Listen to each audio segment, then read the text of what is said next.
Hello, hello, hello. I have no idea why my audio is cutting in the beginning. Hi, oh, you're such a cute Magnemite. Hey, Horza.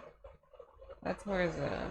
I'm very, I'm not feeling well, but this is my grand return to streaming after, I don't know how long it's been, 4 weeks. It's been a while. It's been a while. I miss you guys so much. I miss you guys. Ah, I haven't even had my tea yet today. I've not even had my tea yet, but we're gonna have it now. I sat down to have my tea earlier because I thought it would help with my head, and then I passed out. And I was like, okay, we're taking a nap. Well, I didn't actually pass out. I always, I don't ever just fall asleep. I always am able to, whatever. Who cares? Nobody gives a. I care. I care. I care. Sorry. Oh, that's right. I'm supposed to put on this song. I thought I was gonna have this really cute song. It was gonna be like Spooky Girl. Hi, Penelope. She thought I was calling her. Thanks, Horza. I really need to rest. Unfortunately, tomorrow's not a rest day. Today wasn't. Today wasn't a rest day either. So I really need that extra day off because I don't really have rest days planned. If anything ever happens with one of my pets, there goes my mental health for the month. The weird feedback is probably just my tea. That's probably just my tea. Oh, it's probably... Yeah, don't stress me out like that. Oh, no, it's... Yeah, that's my tea. That's my tea brewing. I know it's gonna be good for my sound, my noise. It'd be good if my noise suppression cut out the kettle, but there's always this balancing act with a noise gate. If you go too low and your mic is not good enough, then it'll be cutting off the beginnings of words that you say, and it won't. If the noise gate is not sensitive enough, they'll only ever hear half of whatever you have to say.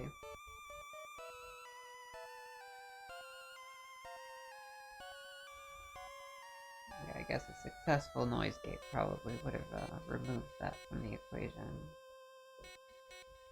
I need to have my first cup of tea. I think the tea will help. I have a lot of wires all over me, and Penelope's going to probably try to rip my leap motion off. I have a couple new throwables. I added Glaggle throwables. There's a secret special Glaggle throwable in there. Very rare Glaggle throwable. The feedback stopped, right, Horsa?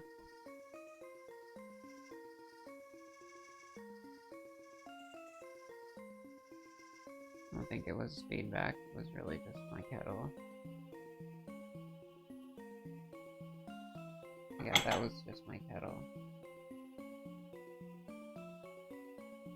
I wish I had... Yeah, I get nervous lowering my noise gate, though. Or raising it, because I have a habit of getting all of my words cut off. And then I'll listen to the VOD and I'll be like, they only ever heard half of what I had to say.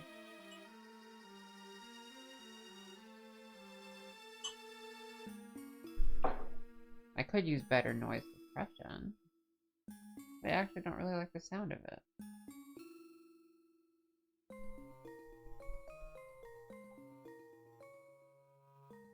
I like this song. I don't think we're playing any Pokemon today, because I didn't EQ those sources. Let me know if the audio gets loud. I feel like this is loud, but also... Oh, it's probably just my headphones.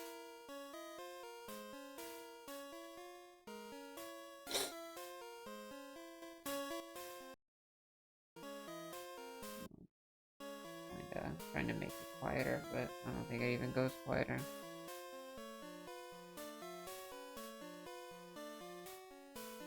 Penelope, I need tea.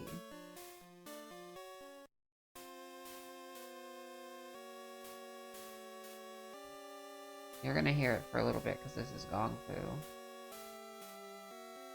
Unfortunately.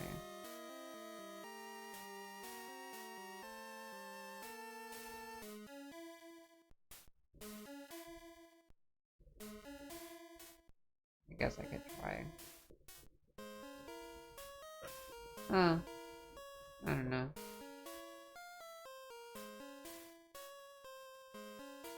You might hear it while I'm talking. Just because of the noise gate.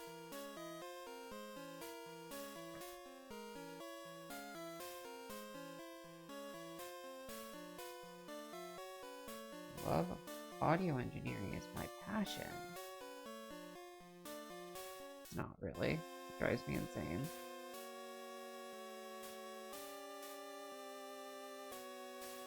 Hi, Mark. What's going on, Mark? I hope you're having a good day. How's the Canadian sports ball team?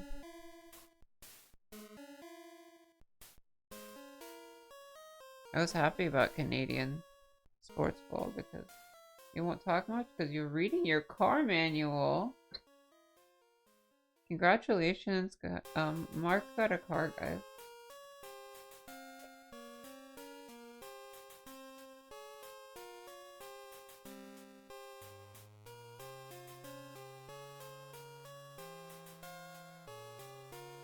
Got the actual manual. Get you a man that actually reads the manual.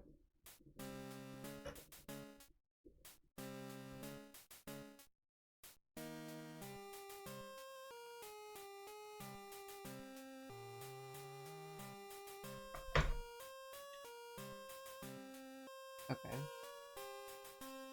My first cup of tea for the day. I had therapy early this morning, and it's like I needed to sleep. I needed to not be getting up for therapy. But also, I need therapy. So, you know. Toronto Blue Jays.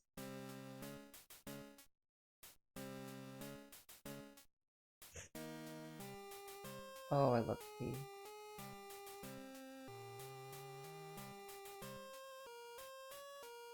Where are you traveling to, Mark? This team to win 4 games.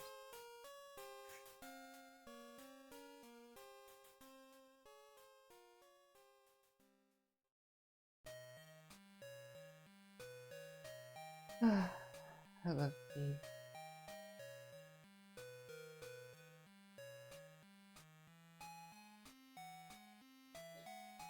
I'm gonna do the tarot reading for myself. The cards are gonna tell me, like, get your life together. No, maybe they'll be nice. Thanks, Streamlabs.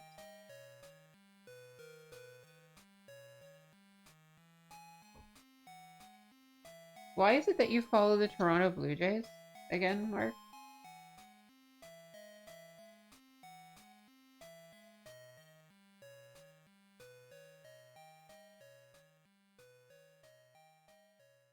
I miss card games.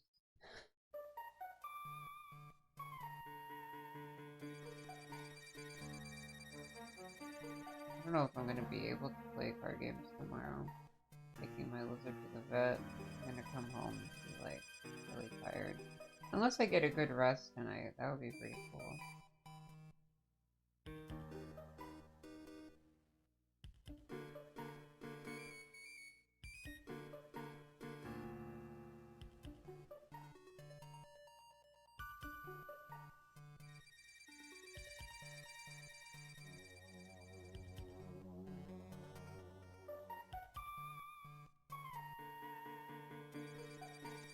We have the new POS at my job. The registers are different. And you basically have to shout at the customer to press the screen. Press the screen, press the screen, press the screen. There's buttons on the screen you have to press. There's buttons on the screen and they're all mad at you. None of them like that.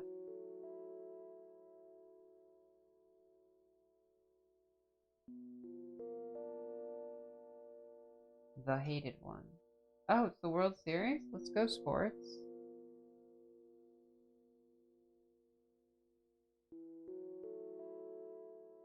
The buttons that make you angry. Yeah.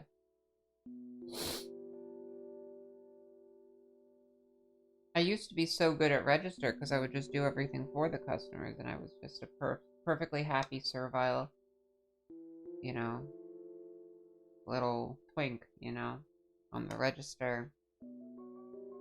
But now you have to shout at them. You have to scream at them. And I'll tell. Thank you for the sub. Where's the? Thank you so much. I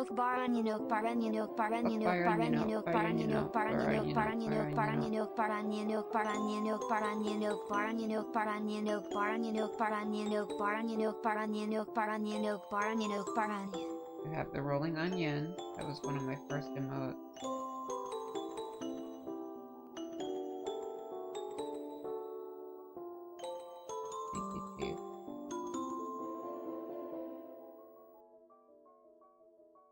Do you like the Pikmin music, Mark?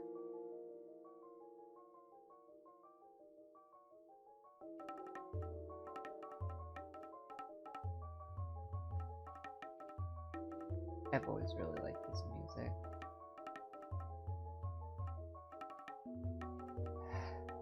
Trying to say, they used to say that I was so good at register, but now I'll be telling them, you gotta sign yourself in, and they don't even listen to me. They'll say, are you talking to me? Because I don't really give much eye contact, because eye contact stresses me out when I'm at work. And they don't even know I'm talking to them. I don't know. It's really bad. It's been a huge, huge point of stress for me this last week. I'm glad you like the Pikmin music.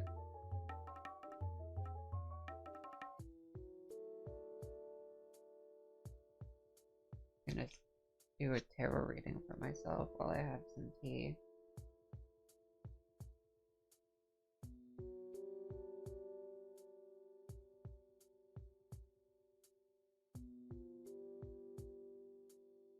No, it's the 10 of Wands.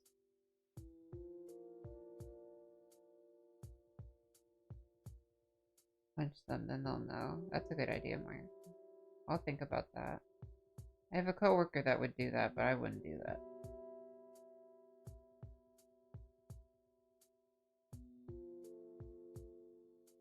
Ten of Wands.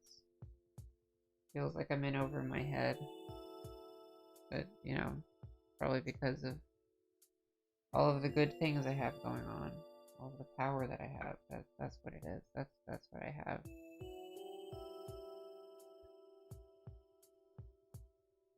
The possibility for him.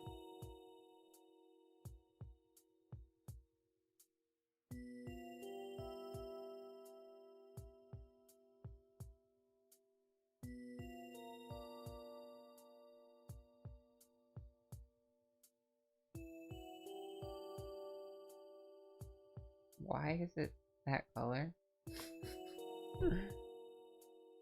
How come the wands don't have the funny filter on them?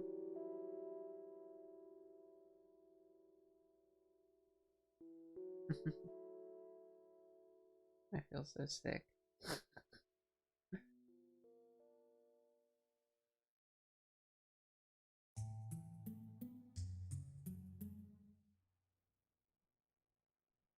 Queen of Swords reversed. I think that means that I'm a queen and I have a sword. And I'm upside down.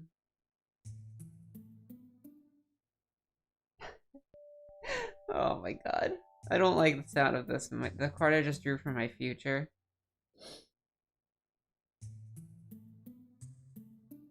This one, the Magician. Also upside down. Everything's upside down. This card here represents like medicine and health. I think I need to see a doctor. I think something was wrong. Anyway. Anyway.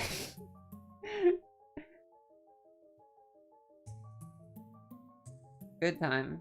Good times. Anybody else want to read it? Oh god.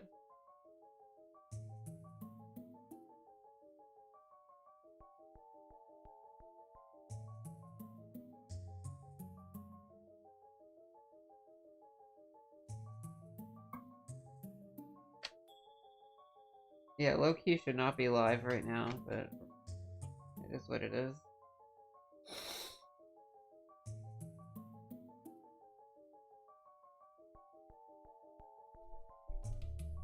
Let's do some shout-outs to my friends to pad it out. Hold on.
If anything, Redheads have the best chance of killing Link, considering they could just fucking instantly paralyze him.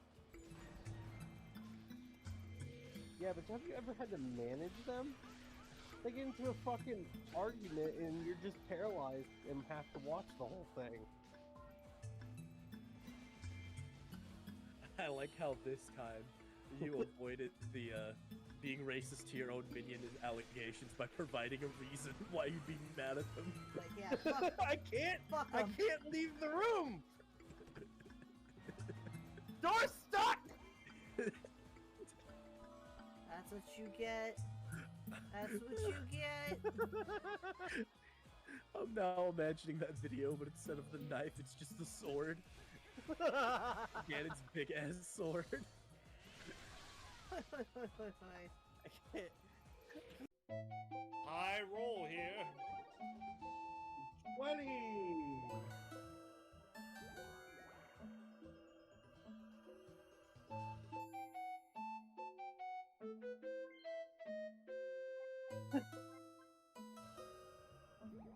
What the flying fuck? At least I get 10 coins. Somebody needs to fucking clip that. Holy shit. You got a 4. I got a 4. Well, now you know how to get the ideal pizza stretch, everybody. Do it all the time.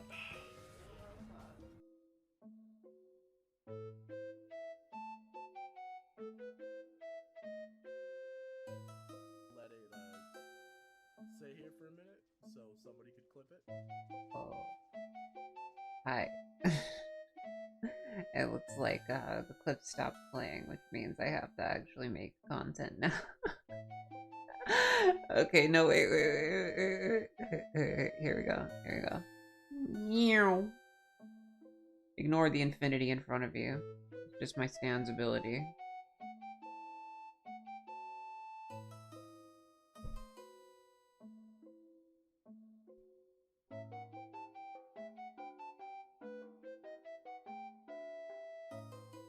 Channel.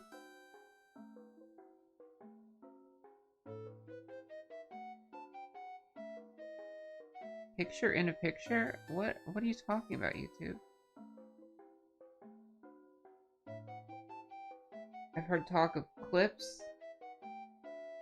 in which I'm using my friend's content so that I don't have to do anything. React stream. I'm reacting to Philip. You're playing my favorite Kirby song. So weird. This is the content, guys. I don't know if you guys can hear it. It's really windy out. Okay, well, it's died down a little bit. There's a wind across the plane.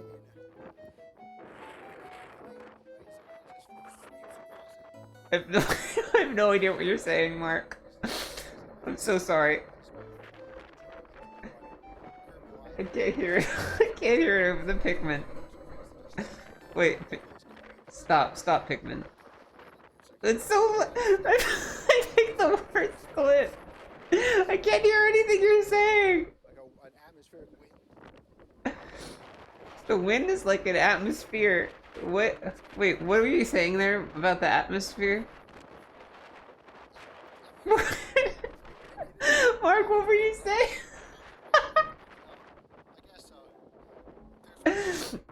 No, this is just what every video on Mark's channel is like. I'm just kidding. The Wind is your favorite Kirby song?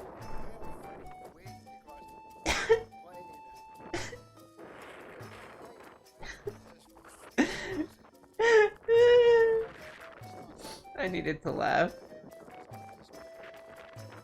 Does it just keep playing? I don't know how YouTube works. Oh god, why am I so sick? This one looks scary for Halloween. How do I make it louder?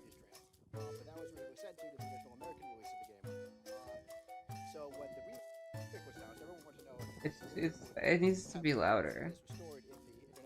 Probably because I made Pikmin so quiet.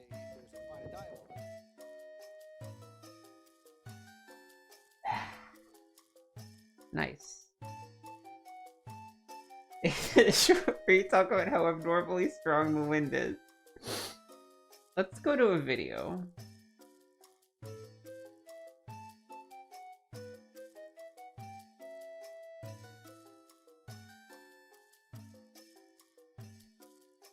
Three years ago. Turn off Pikmin to watch Pikmin. This is how a real expert plays Pikmin. Kirby Live Radio will just play an ambient wind track? Because I've tuned...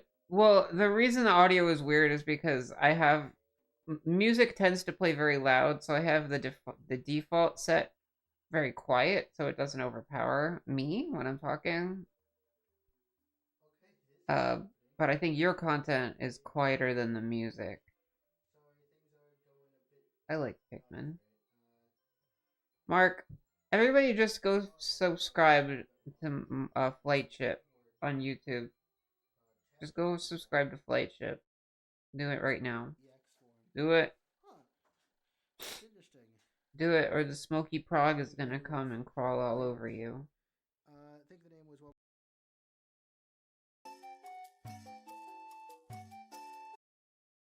No. Wait. I missed that. I like this song.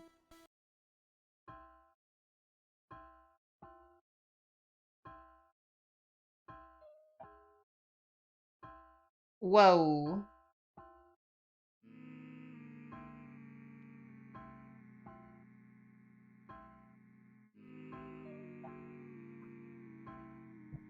I'm really not feeling well. I don't know why I've been like this.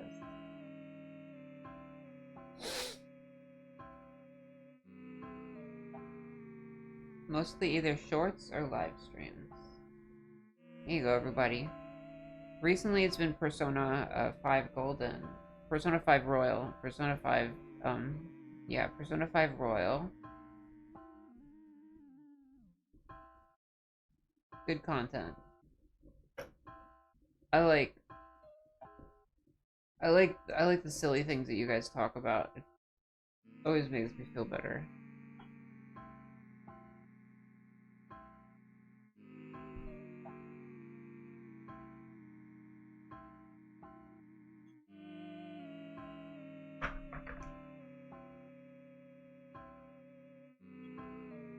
Wonder if we should play Dolphin.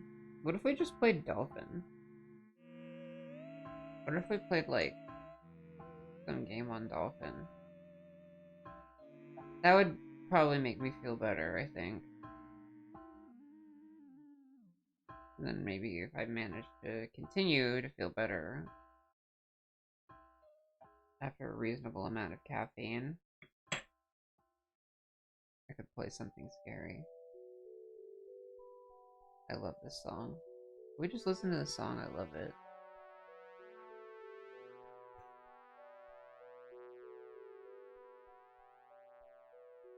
Oh, Animal Well? Too late. I went back to mine. I switched scenes. If you want to watch Animal Well shorts, you'll just have to subscribe, like and subscribe, and hit the bell icon on Mark the Merchant. No, Flight Ship.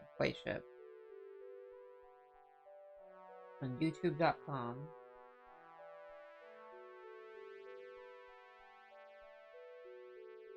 Enjoy your dinner. What are you eating?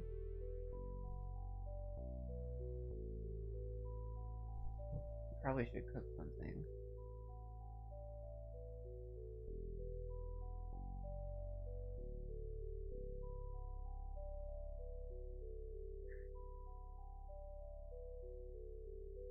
I'm very sick. Maybe I'll just make like instant ramen or something.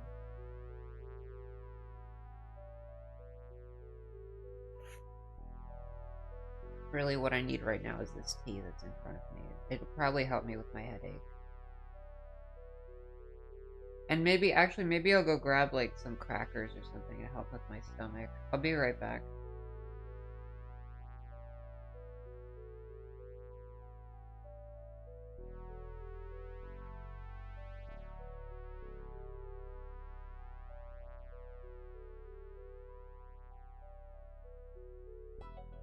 Wait, before I leave, do you like how everything's orange? Do you like my aesthetics?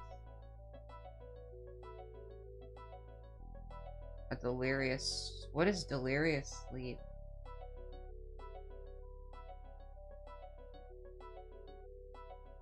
Is that a game? That sounds good. I gotta think of some good ideas for delirious sleep stream. Remind me that when I'm not delirious. Okay. Do you like how everything's orange? If you like how everything is orange, please subscribe. Please gift 20 million subs. 20 million subs. And like 50 bits. Yeah. It's Giants. Oh god, come on. I'm already winning. I'm already winning if it's Giants colored. Hold on, BRB.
Enjoy your frozen pizza. I hope that you're heating the pizza up before you eat it.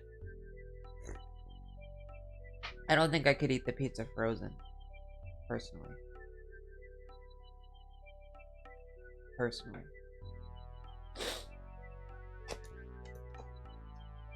You guys have any creepypastas you want me to read?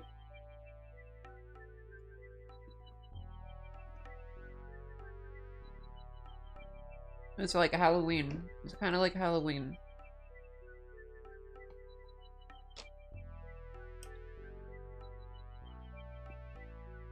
But yeah, we'll read a SCP. Munching and crunching on pita chips. Oh man, I'll feel better soon. Reading is really fun. I like reading. You know what?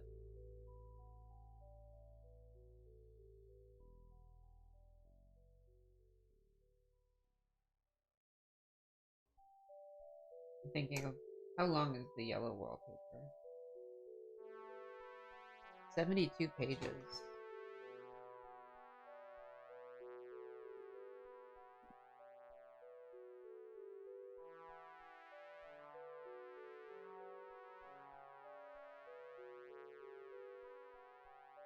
Oh my god, Mark. You're a monster.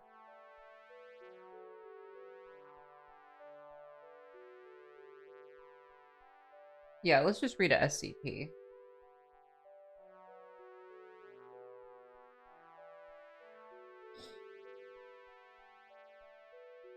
You guys want to see? Do you want to see the article when I... Yeah, okay.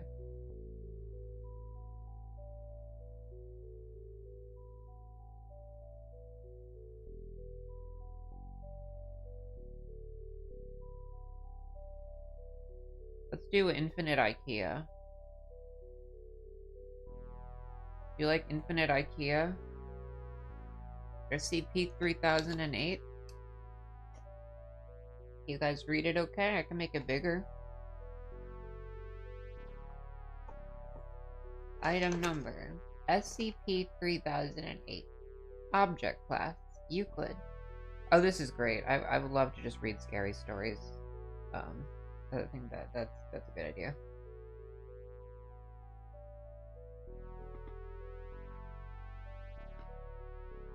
Let's start with this one, then I'll read another.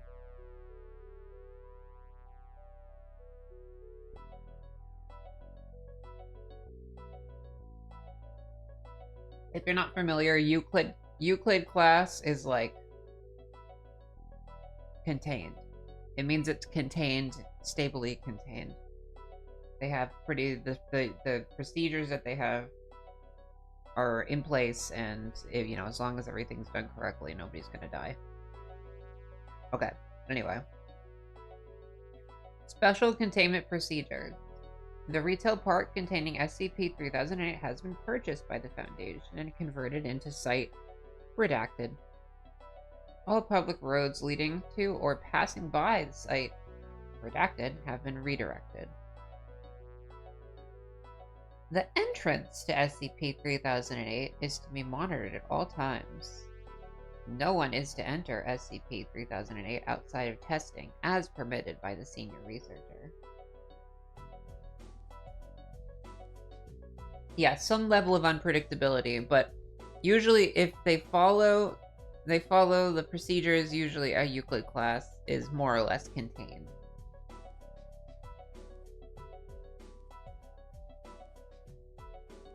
Safe class usually don't really need as much special containment.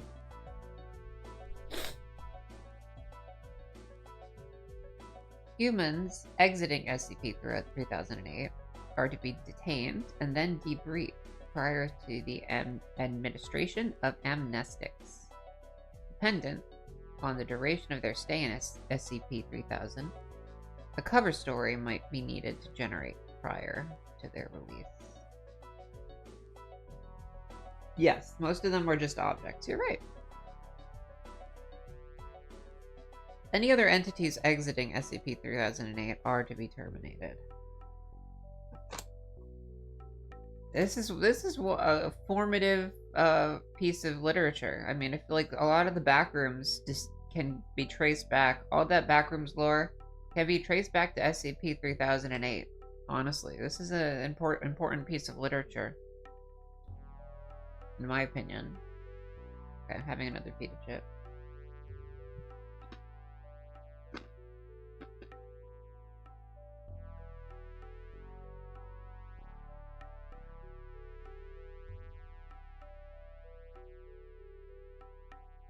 Thanks, guys. I just need it for my tummy. SCP-3008. The description of SCP-3008. It's a large retail unit previously owned by and branded as IKEA, a popular furniture retail chain. A person entering SCP-3008 through the main entrance and then passing out of sight of the doors will find themselves translocated to SCP-3008-1. Hi, John. What's going on, John? Good to see you. It's my spooky stream. Johnson.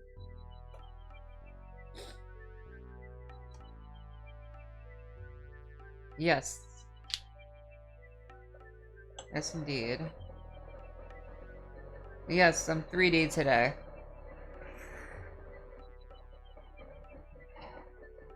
I didn't have another spooky avatar, so we're going with 3D today. Someday maybe I'll have other spooky avatars. Having another pita chip.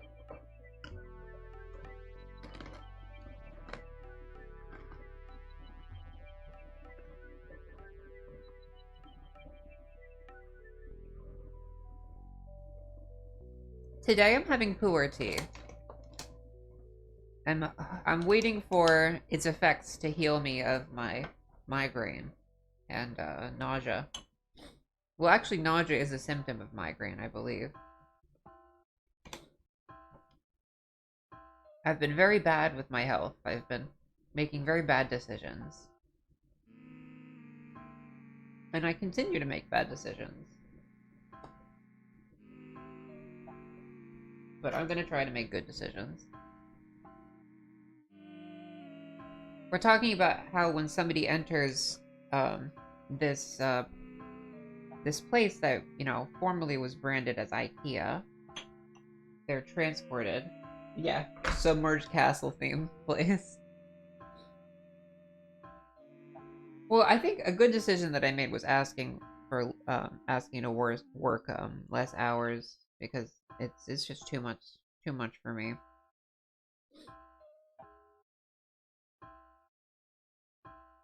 But because of my people-pleasing tendencies, it can be hard for me to ask for the things that I need.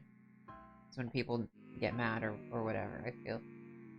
it makes me feel very stressed out, even though it doesn't really matter. Okay. Once they enter through the main entrance and pass out of sight, they find themselves translocated to SCP-3008-1.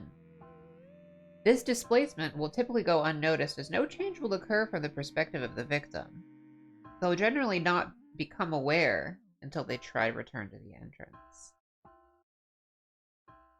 SCP-3008-1 is a space resembling the inside of an IKEA furniture store, extending far beyond the limits of what could physically be contained within the dimensions of the retail unit. Current measurements indicate that it's at least an area of 10 kilometers squared, with no visible and external terminators detected in any direction. Inconclusive results from the use of laser rangefinders has led to the speculation that the space might be infinite.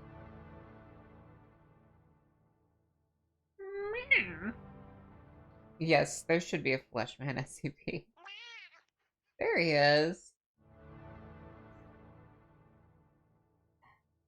SCP-3008-1 is inhabited by an unknown number of civilians trapped within prior to containment. Gathered data suggests they may have formed a rudimentary civilization with SCP-3008-1, including the construction of settlements and fortifications for the purpose of defending against SCP-3008-2. SCP-3008-2 are humanoid entities that exist within SCP-3008-1. While superficially resembling humans, they possess exaggerated and inconsistent bodily proportions, often being described as being too short or too tall, and they possess no facial features, and in all observed cases, they wear a yellow shirt and blue trousers consistent with the IKEA employee uniform. My goodness.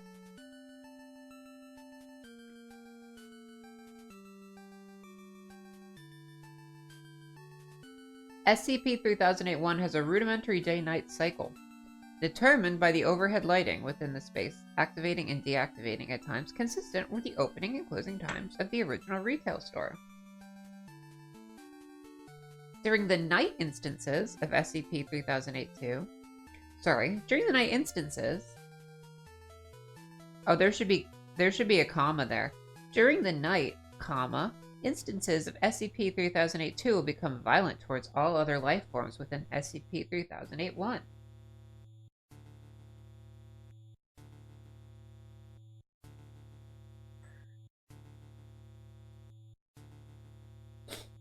During these bouts of violence, they have been heard to vocalize phrases in English that are typically variations of, "The store is now closed. Please exit the building." Once day begins, SCP-3008-2 instances immediately become passive and begin moving throughout SCP-3008-1 seemingly at random. They're unresponsive to questioning or other verbal cues in this state, though will react violently if attacked. Well, I would too. Is this Metroid music, Horza?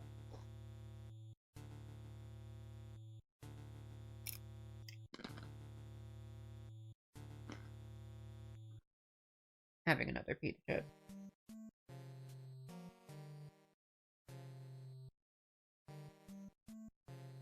Do you like these games, Horza?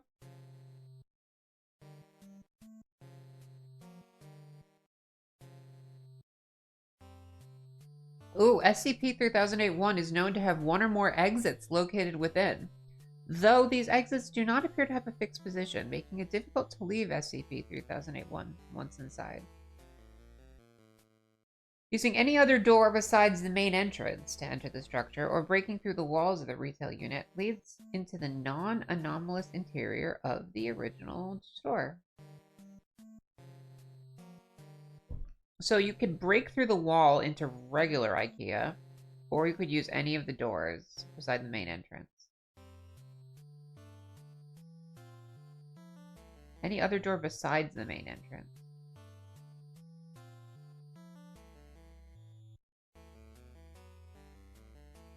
Huh. Since containment began, 14 individuals have managed to exit SCP-3008. Following extensive debriefing, all individuals have been administered amnestics and release. I wouldn't want to remember either.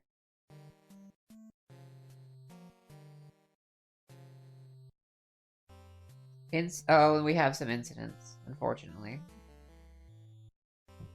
That's what you see with Euclids. There's always something goes wrong with Euclids. Here was this incident 3008-1 at 37 minutes on this redacted day in the early aughts. A human man exited SCP-3008, followed 10 seconds later by an instance of SCP-3008-2. SCP-3008-2 caught and killed the man before itself being terminated by armed response personnel. So you can kill the IKEA workers in Infinite IKEA. This incident represents the only time an instance of SCP-3008-2 has been seen exiting SCP-3000. A full autopsy on the corpse was performed, and see SCP-3008-2 autopsy log for more details. The man was carrying an IKEA-branded journal, seeming to document his time in SCP-3000. Ooh, transcribed below verbatim. Guys. There's also an audio version? Am I getting this right? Somebody made an audio version of it? Oh no, it's licensing. Do you want to hear the first-person story? You don't like Men in Black? You don't want a nice man to make you forget? I sure do. I intentionally try to forget sometimes. I'm definitely feeling a little bit better with the tea, but you know, it's shaky. You want to hear the first person account of the exploration of infinite IKEA?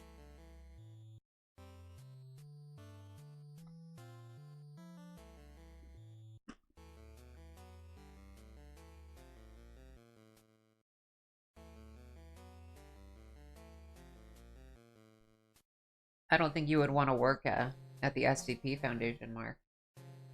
I agree, Mark is my favorite merchant.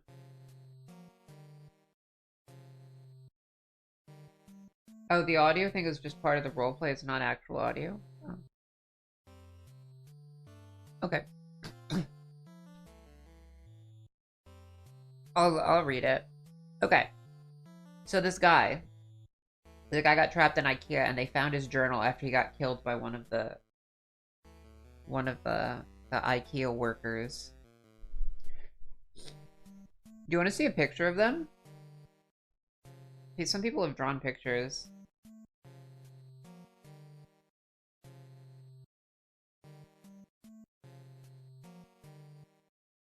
There's been some. Yeah.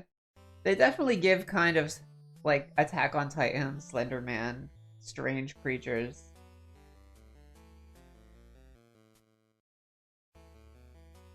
They look like thumbs.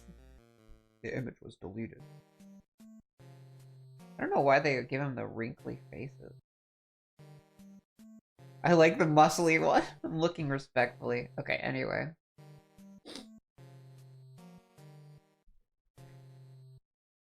Okay, do you guys want to see it a little bit?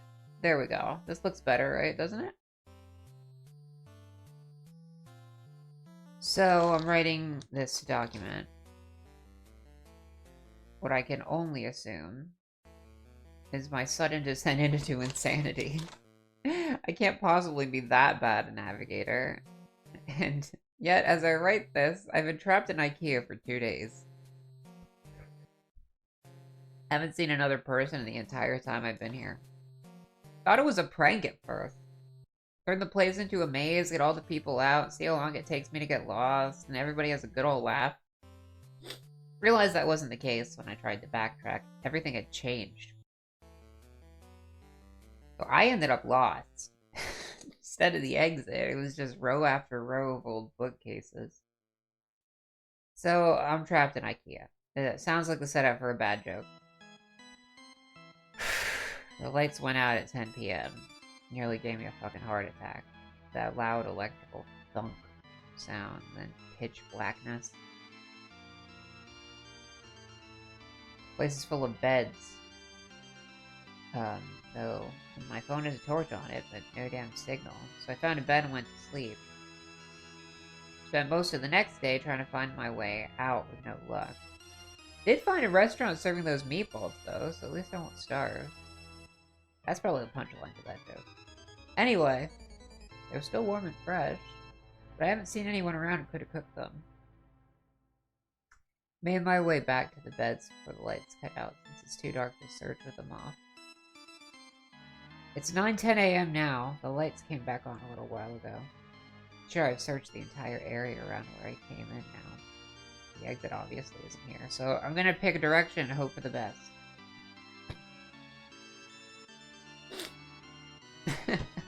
Day 3 of my magical IKEA mystery adventure. If I wasn't sure that there was something seriously weird about this place before, I am now. Walked for 3 hours in a more or less straight line. Insert IKEA joke here. Before I came across a ladder next to one of those huge stock shelves they have here. Climbed up to get my bearings, and looked like this place just stretches on forever. Like that scene from The Lion King, except instead of trees and grass, it was all shelves and tables and crap. Ooh! Everything the light touches. Yeah, I like that idea, climbing up one of the little shelves to get a look, and it just goes on and on. Did see a person moving not too far away, though, so I headed over. Thought it was a staff member at first. It was wearing the uniform. And hell, maybe it was. Maybe freakish 7-foot-tall monsters with long arms, short legs, and no faces are just kind of things they have working at Super IKEA. They didn't completely ignore me, though. No eyes or ears. Can't even be sure I knew I was there. Thought about shoving it or something to get his attention, but his hands are big enough to crush a watermelon, so I decided against it. Just kept moving along, and eventually I lost sight of it, so I decided to carry on the way I was going. Anyway, no comfy bed for me tonight. Looks like I've entered the improbably hard and pointy table section of the store. We'll have to make do with some bunched up tablecloths. Home battery died during the day too. Didn't work anyway. I feel like I just lost some vital lifeline. You ever see one of those cartoons where they're going through the door in a hallway and they just pop out another door in the same hallway? That's how I feel right now. Oh, like Scooby-Doo. I've seen nothing but the same identical bookshelf for 2 days now. Just row after row after row of them. I mean, come on. I love books as much as the next guy, but this is excessive. I'm obviously still moving forward, though. I see signs hanging overhead passing by. Too bad none of them say exit. Not sure who I was addressing that question to. Let's just say it was practice for the autobiography I'm going to write when I get out of here. I'll call it my perfectly normal trip to a regular old IKEA. If I ever get out of it, he crossed it out. Oh, poor thing. And not have too many. That's right, Mark. That's right, Mark. We have lucidity. I like this kind of like early aughts creepypasta style writing. It kind of throws me back a little bit. Imagine some like some savvy high schooler or college student, you know. I don't know. Something charming about the kind of bravado of this random guy's journal. I don't know.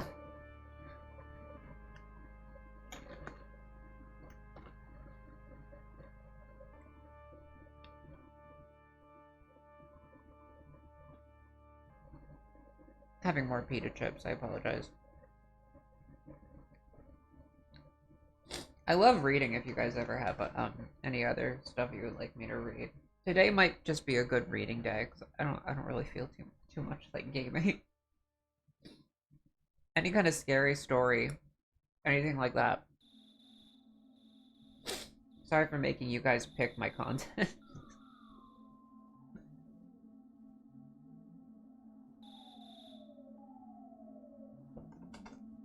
Reading your car manual, good idea. I'll read my bicycle. I never read my bike manual. I'm not a good motorist.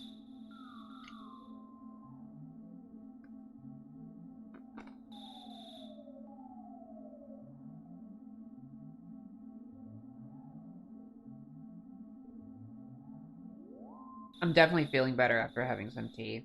I'm addicted. I have an addiction. It's fine.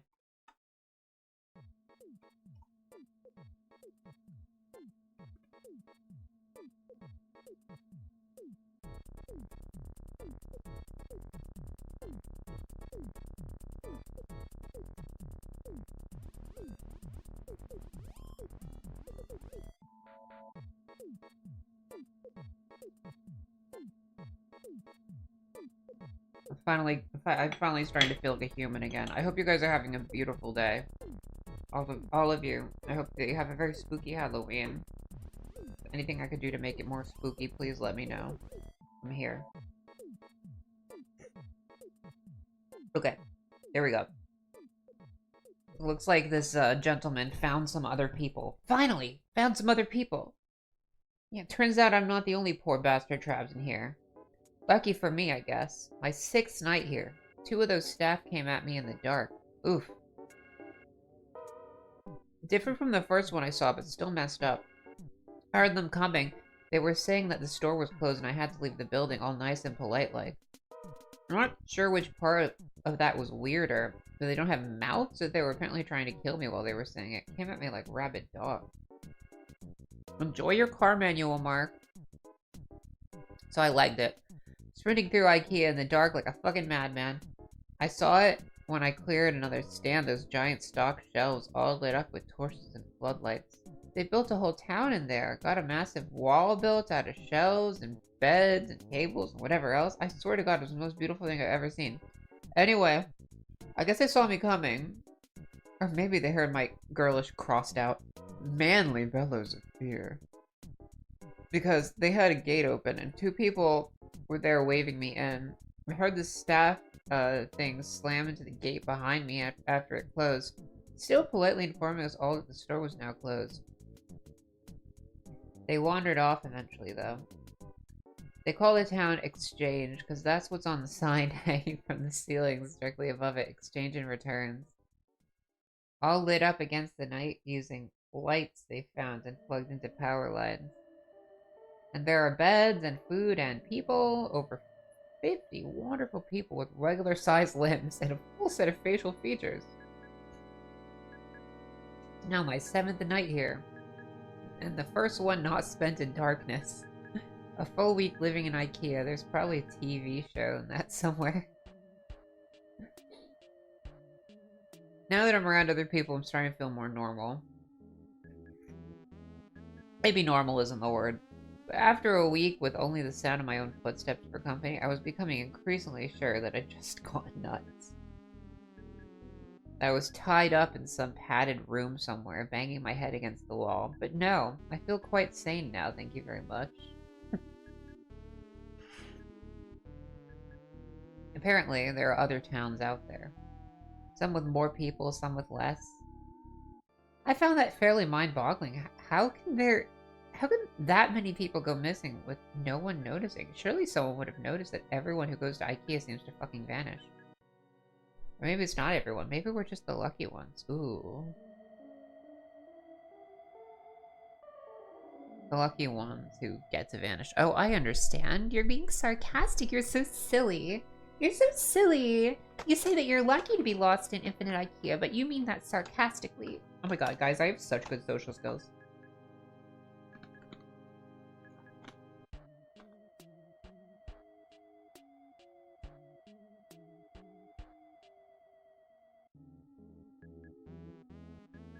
What do you mean different content tolerances? I can definitely read much more intense stuff than I can watch. I don't like watching really graphic stuff, but I can read it. I feel like that's pretty common.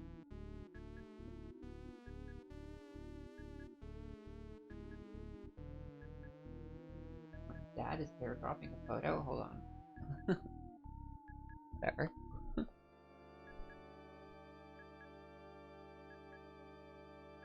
The people here just called those staff monster things the staff.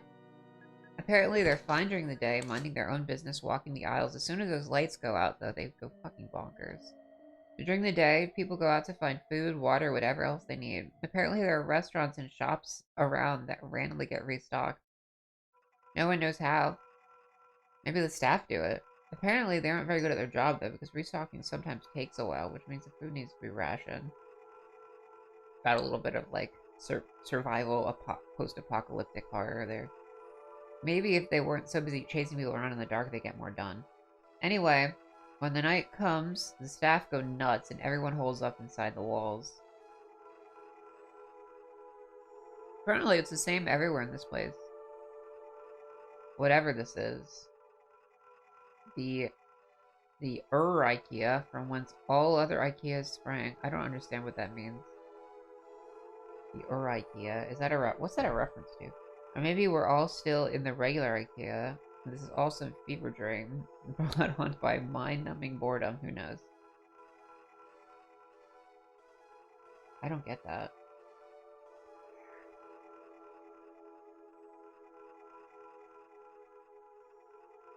Been here for 10 days now. Most of the people I asked said they stopped keeping track a long time ago, and one guy, Chris, said he's been here for years.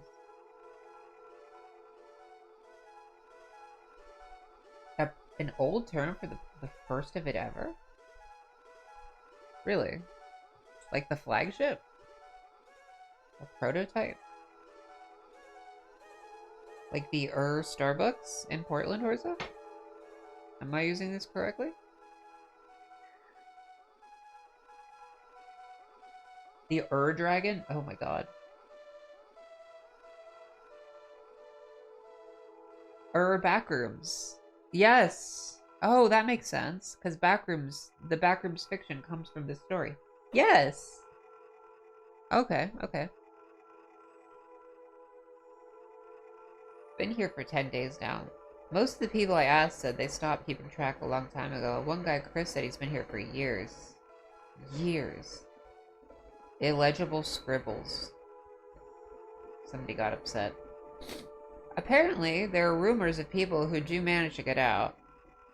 And of people who see the exit, only to have it vanish before their very eyes. I get the feeling not everyone believes that, but I do. Explains how we got stuck in here in the first place, sort of. I mean, come on. Staff monsters, row after endless row of high-quality Swedish furniture. I don't know why they'd find a disappearing door so hard to believe in. Anyway, I went out scavenging for food at a nearby shop with Sandra and Jerry today, and once you... I don't know why I'm making him gay. I'm sorry. It's just me. Sorry, I'm having my tea. Car literature to be MLP fanfic? Well, why not? I will let you know I was not a brony, but I'll happily read it as long as there's, what's the word? As long as there's nothing unsafe for, what's the word? This is an 18+ space, but still, just remember this is the internet, and there's, you know, there could always be youngins. Always young people somewhere. Be nice to my inner child. Anyway. So, I went to a nearby shop with Sandra and Jerry today, and once you learn the landmarks of this place... Sorry, he's not gay. He's very obviously a straight guy. It's not too hard to navigate. The overhead signs help a lot, but there are others not too far in the distance. A huge section of those giant stock shelves have collapsed against each other. Ooh, way off in the distance, in the east. We all assume it's east. Anyway, IKEA doesn't sell compasses, apparently, so some kind of tower that looks like it's made of wood reaches all the way to the ceiling. Maybe they were trying to break out through the roof. Lights up at night, so there must be people there, but it's apparently a few days' walk, which means it must be miles away. So nobody here really knows for sure. And apparently, I got incredibly lucky sleeping out in the open for a week without getting ripped to bits by the staff. That's me. Lucky, lucky, lucky. Your inner child wouldn't care about seeing something bad happen to a pony. I don't think I really want to see anything bad happen to a pony, Mark, honestly. My vibes are not... Yeah, no violence towards ponies. That's what I'll say. If you're picking MLP fanfic, just I don't want anything bad to happen to a pony.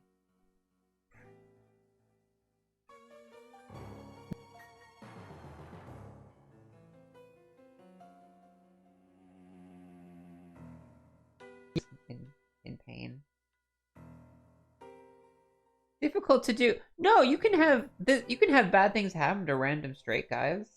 Like this story. That's great. We found some food in the shop. Guess the staff had restocked it during the night, which was nice of them. There was a telephone on the wall, so I figured I'd try it out. There was a voice on the other end. They were just talking nonsense. Random words strung together with no real meaning. You ever see a video of someone with aphasia? It sounded kind of like that. They didn't answer me when I spoke to them anyway. Sandra says all the phones in here are all the same. Harder to search on AO3. Yes, ponies. Things where nothing bad happens to pony, but perfectly okay if bad thing happens to random straight guy. I just don't want to see ponies in pain. It's kind of like seeing a little child in pain. It makes me sad. I don't like to see cute little ones, little sweet cute ones, in pain or in struggling. It makes me like really upset.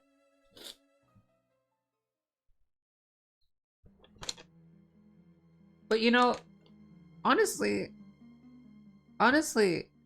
who's gonna be there for these tough, you know, these tough, big, strong, powerful, you know, rugged men, you know? Who's gonna empathize with them? You know what I'm saying? Like, you know, they can be cute and soft inside, you know, like maybe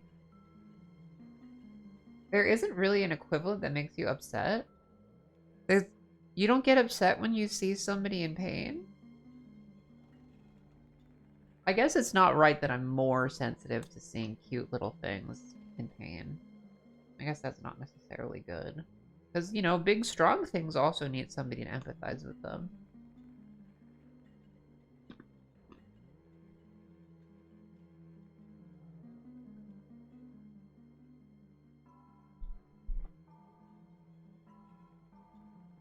A real live death.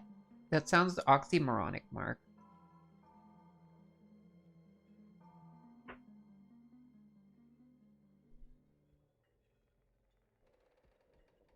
Have you ever listened to somebody with aphasia talking? Sometimes I talk nonsense. It struggles. I think it confuses my friends. Please don't look up anything that scares you, Mark.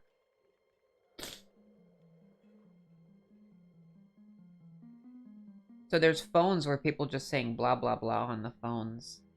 Hi, Penelope. Penelope, please do not disconnect my any of my stuff.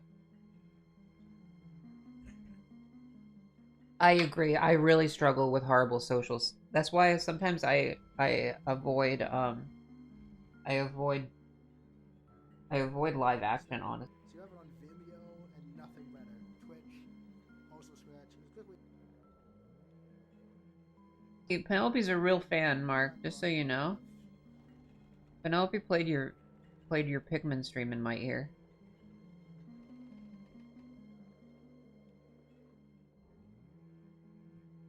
Well, I'm not a true brony, so ponies are still ponies to me. Do you have a pony Sona, Mark? Okay. There we go. I can still hear Mark talking. Penelope crawled into my lap and then turned on your stream somehow. Okay. Thank you for, by the way, thank you for keeping me company as I slowly recover from my migraine with pita chips and pu'er tea. I love you guys so much. Thank you guys all for being here. Ooh, this is scary music. So we were just talking about the phone lines that say blah blah blah. I was thinking last night, the ceiling on this place is pretty high. As far as anyone can tell, it goes on forever. Shouldn't there be some kind of weather in here? Yeah, Hordza, you were telling me about the Mall. The Mall of America has weather control. I'm sure I read about some NASA building that was so big it had its own weather patterns with clouds and stuff. This place is definitely bigger than that. Now I think about it, I'm pretty sure I've never felt so much as a temperature change in here. I'll add it to the grand list of weird bullshit.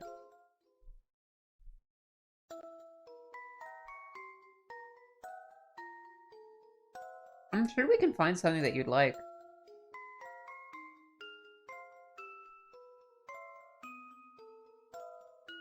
You had some good ideas about cryptids and scary stories. You were telling me you sent me this website last Halloween, if I remember correctly, Mark. This song is N's theme from Black and White, Pokemon Black and White. I love N. I've always really loved N. I don't remember. Last year you sent me this website, Mark. This is N. En's really, En really was kind of an underexplored character because he has this whole thing about not wanting to like fight, not wanting to like use the Pokemon, take advantage of Pokemon, but then he winds up actually fighting with Pokemon on his team, so he's kind of underexplored as a villain in Pokemon.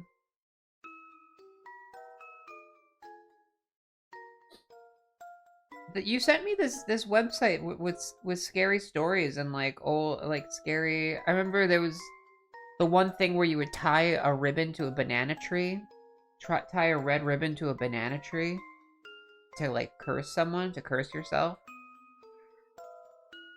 or like kind of like very Bloody Mary coded things, like weird games you could play. Most dangerous games. Yeah, you sent me that last year. That was scary. I honestly found that very scary. I would like to read some more of that. Penelope, don't bite me. Don't come on my lap, play Mark's stream when I'm trying to listen to scary Pokemon music, and then bite me.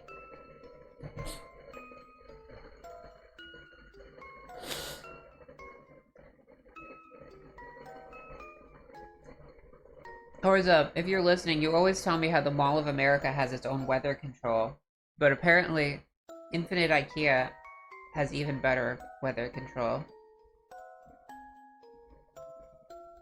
The staff attacked the exchange last night. Must have been about 20 or 30 of them, all just asking us to leave the store calm as you like, while trying to smash the walls down with their bare hands. Apparently, this happens pretty regularly, so everyone's prepared for it. Knives from one of the restaurants, lawnmower blades made into hatchets, a fire axe. A fire axe? Oh yeah, I know what you mean. Like for cutting doors down and stuff. One guy, Wasim, even made a functional crossbow. Anyway, the walls have holes in them, which I hadn't noticed before specifically, so we can stab out at the staff when they attack. Ooh. Took a couple of them down myself. They don't seem to bleed, which is weird, but they go down as easy as a regular person once you start sticking holes in them. The terrible secret of Animal Crossing? What is that?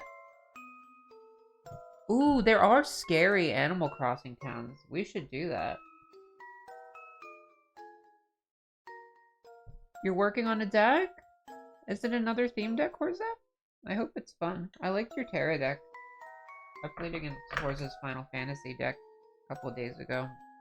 It was really nice. Penelope, stop playing Mark's stream, please. I know you're a fan, but please stop playing it.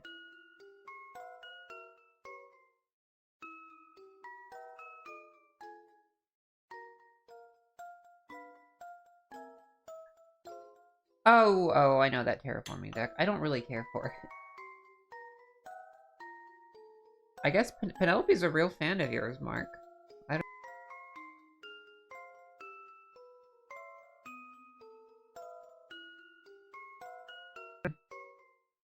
When I was little, like just going into college, late high school, going into college, I read a comic called Black Adventures.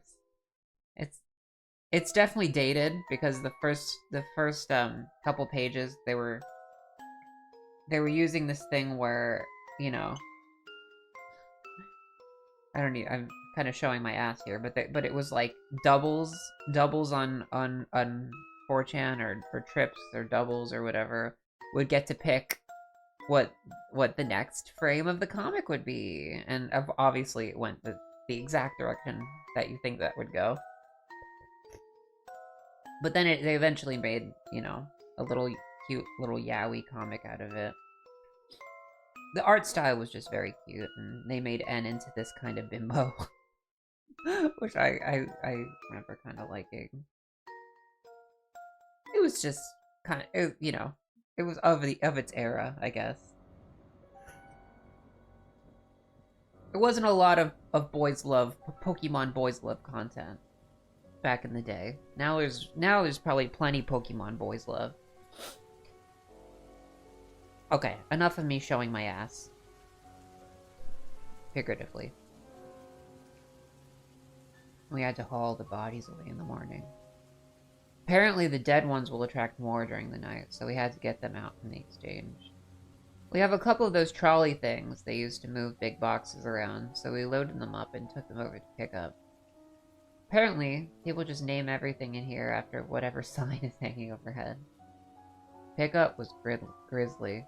Pickup is, wait, is it called Pickup? Yeah, Pickup. Pickup is basically my station at work.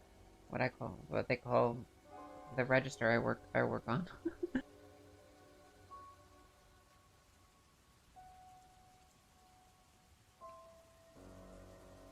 Saying. Apparently, in addition to not bleeding, these things don't rot either. My curiosity got the better of me while we were unloading them. I took a look at one of the more cut up ones. They're just skin. Something that looks like skin all the way through. No muscle, no bone, no organs. Are they really even alive in the first place? They certainly seem like they have bones when they're moving around, pounding on the walls. I'm sure I felt more resistance than just skin when the knife went in during the night. Maybe something happens to them when they die. There's one more thing on the ever-increasing list of weird shit that goes on in here, I guess.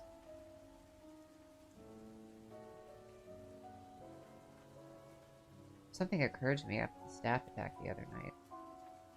Every time you see a situation like this on TV or in a film, like it's the end of the world or everyone's trapped on an island or whatever, once groups like ours start to form, people always seem to turn on each other. Fighting for food or dominance or whatever else. That hasn't happened here. Apparently, people from other towns come by from time to time just to check in, occasionally to trade if they're short on something. But everything is always cordial, friendly even. Maybe it's the threat of the staff, or perhaps the constant restocking of supplies in the shops means there's nothing much to fight over. Maybe people are just better than they're generally given credit for. That's a nice thought. I think I'll go with that one.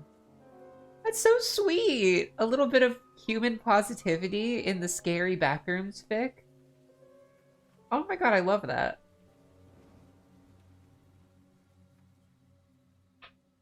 That's so nice. That really butters my muffin. A dozen people showed up at the gates this afternoon from a town called Trolleys. Apparently, staff broke through the walls and tore through the town. A fandom I like? Oh, I mean, I like Castlevania. I like Pokemon. I like Pikmin. I like Kirby. Mario. I love Mario. A Mario creepypasta would be fun. I mean, we could read Pokemon Lost Silver. Actually, why don't we read Pokemon Lost Silver? That might be fun. Or you could pick one, Mark.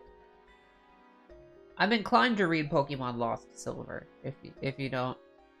I definitely used to find that one very scary. I think Lost Silver was a bit scarier than Creepy Black. There's two pretty famous Pokemon creepypastas. We might do that. We might read one that Mark finds. If you find like a Kirby, I don't know if there's any scary Kirby stories. Or Pikmin. Imagine scary Pikmin stories. The submerged castle is already creepy enough. Animal Crossing is good. I would read the Animal Crossing one. If you want to watch this if you want to read the scary Animal Crossing one, I might like that, Mark.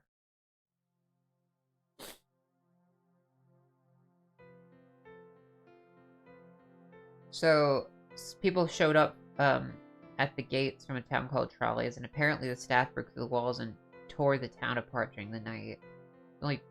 There were 12. The 12 people that showed up are the only survivors out of over 100. With the men, obviously. One more point in the human decency column. Later, I asked if anyone knew how many of these towns there were out there. Between us and the new folks, we managed to come up with over 20 names. 20 towns filled with people, and who knows how many beyond that. The motto for this place should be, how was that even possible? Surely someone somewhere must be looking for the thousands of people that must be in here. Guys, can we just wait for a moment? I was not expecting to read, you know, a piece of, like, human optimism this like pro-human, pro-community, pro-like humankind message when I read a scary story today. You know? The motto for this place should be, how is that even possible? Surely someone somewhere must be looking for the thousands of people that must be in here.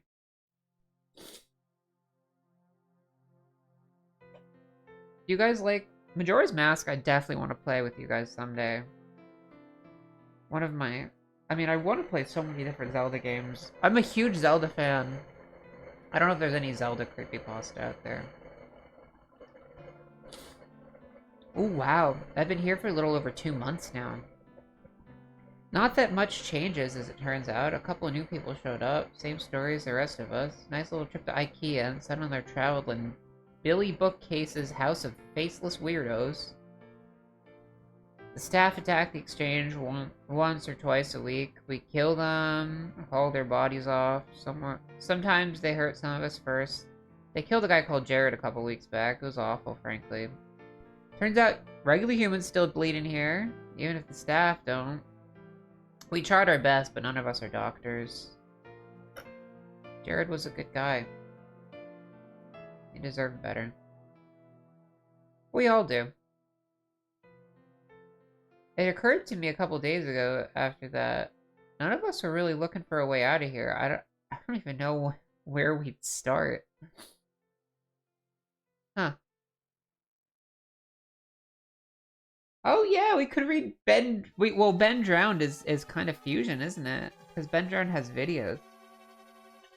Ben Drowned, it has like a bit of like a modding component to it. The game Look Outside has a similar human optimism bent. That's good. I like this story. It's making me... I feel very much like I'm kind of part of his community.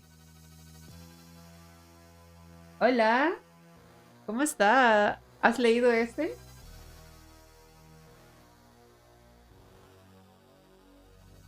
Feliz Halloween. This is Plock. This is Plock, yeah.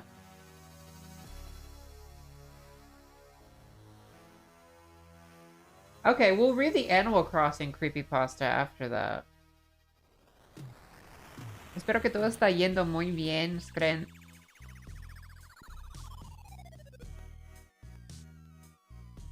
We have quadcopters. Spooky month. I love SCP-3008.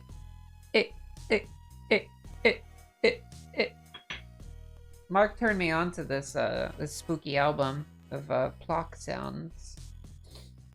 Plock is a great game. Someday we have to play it. Muchas gracias, Cran. Muchas gracias.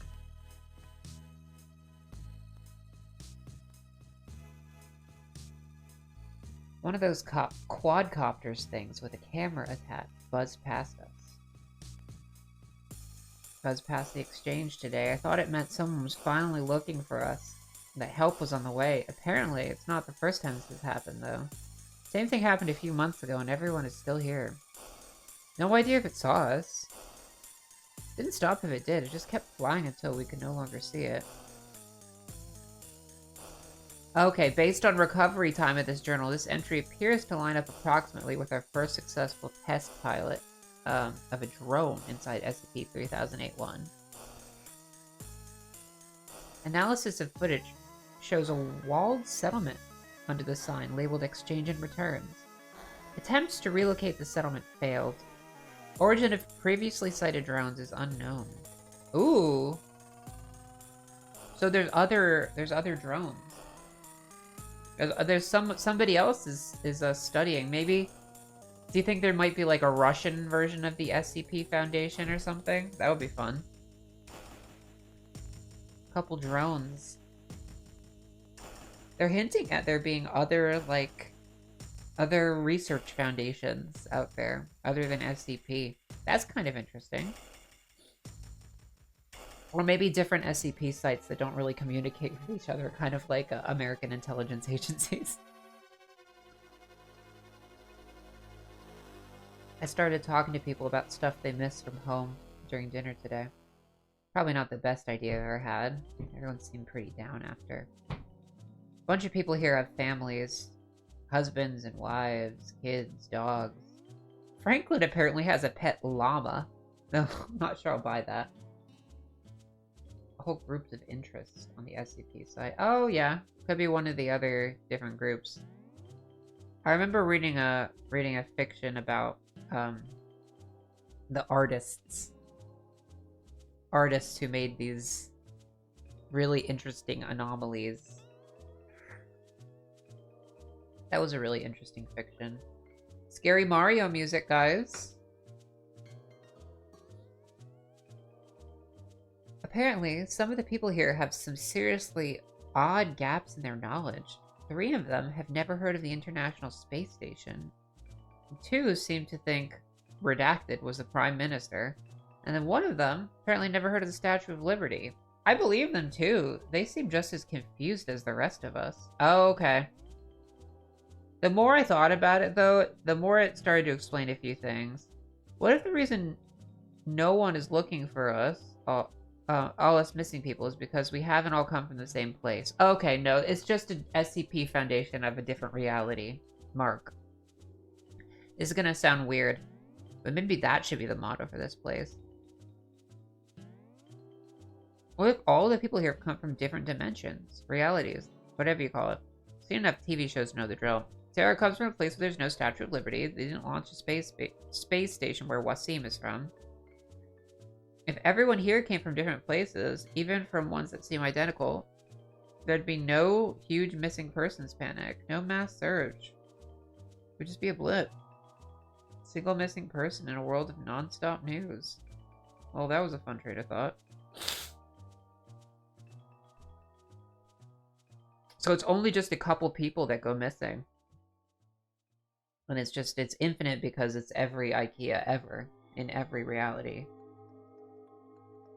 That's kind of scary when you think about it. Just realized that yesterday was the 6-month anniversary of my arrival here. I wonder if IKEA sells party hats. The routine around here has remained more or less the same. Maybe new folk show up, one every couple weeks or so. Food supplies go up and down. We never actually had a major shortage. Occasionally we'll get a visitor from one of the nearby towns. Usually checkouts or aisle 630. We check in with each other from time to time. Occasionally trade supplies if someone gets particularly low on something. It's comforting in a way. A reminder that we aren't alone in here. Some small glimmer of civilization. Sometimes they bring medical supplies. Apparently there's a pharmacy a few towns down from checkout that gets restocked every now and then. So they share out what they can. I've never heard of an IKEA with a pharmacy before, but at this point I wouldn't be surprised if someone stumbled on an IKEA organ harvesting lab. Would certainly explain the staff. Whew. Speaking of our faceless jailers, their attacks have been getting worse lately. 3 or 4 times a week now, but twice as many staff as there used to be. No idea where they all come from or why the attacks have increased. We tried following one of them during the day a few weeks ago, me and Sarah. Waited to see if they lead back to a staff room or something. Didn't seem to go anywhere though, just randomly walking through the aisles. We had to turn back before we found anything. We've been reinforcing the walls, trying to arm ourselves better. Certainly no lack of materials to use. Wasim has been making more crossbows, but it's pretty slow going. Too bad IKEA doesn't sell guns. No new personnel have entered SCP-308 site blank, redacted in the time span indicated in this entry. The attacks are getting bad now, almost every night. With so many staff, the bodies almost pile up high enough for others to climb the walls. I think we're in real trouble here. Exchange is... I think exchange is done. We got hit pretty bad last night. Not many casualties, but the wall is wrecked. We finally figured out why the attacks had been escalating too. A box of supplies had a chunk of one of the staff in there.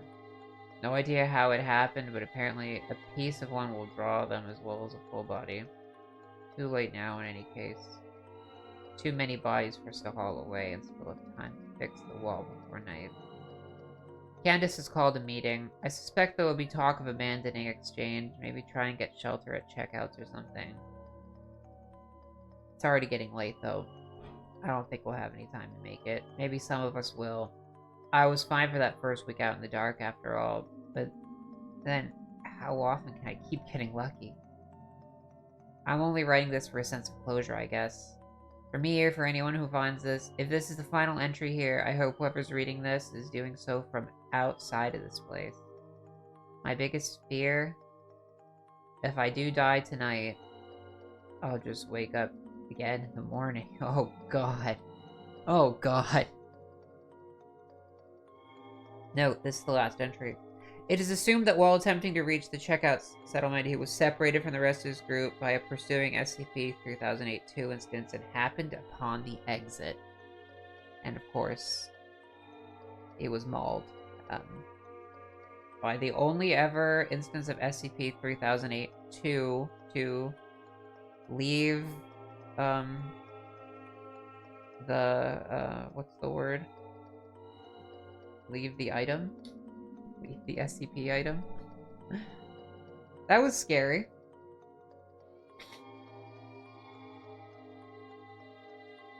In a half hour, I'm gonna feed Penelope. She seems fine right now.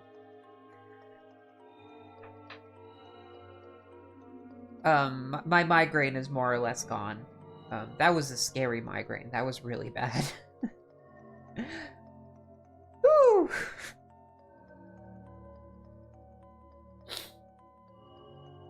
I'm just glad I wasn't at work when that hit me. But honestly, I probably would have had my tea if it was a work day. So a lot of things just aligned. My tea is the one.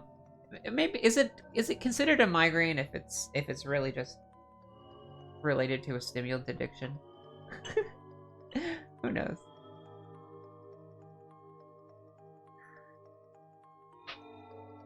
What was the name of the Animal Crossing? What was the name of the Animal Crossing creepypasta? I really like Infinite IKEA. I like that it had that kind of like sense of community, that sense of like optimism for the human condition.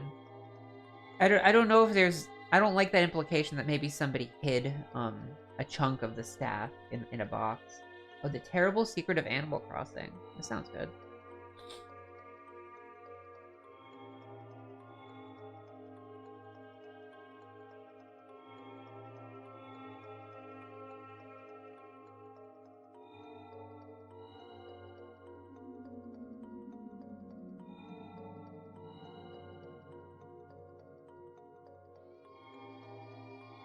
You're done deck tuning?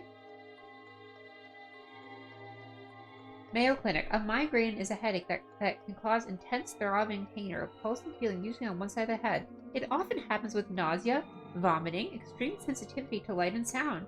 Migraine attacks can last for hours to days, and the pain can be so bad that it interferes with your daily activities. That sounds like what I'm dealing with. You were scared, Scrant?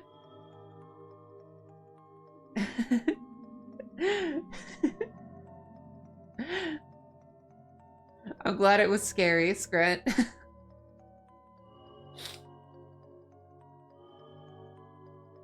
Woo!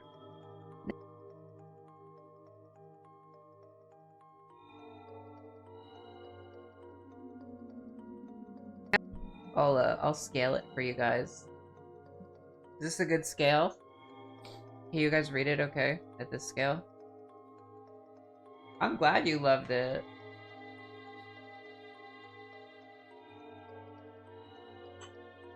I had basically every single one of those symptoms, Mark.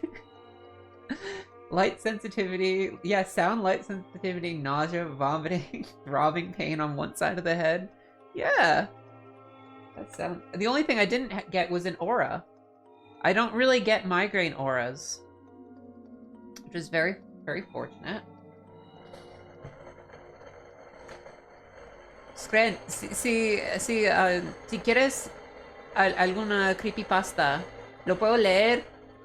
Hace tiempo que he leído algo en español, pero me encanta si hay algún cuento de la cripta.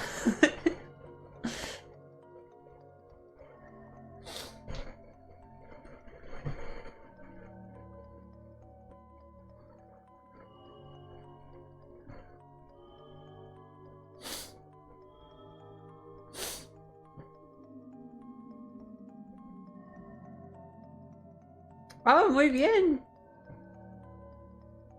Qué chévere.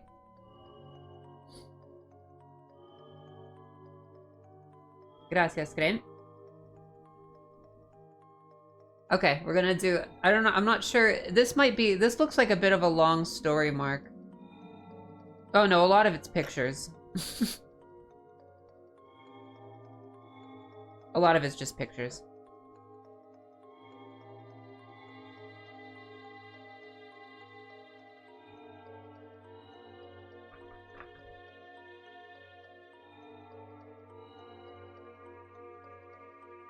And then maybe I could change the language for my subtitles. If I'm reading in Spanish, I could change the language for subtitles so you could just read what I was saying if that interests you at all.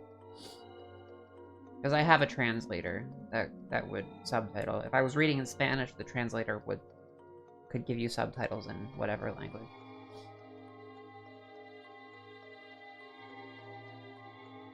Give a little bit of accessibility for different audiences.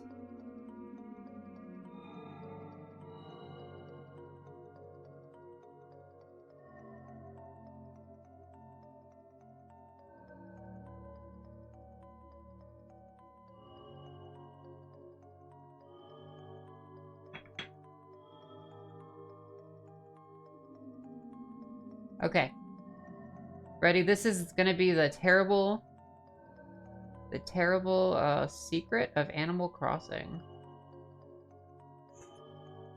This is the right one, Mark, right?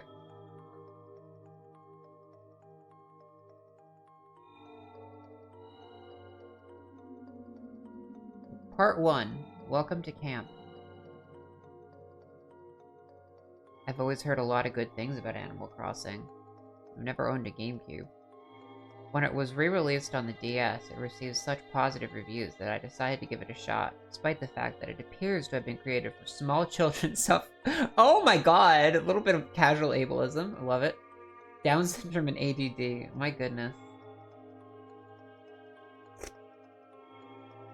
I was not prepared for the shit that goes on in this children's game.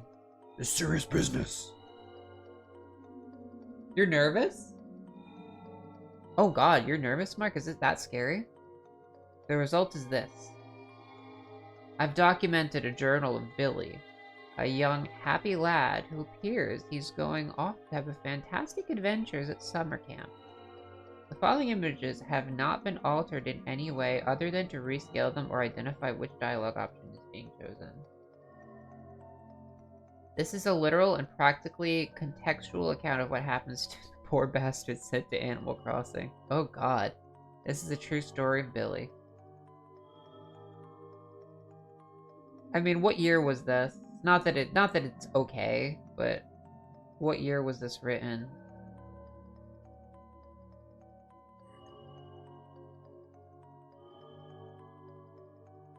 Zooming into the bunny. Oh, there's an audio track. It doesn't have a date here. Part 1, Welcome to Camp.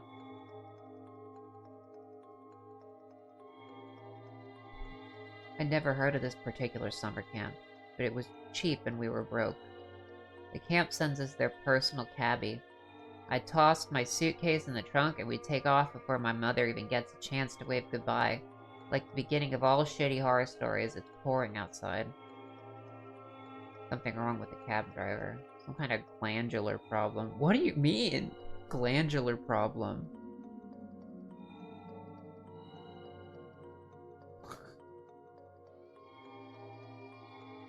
Oh, Smile Dog? Yeah, we could do Smile Dog. That's a classic. Yeah, okay, we'll do Smile Dog after Animal Crossing. That one, that image is classic. Old school. So tell me, Billy, why are you setting sail for camp? His speech is garbled. I don't like the way he says camp, like he's being sarcastic. Despite the long drive, I never get more of his face than a passing glance. Hey! I don't know why my Glaggle command isn't working. Hi, Tochiko-san. How are you? Whoa. Hey!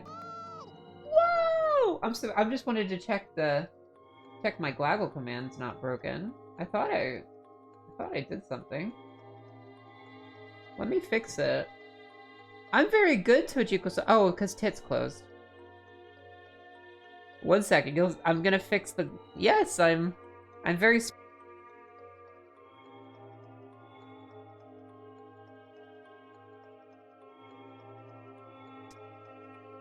I hope you're having a very spooky day. I have successfully recovered from my migraine, Tochiko-san, with the help of a little Chinese caffeine.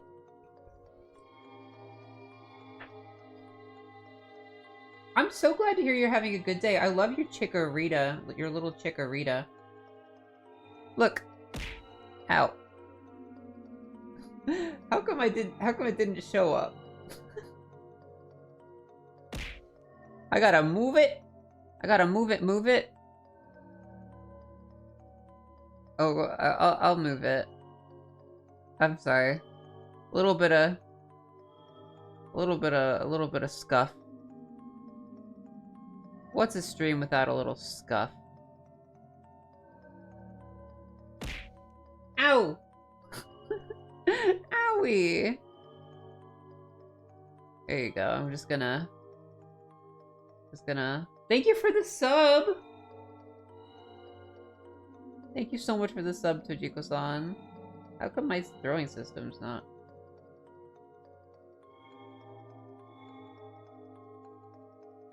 Maybe it's just not the right. Thank you. Ukbar head pats Ukbar Leo and Ukbar Giglag Ukbar Katamari Ukbar Katamari.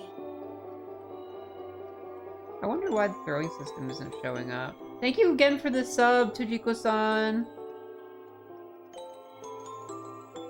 I don't know why. It was working earlier. At least I think it was working.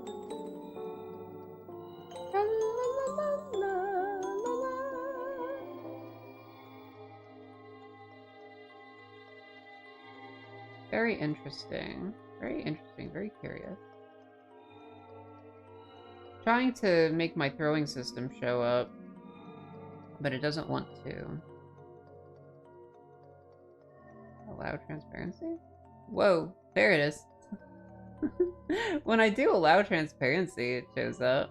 You see that? But it shows up gray. It shows up gray. Very interesting.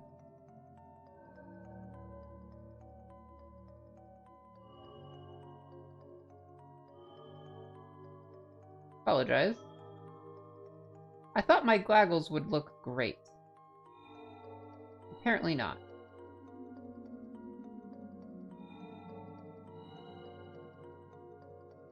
You like the idiot face? Let's see if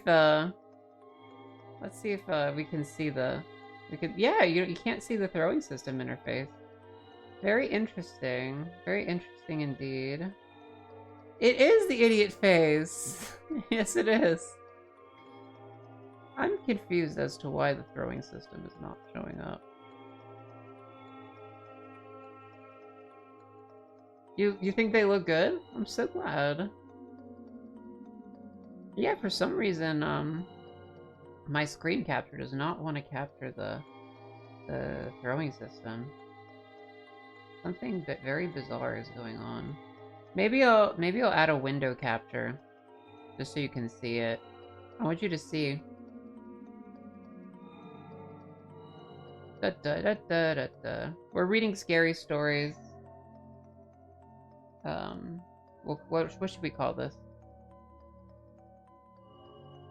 Let's call it da da da da.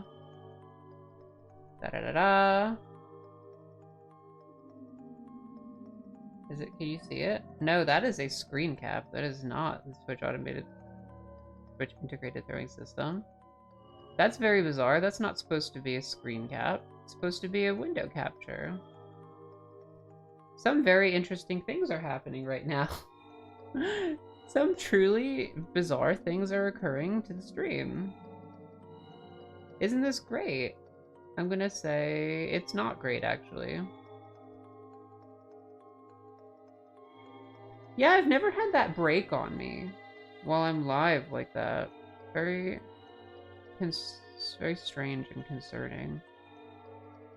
It also crashed earlier. Like, none of these things are working. The eggs. Like, you can hear the sound, but you can't actually see it. I don't know why. It was working earlier. It was working earlier. Could it be because I have a screen cap that's open? I'm wondering if that's what it is. Maybe if I... No, I don't think that is it. I wonder.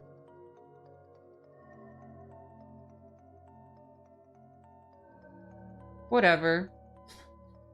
Whatever. We're probably gonna have to just deal with it. Eventually, someday, I will have Glaggles in the throwing system. when it finally works. STL cross. Oh wow, there it is. There it is. Oh, we got it. We got it. Got throwing systems back. Throwing systems back. Just had to brute force it a little bit. We have a throwing. Yeah, there's a throwing system. There's a throwing system. That looks like a throwing system to me. Okay, okay, okay. Now watch.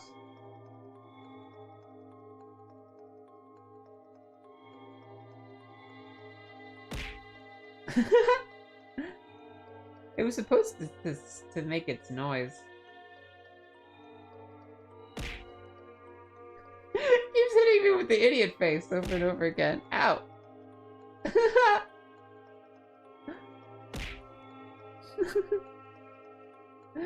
Thank you guys. Thank you for your ow. Ow. They also were making noises, but you can't have everything. You can't have everything you want in life. I'm glad you have your idiot face now, Tojiko-san. we're good. I'm just gonna keep reading some scary stories, okay, guys?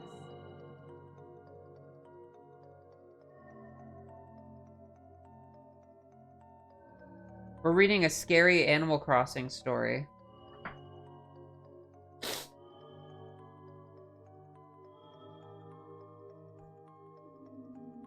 Captain's speech is garbled, and I don't like the way he says camp like he's being sarcastic. Despite the long drive, I never get more of his face than a passing glance. We seem to drive forever. Eventually, I lose track of time and start to doze off to the mesmerizing sound of the rain beating against the window. I'm jolted awake when he tries to make small talk. He asks me how I'm going to pay off the fare in a lighthearted manner, as though we hadn't already paid the camp admissions. This should have been my first sign that something was horribly wrong. You have enough to get settled? I'll just have to make you work it off, you scallywag. Yah! Oh god. Welcome to camp. We come to a rolling stop, and I stumble out of the door while he shouts at me with that sarcastic voice again before peeling off with my suitcase still in the trunk. Son of a bitch. All I've got on me are the clothes on my back and a shitty haircut. My only option is to check in. The lady behind the counter is a fucking pelican who calls herself Pellies. Is some kind of... I like how this guy, the writer of the story, genuinely hates Animal Crossing. Is this some kind of theme camp crap where the adults dress like animals? Okay, you've never played Animal Crossing before? Tom Nook has certainly been in a mood lately, I must say. I like that emote, Scrut. Me encanta. She tells me the director, Tom Nook, has taken a special interest in setting up my cabin for me. I didn't know it at the time, but that name would be burned into my memory forever. There's a hint of recital in her voice, as though she's made this speech before. Anyway, I'm sure you're anxious to see your home. My home. It's so barren. What the fuck? What the fuck is going on? No toilet, no sink, not even a goddamn chair. I get a cardboard box, a candle with no matches, and a boombox that only plays one song, and it fucking skips. I make for the admissions office. Before I even get out the door, Tom Nook is all over me like a cross between a used car salesman, a lawyer, a German shepherd, despite being dressed as a raccoon and a goddamn maid ticket. The perspective of the kid. Yes, indeed. This is Billy.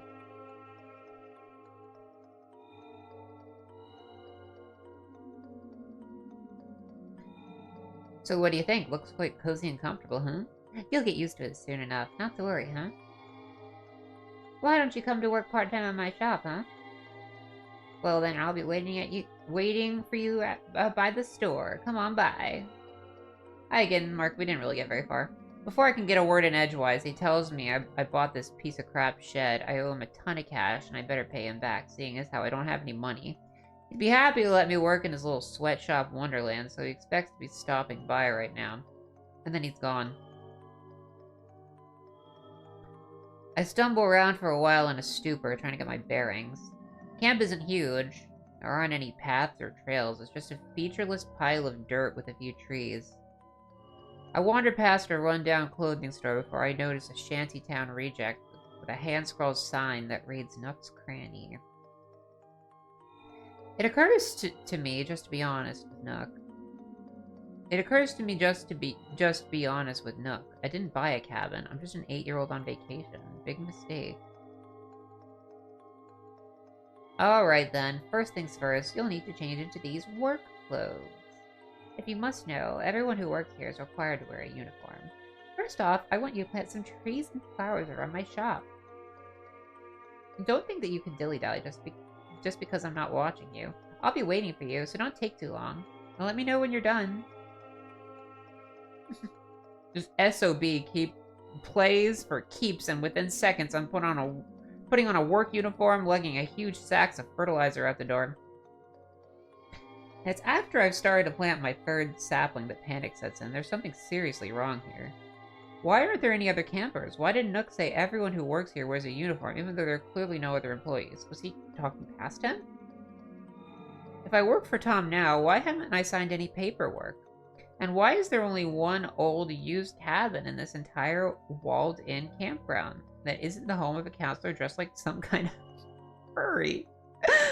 Oh god. My stomach's in knots. I bolt across the empty lot to where the large fortified gatehouse sits looming. Carved out of face of solid rock, a 2-man-sized dog soldier stare me down, and I curse under my breath for not being able to find a single normal person. But at this point, I'm nearing hysteria. I want to go out! Oh my god. I begged one to open the gates, but he stared blankly through my face and his reply sends a shiver down my spine that's punctuated by my own name. Oh, isn't there some other business that you need to take care of, Billy? Like, your part-time job, for example? How does this asshole even know my name unless... Holy fuck. It suddenly penetrates my 8-year-old brain like a brick through a convenience store window. They're all in on it. The mysterious cabbie that took off with all my shit, being forced to wear work clothes, the impossible sudden death, guarded gates, it's all one big conspiracy. And I'm trapped. And I'm alone.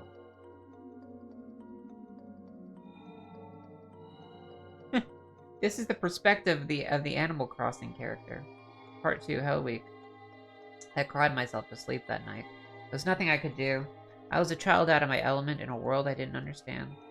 This is the camp service center, where we adjust life to your needs. I tried to call my mom on the phone they put in my bedroom, but all I got was an answering machine that spouted utterly useless Orwellian bullshit. To my horror, I inspected the back of the phone only to find there wasn't even a cord. Just a cheap prop. They'd even gone so far as to nail it down to the shelf. Oof. I slept like shit, bolting up in bed at the slightest sound. I had hazy dreams about a legion of half-animal, half-man shadows bustling through my door in the middle of the night doing unspeakable things. Nobody came for me. The next day, I headed back to Nook's. In the sobering light of morning, my thought was that I would have to come up with a plan to escape. But until then, I should lie low, not make a scene. Plus, I was starving, and there was no cafeteria or food hall on the entire grounds, just a few orange trees for sustenance. I asked Nook about food and payment. Nook didn't give a fuck.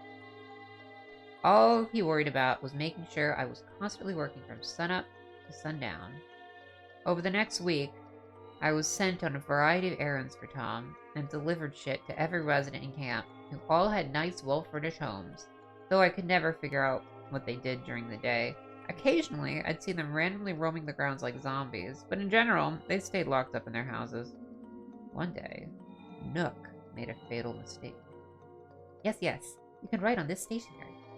He asked me to find a sales flyer. He asked me to send a sales flyer to a resident in town, and gave me a blank envelope. This is my chance. Wonder if I can make it bigger. Don't think I can make it bigger while keeping everything. Not quite. Gonna get a message out to my mom. With any luck, the Pelican woman wouldn't be paying close attention to the address, thinking it was a sales flyer from Tom Nook. I took his stationery and scribbled out a brief but clear message. Dear Mom, this is not a real camp. I am being forced into labor. Send the police ASAP. Please mail me some food. From Billy.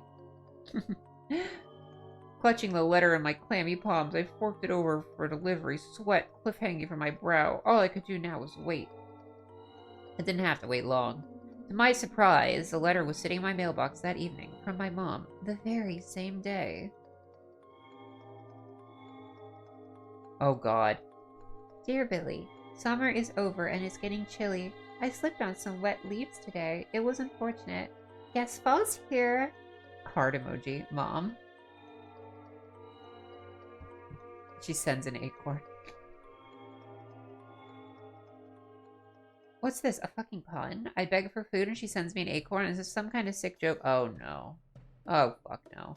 My mom never got my letter and she never will. She didn't write this shit. In one instant, all my hopes are shattered, and now they know that I know. I fall into a fog of despair, and curl into my bed hoping to die, but the next morning comes, and hunger strives me from my misery. Nook claims he'll pay me for all this work I've been doing, but I haven't seen a dime from it. He just gives me more and more errands while the residents mock me. Oh, a carpet! You sure are working hard, aren't you, Billy? How does he expect me to pay off this debt? The answer is simple. He doesn't. Days go by. You get a new resident in town named Pete, and if you're thinking he's named after a food made from his own... Oh, Pate? Pate! His name was Pate. If you think he's named after a food made from his own species, you're right. Nook orders me to deliver a massive throw rug to the toupee-wearing duck man, and I begrudgingly haul it over. Wow, thanks! Totally cool! Oh, I see, Billy. You're working for Nook. Well, I guess everyone gets in over their heads now and then. So, hey, you should take my stove. Now cheer up, Quackle. Pate shares a disturbing bit of dialogue with me, and then something odd happens. I think he meant to call me a cracker, but when I got home that evening... No, it's Quackle. Hi, Glitch. We're reading Animal Crossing creepypasta. Then I'm gonna read Smile Dog, and then I don't know. When I get home that evening, he has shipped a gas stove over to my shack. With winter coming on, it may be the only thing that keeps me alive. Is it possible I've made a friend in this fucked up place? I set it up next to my candle. Are things finally looking up? The seeds of a plan begin to come together. It's risky. I've got to take any chance I get. That night, while Nook's distracted, I'll steal some paper from his shop. Tonight I'll send Pate a letter explaining my situation and beg for his help. Since he's new around here, maybe Nook hasn't already gotten to him. That evening, I slip a thin envelope under the mallard's door. I toss and turn all night. Dear Pate, I'm being held hostage here. If you have any decency at all, please help me. I'm begging you. From Billy. I guess Animal Crossing is kind of a horror game when you think about it. The next day, I'm headed back from a job when I see Pate walking zombie-like back to his house. He just came from Nook's. I cautiously approach him, unsure of how to broach the subject. Hi, I say. Leave me alone. You're like a chewed-up piece of gum I accidentally sat on. Gag me. Oh my god. Oh my god, Glitch, you have to brush your teeth or the evil tooth fairy is gonna come for you. Be careful, Glitch. Stay safe out there.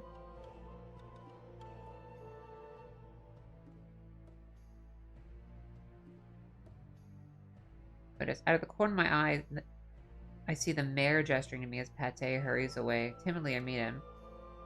Remember, Billy, the mayor always has his eye on you. And that's when I know what needs to be done. This isn't the mayor's work, or the residents, or a cab driver. This show is being run by Tom Nook, and the only way I'm getting out of here is on my own. Okay, guys, I'm gonna feed Penelope. So I will be right back.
Wow. Wow. Wow.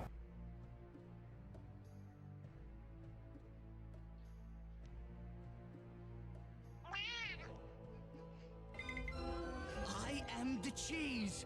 I am the best character on the show. I am better than both the salami and the bologna combined.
A new litter of Glago. How beautiful.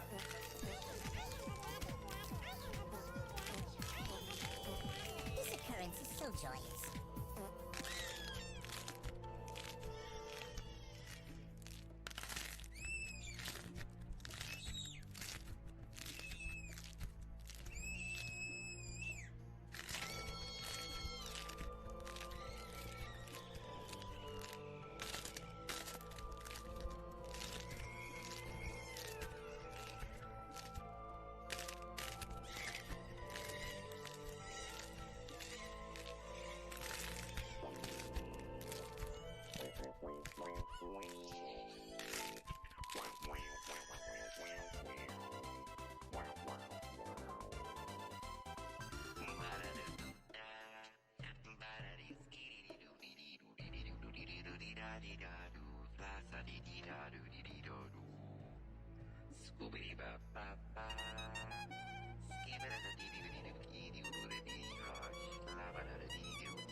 beautiful.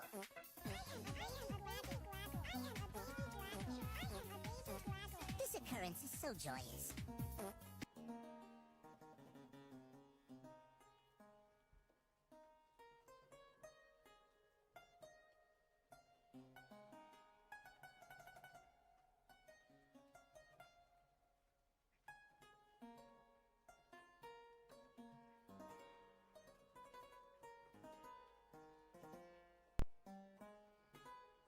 What was that? What was that?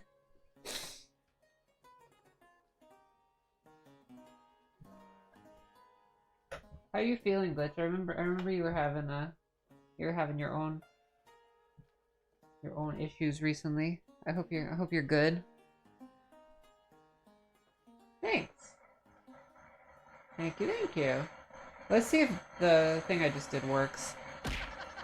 Yeah, they're supposed to giggle. I don't know why they stopped giggling.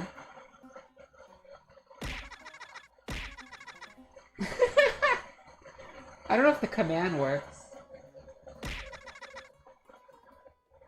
No, the command does not work, unfortunately.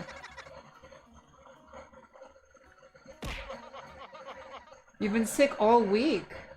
Oh god, I'm sorry, Glitch. Feel better.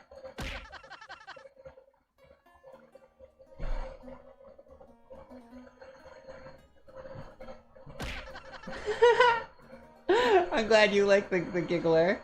I'm glad you're on the mends. Yeah, I feel better. What music are we listening to?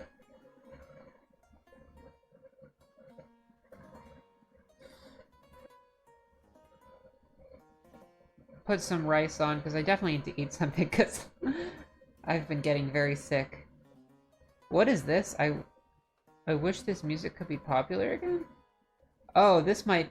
Oh, I hope I don't get in trouble for playing this.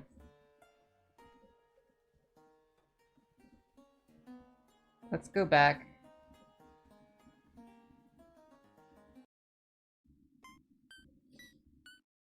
You need hot water with honey? Ooh, yes. No, it helps. I've been having severe migraines all day. Took me out completely. So if that helps. I'm having poor. Poor is pretty much my solution to all problems.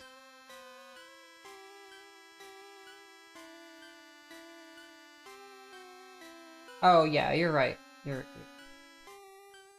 ᗷᗩᗩᗩᗩ, alivia.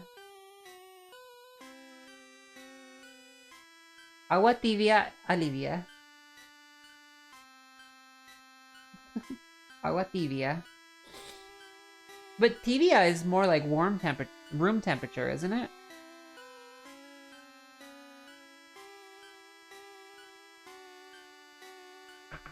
Correcto, ¿no, Scran?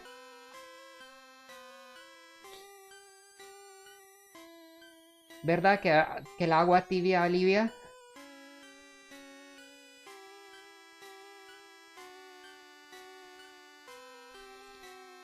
Okay, we're gonna finish the Animal Crossing creepypasta.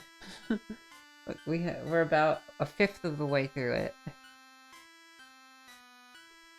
But it goes fast.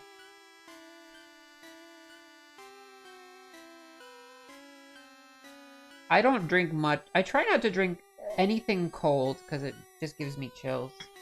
That's something I did pick up from being around a lot of South Americans. I mean, I get very health conscious.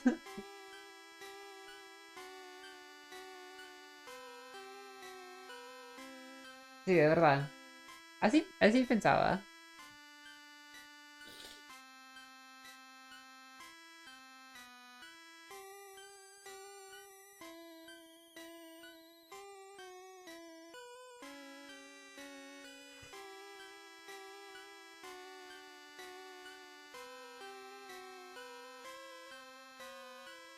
Questions and answers.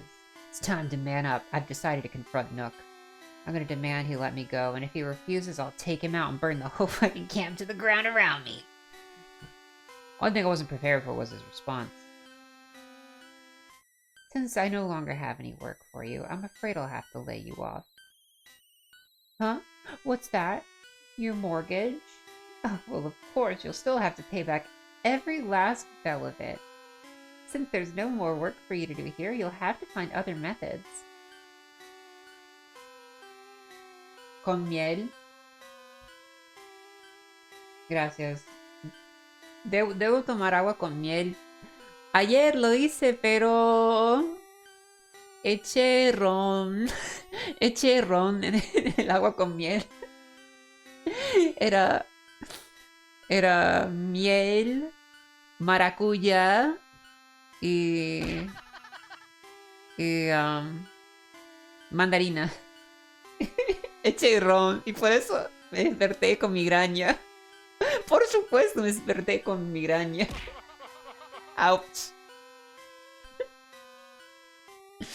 La próxima vez no voy a echar ron.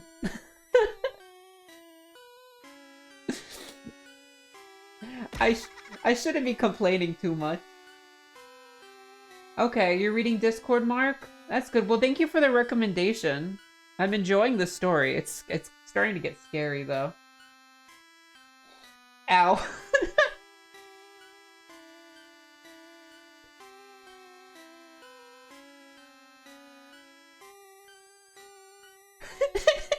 Por supuesto. Pero solo era ron blanco. Solo era ron blanco. Era suave.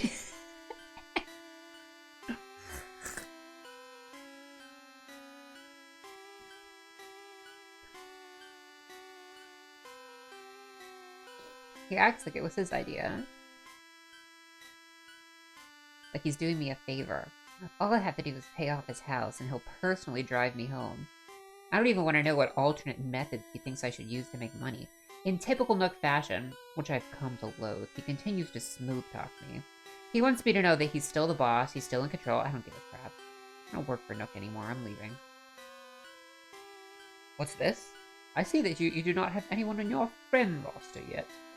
We can't have you wandering around strange towns, it just isn't safe. Friend roster? For my own safety? Son of a bitch. Yeah, I'm free to go. Nowhere. I'm about to tell him exactly where to go, but I stumble on my thoughts. For some reason, I can't seem to remember where I live. Can't remember my address. I've been here about a month now, maybe more. I should still be able to remember. Maybe I can appeal to the other one. Good night, Glitch. Yes, feel better.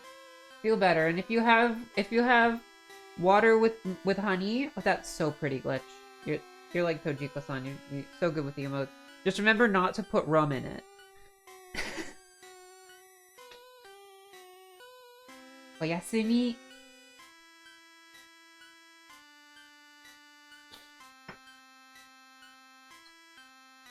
Oh, hey, look. I'd rather not talk to you. Fuck this shit. I head back to Nook and let him know the score. Oh my god, what is Nook saying? Oh no, I think that's Billy. Billy's calling him something very mean. He laughs, and then he gives me the shovel, and suggests I start digging. That smart son of a bitch. No court on earth would convict me if I beat him right here with his own shovel, but the truth is, I'm scared. I'm just a kid. As much as I hate Nook, the thought of actually killing someone makes me sick to my stomach. The icing on the cake was it wouldn't help me escape. I can't fight off the whole town. I have to get my head straight. I need a plan to get past the guard dogs. I need to stock up food, make sure I don't starve after I'm out of here. God only knows where they've taken me. I'll need to be invisible. I'll stick out like a giant catch me sign in this work uniform. Oh, see if we can dismiss this. Snooze the ads. Yes, yes. Worst of all, after everything that's happened, Nook's gonna be expect me to try to break out of here. I'll have to wait for the right time. But first, I'll need to make some cash and let things settle down for a while. Maybe the best plan would be to look like I'm really listening? Like I really care about paying off my palatial cardboard estate? This is actually pretty good writing. But how am I supposed to pay it off? Nook says he'll pay almost anything. I don't ask why. What's worth my time, Nook? His answer? Dinosaur bones. What? Is he just fucking with me? He tells me to go to Blathers, a jerk in charge of the camp museum. I head over to the museum to find out what the hell he's talking about.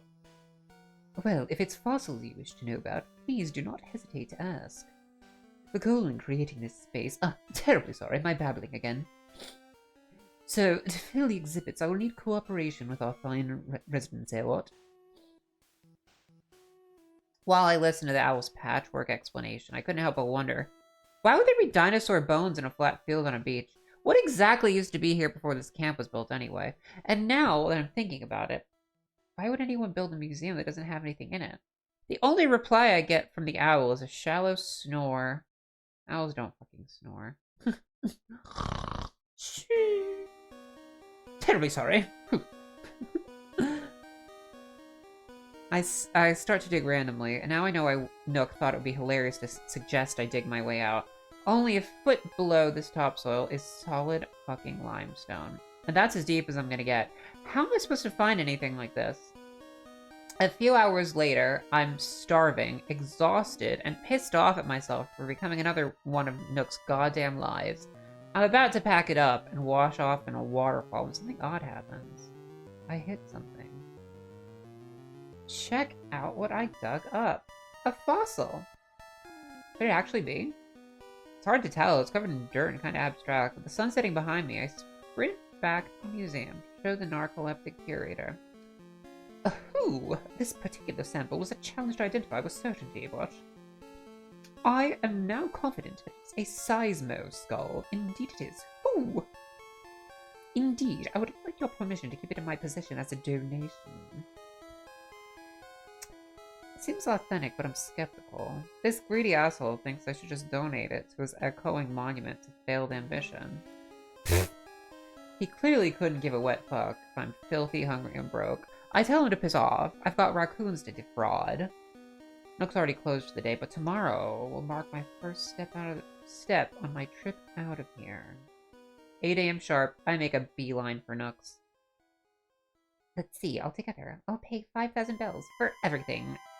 I'm actually a little surprised when Nook agrees to pay for my fossil. But my surprise turns to anger when I find out he's going to pay me in bells. It's an imaginary bullshit currency. It's not even real money. It's just a leaf that has a small hole punched in. It's infuriating to think how he continues to fuck with me at every opportunity. An upturned smirk on his smarmy face all the while, but I try to play it cool. I think he'll actually get satisfaction out of seeing me upset, so I take his money and leave. At first, I was skeptical of Nook's decision to stop working me, but over time I've come to understand the method to his madness. He's been forcing me to make difficult decisions. For example, if I pick oranges to sell to him, I'll go hungry, but otherwise I'll never pay off my debt. The same rule applies to almost everything at camp. I start every day forced to make a decision between working and starving. Oh my god, is this in America? I'm free, but nothing has changed. There's still one thing I don't understand. Why is he keeping me here? What does he want with me? I hate that son of a bitch. I spend the next few weeks digging up fossils, getting them inspected, turning them over to Nook for cash, quote unquote, which I've started to accumulate in mass. I tried counterfeiting his idiotic system, but he somehow knew which bells were which. To punish me, he refused to buy or sell me anything for a week. After that, I bought a fishing rod from him. I've been trying to learn to catch fish. Oranges haven't been providing enough nutrition alone. With the extra effort of digging, I've begun to have dizzy spells. But most important, I'm fucking sick of them. I hated that I was starting to adapt to this life. I was becoming complacent. I hated that I had to play Nook's deranged games so that I could afford to escape. But I was starting to see the light at the end of the tunnel. I had saved enough food to buy a quote-unquote costume from the camp seamstress, which I used to secretly fish at night so I could stockpile some food for my escape without the all-seeing eyes of wandering residents. I knew that whatever they saw, Tom saw, was keeping the fish alive in my house so they wouldn't go bad. Yeah, the little fish tanks. I told the seamstress it was for the Halloween event coming up soon. But in truth, it's going to help me blow this joint. During the day, I had changed back into my work clothes to avoid suspicion.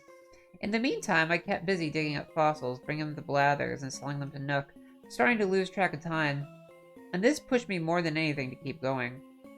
I think these are all just screenshots from a normal game. This is really interesting. How it kind of the experience of you know, an actual character in Animal Crossing of one of the residents is kind of horror. It is kind of survival horror if you're trying to escape. I had gotten pretty good at recognizing where I might find hidden fossils. There always seemed to be small pieces of cracked dirt where the fossils rested. At first, this struck me as being odd. What geological oddity would cause the fossils to be pushed from underneath, as though they were rising to the surface? And why did it seem like new ones appeared each day in areas where I hadn't seen them before? Over time, though, I would rely on their quirky nature to keep me from wasting my entire day tolling this dusty shithole of a camp.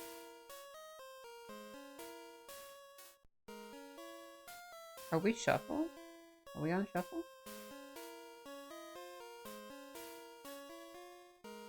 Shuffle is on. Mark, you're still here. I'm gonna have another cup of tea. I'm so glad. So glad for this tea. I was doing my rounds and a disturbed patch of dirt caught my eye, a more obvious crack than I was used to seeing. As I pitched my shovel into the earth, I was suddenly jolted by a screaming chill that shot through my arm like a lightning bolt. I dropped the shovel, and it slowly faded off as I stared at the patch of dirt in shock like I'd seen an arm shoot out of it, clawing for brains. There was a long period of silence.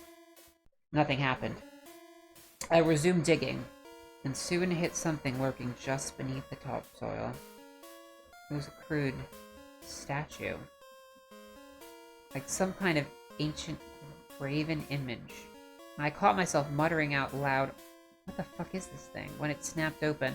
Its rust-heavy eyes and stared into my soul. A metallic word pushed itself into my head where it echoed like a tin can kicked against the wall of an abandoned warehouse. Gyroid.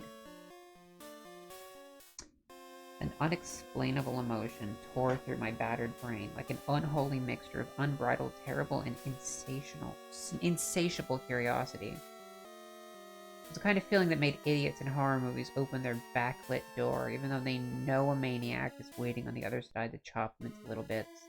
I had to find more of these. I had to understand what they were. I wouldn't be showing this one to the owl. Wow. Animal Crossing is scary. When you can make anything scary if you're a good writer. That's what I'm realizing. It's not always about what you're writing about, but how you're writing about it, because that's just a normal Animal Crossing experience.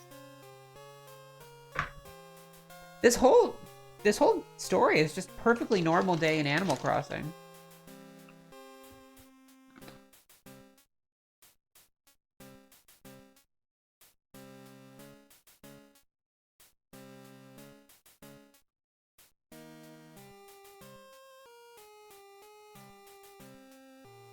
I can see why you like this, Mark. It's really well written. Especially if you're an Animal Crossing fan, you can tell how everything is perfectly normal, but it's like, imagine someone was like trapped in there.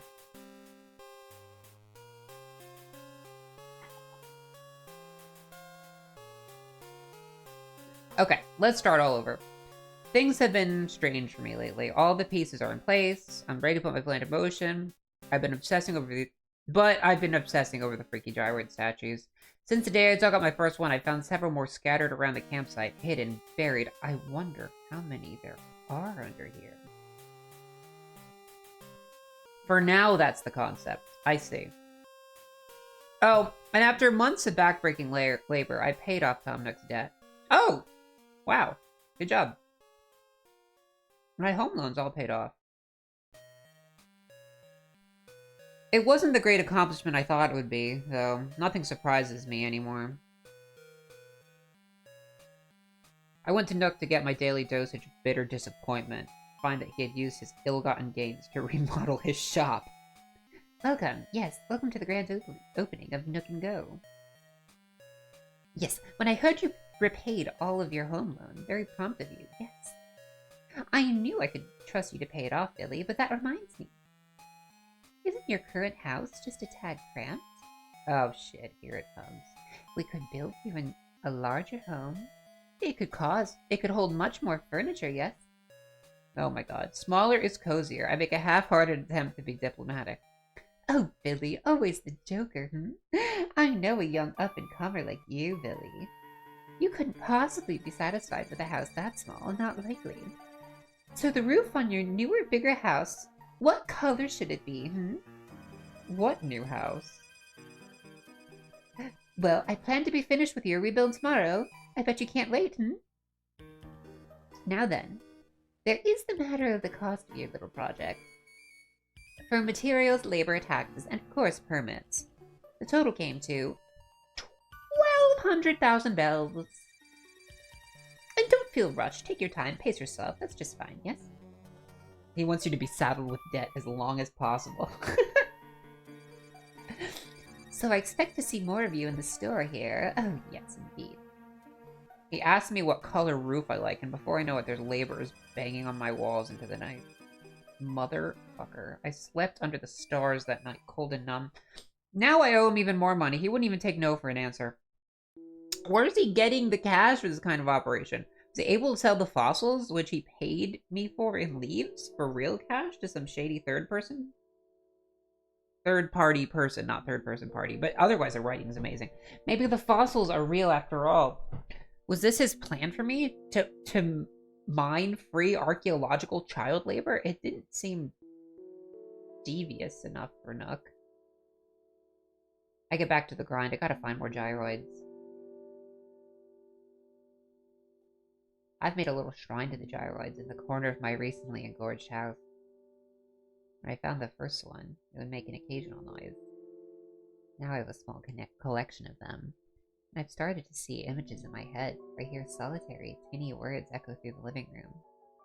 I'd hear them whisper things like, dig, or rain. But I could never make out a whole sentence.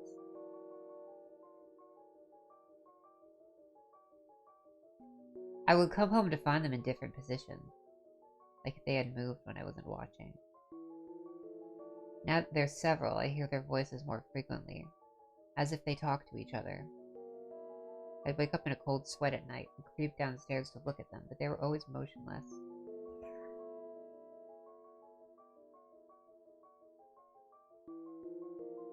I know there's something really wrong about the gyroids, but whenever I think about throwing them out or destroying them, my stomach knots up in like a punch to the gut. It's like owning a childhood safety blanket made of asbestos. In a sick way, it's like they're my only friends. I haven't thought about my escape in weeks, and my actions have become sluggish, as though every step is a struggle to wade through swamp muck. When I'm not digging for gyroids, I'm engaging in some kind of mindless activity. Monday, I spent lazily catching bugs. Tuesday, I don't remember. Wednesday, I think I fished or collected seashells. Besides Nook, none of the residents said a word to me for weeks. I briefly considered, against my better judgment, trying to form some kind of pathetic relationship with some of them before I realized how futile it was. Residents constantly moved through camp without notice. Occasionally, I would check my mail and find a letter stating they had just packed up and left in the middle of the night. Yo, yo, yo, Billy! I'm moving! Man, we had a great time chilling in camp. I'll think of you when I pump that iron. Later, yo. Ribbot. Their letters carry generic farewells that I'm sure they didn't write. I don't even know who Ribbot was, but now he's gone. The houses they lived in are packed up, or empty. This is a great story, Mark. Gone overnight. Where are they going? And why? Doesn't matter, the only person in town who even came close to being sane is a dog that makes an occasional appearance in the museum lounge area. My name's KK Slider. I play my tunes here pretty much every Saturday night. Slider's the only one that doesn't talk like a mental patient. That's not very nice to say. He shows up late Saturday night to play guitar. Sometimes his songs are the only thing that takes me away from this horror. only for a few minutes. Yeah, you're one to talk about mental patients. Over time, I've realized that he comes here just to comfort me. Nobody else comes to his shows. I think he truly feels pity for me. He always has a troubled look in his eye, like playing guitar is his way of apologizing. Sleepy. That's how I felt all the time. Not tired, just sleepy. That's why I was just lying on the ground that day, watching the clouds roll by, listening to the waves break on the shore. It occurred to me idly that I never saw any birds in this camp. Never heard gulls crying on the beach, never saw any planes or boats go by. All I ever saw was rolling blue sky and puffy white clouds and tiny packages tied to balloons. Wait, what? The fuck? The absurdity of this hits me like a bucket of cold water to the face, and I jump to my feet, racing to the spot where the strong, salty breeze was carrying the balloon swiftly past the rock walls of the camp. I scanned for something to throw. Anything. Grabbed for a handful of rocks that started chucking. Just as the balloon was about to breeze past me forever, I made a lucky shot. The hours spent skipping stones paid off, and the package came plummeting down to earth. Faint tinkle of shattered glass. Oof. I handled it cautiously like a bomb, waiting for some fool to try and defuse it. Pulling out the wrapping paper reveals a busted desk lamp. It's utterly mystifying who would set a desk lamp afloat on a balloon from this camp, knowing that if it ever came down, it would be useless. The thought crossed my mind that Nook was just continuing to play his mindfuck games with me, but this didn't feel like Nook. I dug carefully around the empty box to make sure I didn't miss something. I had. In the lining poked a small white triangle, a corner of an envelope, tucked away between the wrapping paper and the box. The front was blank. Without a second thought, I tore it open and read, "Is there anyone else out there? If you get this, please help me. I'm trapped here, all alone, and I'm scared." From Penny. You have got to be kidding me. Oh. Could there really be someone else like me nearby? Trapped in a hellish summer camp nightmare? I have so many questions, but can only fit a few in my reply. Dear Penny, I was kidnapped too. Where are you from? How long have you been here? Send more balloons ASAP. From Billy. The next challenge is, how do I get a response back to her? With the wind blowing westward, a balloon of my own would drift the wrong direction, away from Penny, and besides, where would I get a helium balloon? My mind's racing, but I pause when I vaguely remember Nook is selling a child's slingshot at his store. Crazy idea occurred to me. I purchased the slingshot as casually as possible. Honestly, I don't think Nook cares what I do anymore. A few days ago, I noticed an axe on display. It must have been a mistake. Was he really cocky enough to sell me a weapon? Is he taunting me? You might want to limit yourself to only cutting trees that are in the way. One of these days, Nook. Anyway, using the largest hollow seashell I can find, I tuck my folded up note inside and draw a glaring red X on the outside. I head to the eastern rock wall.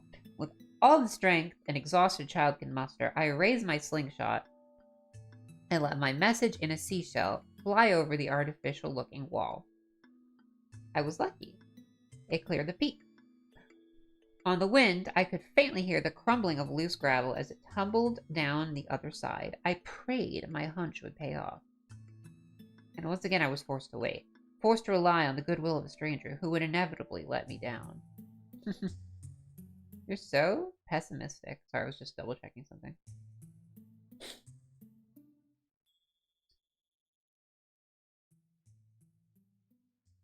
No, this is good. It's well written. I mean, it definitely does come off kind of like that era of creepypasta, you know? That kind of like young, like high school or college student style, you know? Quick, witty, sarcastic tone, but I like a sarcastic narrator, honestly.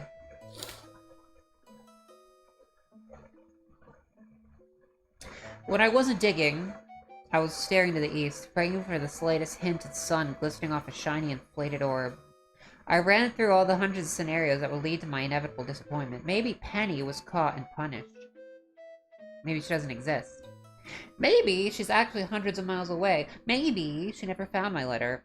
For all I know, she'd be sitting in an empty plot of dirt, never to be seen again. The chances that she'd find it and send another balloon message was 1 in a million, and today, I had won the lottery. Wow. I ran like a starving lioness chasing a gazelle. With my free time, I had been practicing my slingshot skills, and now I was a crack shot. I love tea. Oh my god, thank god for tea. In just 2 thwangs, the package came tumbling down. I scooped it up giddily and snuck back to my house, tearing into the wrapping with the closest thing to unbridled joy I'd felt since I got here. And it was like Christmas Day for POWs. Dear Billy, oh my god, I can't believe it. I am so happy. We have to keep writing. I've been alone for so long. From Penny. This time she had sent me a bottle filled with dirt along with her letter. Over time, I came to realize that the items in her box were meaningless. All they did was weigh down the helium balloon enough so it wouldn't float off into the sun. The letters were the real treasure. In the next few weeks, Penny and I wrote each other in this way constantly and only operated at nighttime. She told me she used to send messages out on the ocean in bottles, but she had been caught and punished severely. For her birthday, residents offered to get her one present of her choice, and she had said that all she really wanted was 1 balloon every day until her next birthday to lift her spirits, quote unquote. She's a clever girl. Wow. We started getting into details of each other's lives. What was the same, what was different. We both had freaky animal-like residents that would move in and then leave at seemingly random times. We both had the same buildings. To my surprise and creeping horror, both of our towns were run by a raccoon calling himself Tom Nook. Though Penny tells me he used to be there every day, and now she'd only see him once a week at best. Oh, probably because Timmy and Tommy are working at the corner, or the cranny, or whatever. We discussed the details of our camps. They sound very similar, so I asked her to send me a drawing of her town the next time. While I waited, I drew out a map of my own camp to send back. Though I had long ago become jaded by fucked up events in this camp, I have to admit my stomach twisted when I finally saw her response. Except for a few tiny differences, it was almost identical to my map. Horror started to slink back into my addled brain as a few puzzle pieces came together. I wrote back to Penny that night. I think there might be more of us out there.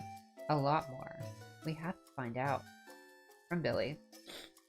Between Penny and myself, we got to work, slowly sending messages blindly in every direction, with notes asking to spread the word. I borrowed some of her balloons, then set them adrift in different directions. To equal delight and disgust, we started getting responses from every side. Jack, Sarah, Aaron, Jimmy, Philip, Emily. Oh, there's a Philip! Names were starting to roll in, and most of them were confused and surprised that anyone else was out there at all. Some of them were just a few weeks into their ordeal, and some had been captives for years. All of them were scared. I started receiving balloon packages at alarming rates. I began to worry that someone would notice. That's a lot of packages.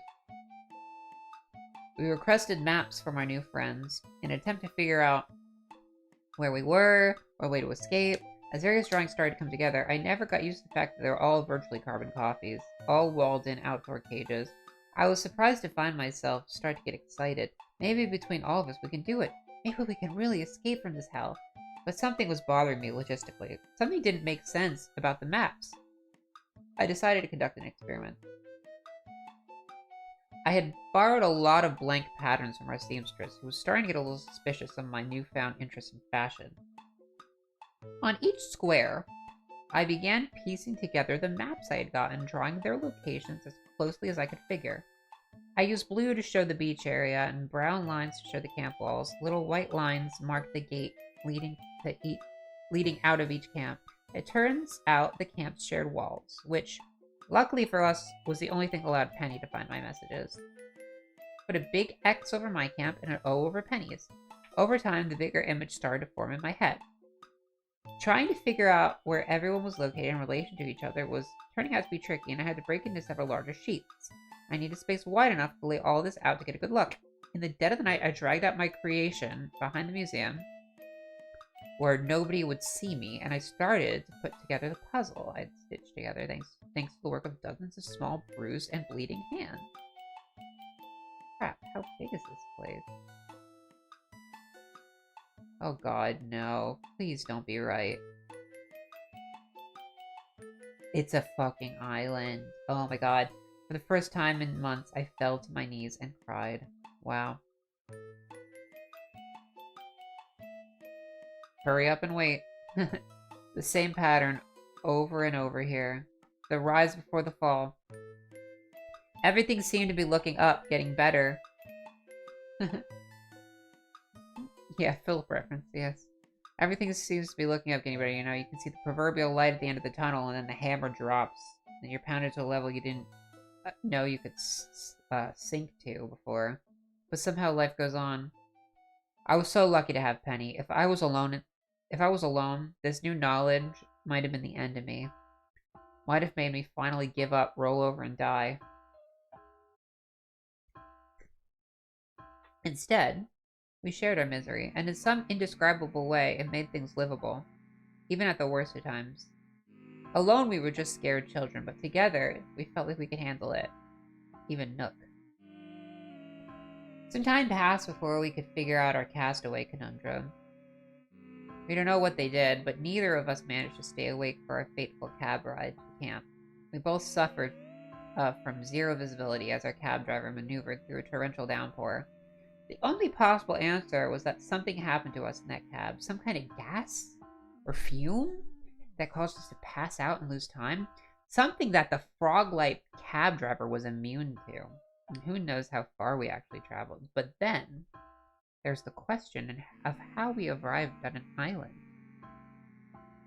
Penny says she can't picture him anymore. He's been trapped here several years, but I remember the strange cabbie. Why are you setting sail for a camp? He wanted me to call him Cap'n. He had an odd, fishy smell. It was my first glimpse at the horrible animal residence in camp.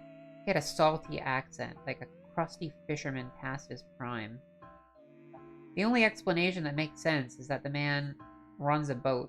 Maybe one big enough to drive a car onto. Maybe he even operates a car ferry, like the ones my family used to take when we would make road trips cross-country. Penny thinks this is probably right. She's always wondered how they found the bottled messages she had flown out to sea. But our method of capture may be our means of escape.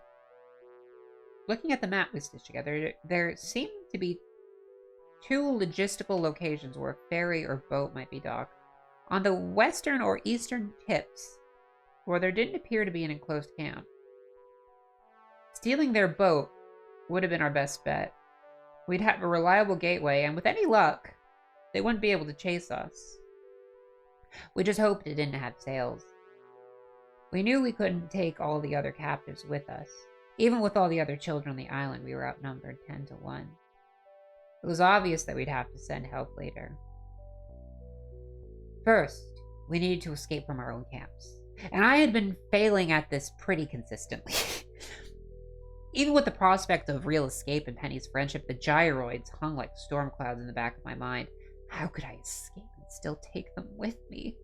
I had only been thinking about the problem for a few months, but Penny had 100 plans. Water escape was too risky. Too many factors. Fuck this. From the shore, we could see tall breakers out in the ocean, rolling over 10 feet high. We knew we wouldn't have the strength to overtake them. And the mere thought of trying to build a full-sized raft under the watchful eyes of Nook as his spies sent a shiver down my spine. Penny was punished for just sending bottles. I don't know what they'd do if they caught me in the middle of an all-out escape. Not to mention the captain and his boat, which we suspect he'd use to patrol the surrounding waters. The ground side looked equally impossible. Fuck this. Just like my town, and I can assume all the rest, Penny reports guard dogs permanently on duty at the camp gates. The only time the gates would be open were to move animal residents in or out, which they would only do when they were sure nobody was watching. Our saving grace was that over time, Penny found out something interesting. There was someone that never used the gates to get around. Tom Nook. Fuck you.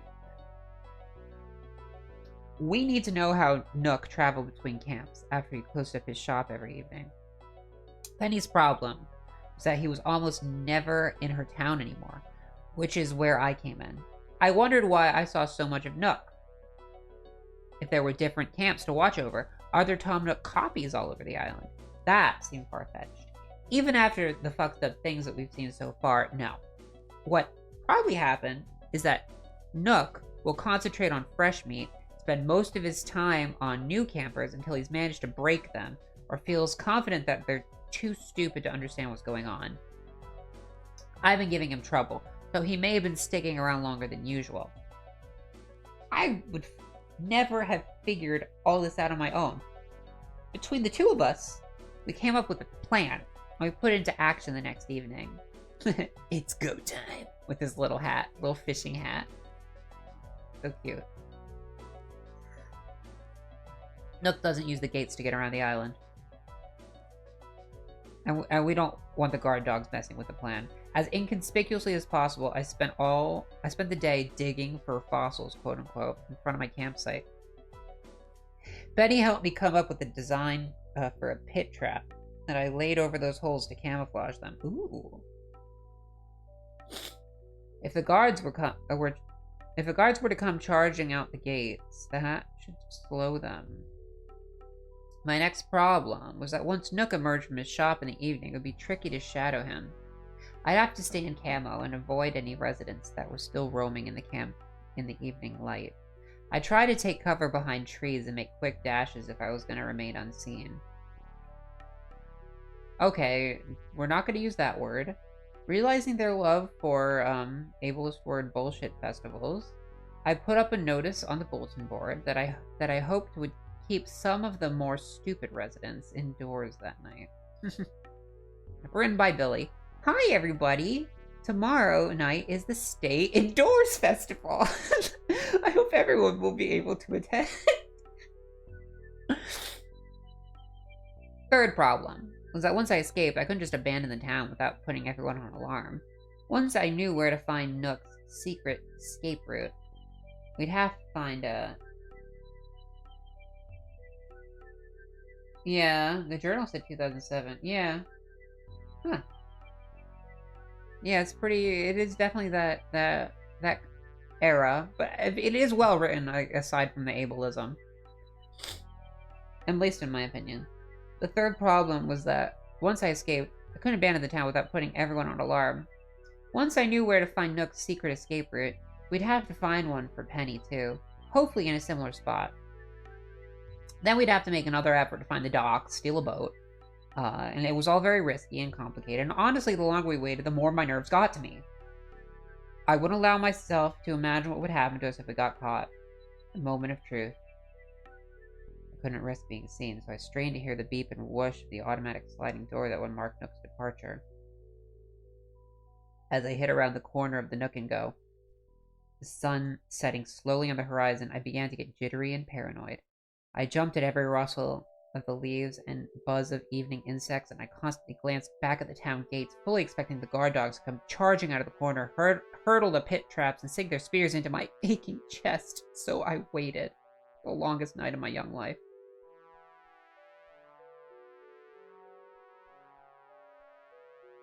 Approaching halfway. Nightlight. I waited. And I waited. All night.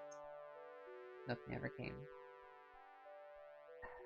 Must be 3 a.m. now, and drowsiness is starting to make me clumsy and dangerous to the mission.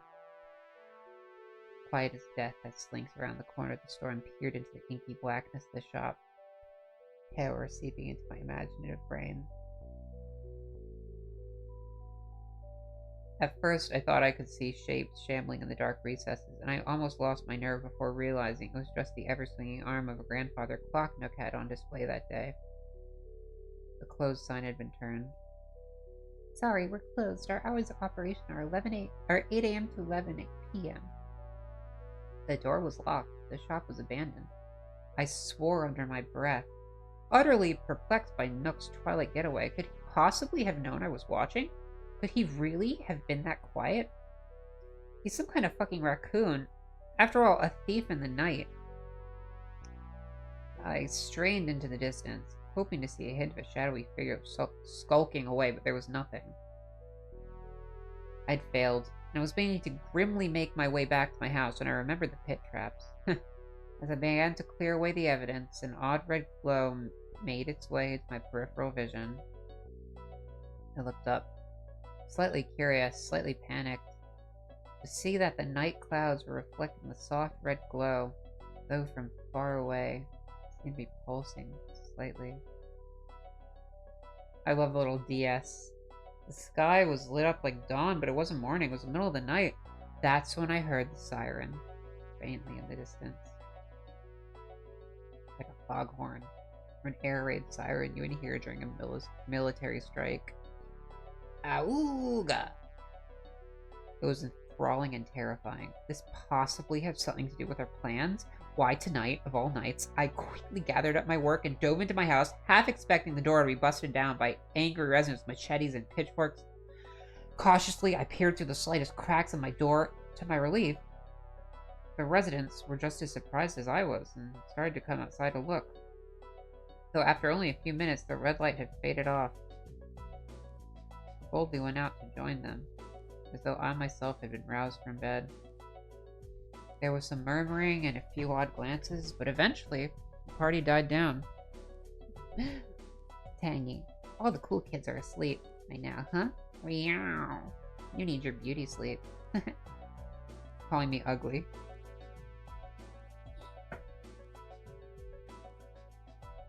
Nobody would tell me what was going on. They all suggested I just go back to bed. I got the impression they truly didn't know. As I walked back to my house, I overheard a disturbing comment. I haven't seen that in a good 10 years, I drawled toward him. What did he mean? Had this camp really been around for that long? If children had been kidnapped 10 years ago, where were they now? The thought crossed my mind that with all the other children that were starting to find out what was going on here, someone had made a mistake. Maybe there was an escape or a fight. Maybe tonight was the last night for some poor bastard on the other side of the island. Maybe our cover was blown. I had to send Penny a message, but first I had to wait for the crowd to disperse. I was already groggy from sleepless night, and morning was just starting to break by the time the residents had gone back to their homes. As usual, I found a likely seashell, marked it, and was about to send it flying when I received a third surprise that day. Balloon? In the morning? Apparently, Penny had the same idea as me and was a little quicker about it. This wasn't like her usual balloons, though. It teetered oddly in the sky, a little too heavy to catch the wind. It was coming down quickly. It almost looked like it had sprung a leak. I helped it along before anyone saw, and I scooped it up and trucked back to my house. Oh god. Here, Billy, I have to write quickly. They might be looking for me. You're not going to believe what happened. Secret passages are built into all of Nook's shops all over the island. Holy shit! I read through Penny's long letter slowly, my fatigued brain stumbling onto the words. I feel like such an idiot. Now I understand why I didn't see Nook leave last night. He builds his escape tunnels directly into each store. That would explain how he can constantly change his merchandise and why I would never see him outside. Penny couldn't wait last night. She knew Nook wasn't in her town and broke into her own store in the middle of the night, where she was surprised to discover the underground tunnels. She says there's a whole network of them under the island that leads to each of the camps. She sent me a quick sketch of what she mapped out. Okay, the center of the map is where we'd previously had a question mark, and the white line showed where the tunnels ran, branching out and running underneath each of the camps. The real shock was the main tunnel that circled into the middle. Penny had found a ladder that led up from the underground to the surface. She had hoped that the tunnel she followed that night would lead to the docks. It didn't. It led to Nook's house. I would have shit my pants if I'd suddenly— Ow! Hi, Tojiko-san.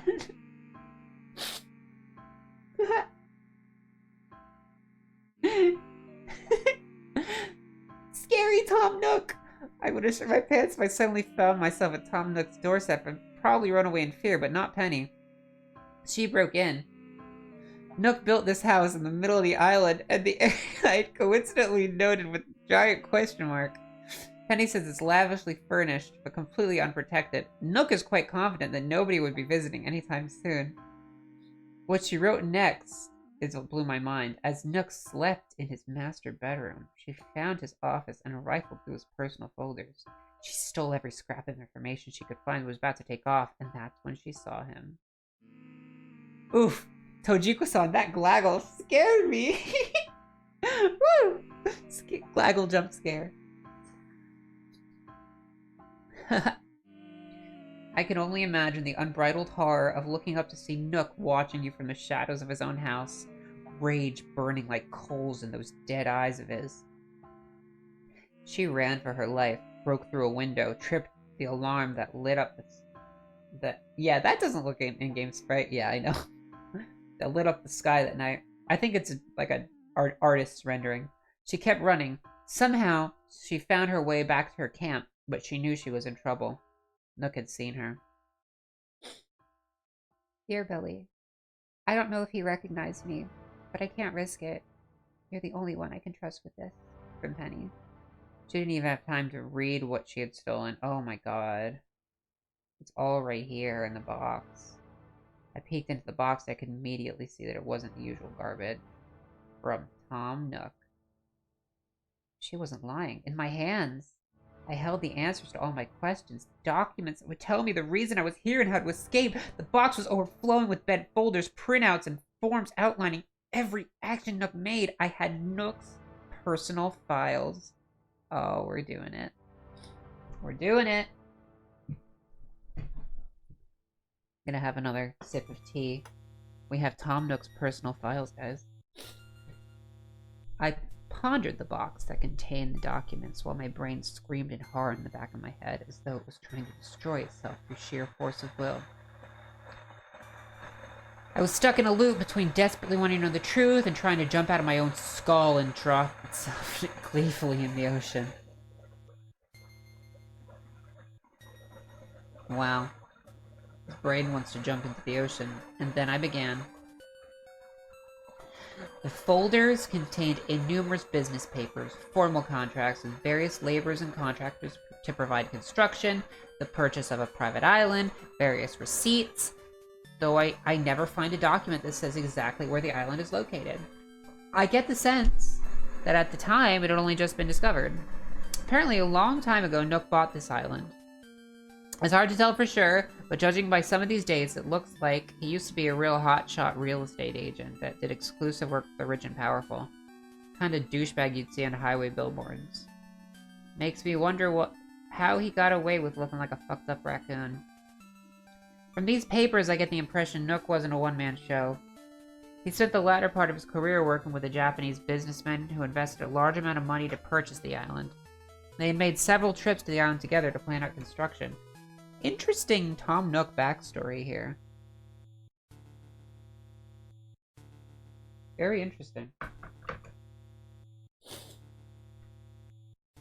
The guy's name was Totakeke or something. Totakeke? Wait. That name. Keke.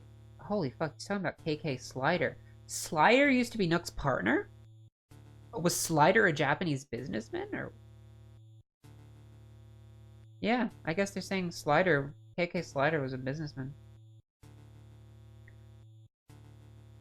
I sorted through a dozen or so construction contracts only weeks after buying the island. Tom and KK began building enclosed private beaches for wealthy tourists. That's why all these camps are private and artificially walled off. It goes on to explain that construction is slow because of the expensive faring materials and day workers. Sounds like we were right about the ferry, too. And it looks like it never got finished. Something weird happened almost 10 years ago. Not canceled all the contracts on the same day, even though it must have cost him millions. According to some receipts, he also purchased all the digging equipment on the island, and that's all I can find. Wait a second. There's a small spiral-bound notebook tucked away in the back of the box. I check the inside of the cover and shudder. Holy fuck, it's Nook's personal journal. For a moment, I almost considered not reading it, just burning everything and saving my sanity. I've learned to live without knowing why I'm here. I don't know if the same can be said once I find out. But it's impossible. I flip the back cover and swan dive into oblivion. My fingers fly over the pages. I'm reading so fast I can only catch a glimpse of the entries, but they're converging into one big, horrific picture. With every page, I understand more of what's happened here. March 19th, 1997. Construction is slow. It's been raining every day for a week now, Tom Nook. March 26th. The workers dug up more of those freaky statues. They might be valuable. I'm keeping them in my office. April 3rd. A fight broke out today. One worker was badly injured. I think they were fighting over the statues. April 18th. Weird things have been happening lately. People are spooked and half the crew quit today. April 20th. KK thinks the island is cursed and we should cut our losses. I convinced him to give it one more week. May 13th. I'm staying here. KK can go fuck himself. This is my home. You can't take my gyroids. May 21st. I had to lock up KK. He threatened to call police. He wants to take my property. He's jealous. Starting to look different. Feel funny. Can't sleep. KK howls at night. This is wrong, but I have to. The gyroids say so. Nook's ramblings get worse. Soon the pages have unintelligible scribbles or childlike drawings. There's clearly a section of the journal that's been torn out. Probably because it was nothing but pure crazy. I'm surprised to find the journal picks back up 7 years later and seems strangely lucid. August 15th, 2004. Things are going well. Lots of new friends. September 2nd, 2004. I need a lot more. A lot more. At this rate, I'm going to run out in a month. November 24th, 2004. This new plan has worked very well. The young ones crossed the fastest and put up the least fight. Oh god. December 10th, 2004. My favorite is Rabbit. Oh my god. My blood runs cold. I suddenly know exactly what's happening. I have to suppress my gag reflex. I want to shut down, go into shock. But I can't stop my brain from fitting all the pieces together. Tom Nook didn't get away with being a raccoon. Tom Nook used to be a man. He was building his luxury island resorts with his partner KK. The construction crew started unearthing gyroids, and Nook began to collect the clay statues. They were doing strange things to the crew, making them act odd. KK wanted out, but Nook convinced him to wait one more week. Then the gyroids got to him. I suddenly flashed back to an old conversation I had with Nook. At the time, it seemed utterly insignificant, but now I get the context. I'd completely forgotten to mention a very important thing I must ask of you. What's your favorite animal? Billy, I'm going to give your life some meaning. That's why I ask. Oh crap, the longer you're exposed to gyroids, the more you cross over into some fucked up mutant animal creature. Oh my god, no! I flip back through the journal and reread the page carefully as the hairs on the back of my neck stand on end.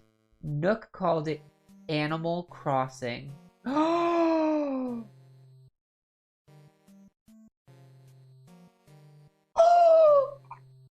That's why the island is full of animal people. But Nook realized that it takes time. Judging by the dates on the journal entries, it can take over 6 months. And children cross quicker than that. His biggest problem would be keeping people captive and healthy for so long. Fuck. Oh my god. It all makes sense. The entire fucking camp is designed to keep me distracted. The lie Welcome to camp. The pointless job. First things first, you need to change the work clothes. The house. You couldn't possibly be satisfied with the house. That's small. Not likely. Oh my god. And don't feel rushed. Take your time. Pace yourself. That's just fine, yes? The trap. Can't have you wandering around strange towns. It just isn't safe. KK. My name's KK Slider. I play my tunes pretty much every Saturday night. Oh my god. Now I know why he looks so sad, like he's resigned to his fate. That's why he doesn't stay at my camp. He probably travels to all the island cells on different days trying to cheer up the children forced to live here. I decided if I get out of here, I'll come back for KK. That's very nice. And then there's the museum. So, to fill the exhibits, I need the cooperation of our fine residents here. What? It's like that one part of Pinocchio where they name it Pinocchio? Oh no. Oh no, you mean the part with the island. What's the name of the island? Or the fair? The fun fair? What's the name of the place with the wolves? It is a lot like Pinocchio, actually. It's like they go to the circus, right? That's a good story. Guillermo del Toro, Jorge, you gotta watch. If you want to go on a Guillermo del Toro kick, we should also watch Pinocchio, Jorge. No pressure, though.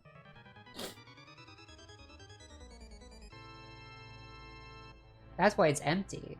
A completely pointless waste of time. I bet each child crosses over. After each child crosses over, they empty out all the shit they've collected for the next victim to start over. La Isla de los Juegos. The island of, yeah, I guess. No, no me acuerdo. Yo vi Pinocchio de Guillermo del Toro en inglés. Así que... Pleasure Island!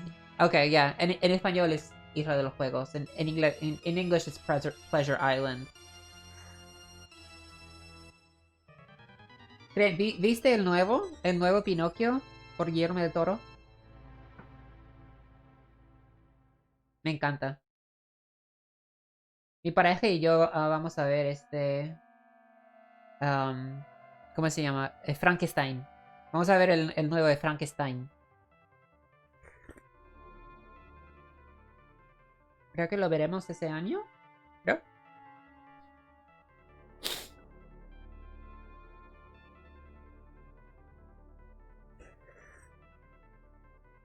Estoy tomando mi té. I'm having my tea. That's why it's empty. Okay, so the museum is just meant to just keep you busy as you're slowly crossing into an animal. Fossils. Fuck, I'm an idiot. There's no dinosaur bones at sea level. They're all planted here. They don't rise out of the ground. They're put in. That's terrible. Tangy. All the cool kids are asleep by now. The residents must go around while I sleep and put new ones in for me to find. That's why there's always a mound of dirt where fresh fossils are buried. That's why the other residents never contributed to the museum. That's why I saw Tangy that night wandering around with a shovel. Wait, that means the goddamn gyroids. Oh, fuck me. Nobody wanted me to find them. Nook wanted me to find them. Oh my god. No, he wanted me to put them in my house and obsess over them. If he forced me to keep them around, I'd fight it. But this way, fuck, ever since I found them, I've been slow. My thoughts have been cloudy. It seems that the more you're exposed to, the quicker you cross over. I think I'm still human, but I can't remember how long I've been here anymore. But that leaves one question. The big one, why is Nook turning us into animals? I reread his journal slowly and tried to think of all the things that had happened to me here. My hands shaking uncontrollably, it all comes back to the gyroids. I know they try to talk to me, but I can only imagine what they say to Nook. He was the first to fall for their influence. Oh, he's the original. What are they telling him to do? Then I figure it out. Yo, Billy, I'm moving. Man, we had a great time chilling at camp. I'll think of you when I pump Mad Iron. What's your favorite animal? I need a lot more. At this rate, I'm gonna run out in a month. Oh, he eats us. That's why the residents just disappear one day without a trace. Once they become an animal, he eats them, the sick fuck.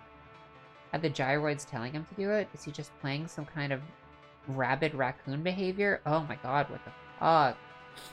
I think my favorite's rabbit. I think he just likes it. I tried to catch my breath, but it was hard to breathe, and the walls were closing in on me. I had completely lost track of time. Shuffling through the huge stack of files and papers all day, and the sun was starting to come down. I was starting to hyperventilate and felt dizzy. I didn't know what to do. All I could think of was Penny. What had they done to Penny? I might have lost my mind then, if the door hadn't suddenly been busted down. Ugh, mutant animal freaks swarmed in, their clawed hands scoring my skin as they dragged me screaming from my house into the darkness of night. Oh my god. No good deed goes unpunished. Wow. Part 9. I woke up with a headache so severe I immediately puked over the side of the bed. Oh, that was me today! That was me! My head rang like a bell and my sight was blurry, as if I had been on the bender from hell. I could only remember fragments of last night, but I remembered enough to know what I had read. The other residents had suddenly broken into my house. They suddenly knew I had documents. They dragged me from the house, a makeshift grave dug for me, where they buried me up to my waist and set to beating me with their hooves and claws. I thought this would be the end. Eventually, I blacked out. Little nice black frame there. Now I was back in bed.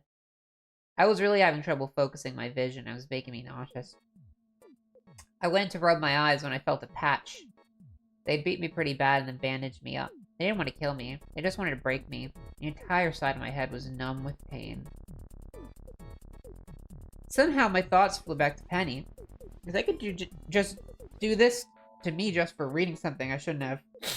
What would they do to her? Was she dead? It was almost too much to bear. I had to know. I had to find out if she was okay. I managed to hobble onto my feet and head downstairs. I suppose I wasn't surprised to find out they had taken everything I had made or owned. The house was utterly empty except for the gyroids. Goddamn monstrosities. Nothing had changed. The residents acted as though nothing had happened. They had openly mocked me, as if we'd all shared a wonderful spot of tea and biscuits last night. It's nice to see that your house is getting a little bigger, Billy. Oh my god. In my mind, I imagined a knife plunging into their hard faces over and over. A horse-shaped resident walked by awkwardly. He looked at me oddly, with more sympathy than I'd ever seen from anyone besides KK. He nervously approached and whispered, "When Tom Nook, he got obsessed with that kind of thing. All of camp suffered. Oh, too many tears. Can't even see you. I just can't even talk about what happened right now, Tenderfoot." Oh, I felt like shit. I didn't think he was apologizing for a beating. What did he mean about Nook being obsessed with that kind of thing? Did he mean the part where Nook fucking eats you? Suddenly, a new kind of numbness started to set in, and I realized I wasn't just emotional. I couldn't feel my left eye. I poked my patch, and it depressed. Too much. They took my eye. They took my fucking eye! A month ago, I would have cried until I was spent. I would run to my bed and pull the covers over my head and pray for a quick death. This was just Nook's way of saying I had seen too much, but I was beyond afraid. I felt nothing. A dozen seashell letters were sent over the wall in the next few days, where they all must have started to pile up. There wasn't much else I could do. I had fallen into a terrible state of antipathy. Nothing mattered. My existence was pointless. I could never escape, and one day my ambitions would be nothing more than being shot out of Tom Nook's ass. The only thing that kept me going was the hope that Penny was still alive. I would spend all my time staring east in a catatonic state, as if Penny was going about her daily business, preparing a balloon with a smile on her face, anxiously waiting a reply. I knew that wasn't the reality of it. At the very least, she'd be locked up and under constant supervision. But a glimmer of hope crossed my mind. Maybe it's too important to Nook that we cross over. Maybe he won't kill his victims because he needs us more than we need him. Even at the darkest times, hope springs eternal. I knew that I wouldn't give up until I rescued Penny, and she would do the same for me. A week passed, and my depression and physical pain had started to wane. But I was beginning to have vivid nightmares. I wouldn't go for more than a few hours without screaming myself awake. I guess it wasn't surprising. My whole life had become one big nightmare. One morning was especially bad. I didn't know what Penny looked like, but I could imagine her shrieking in terrible pain.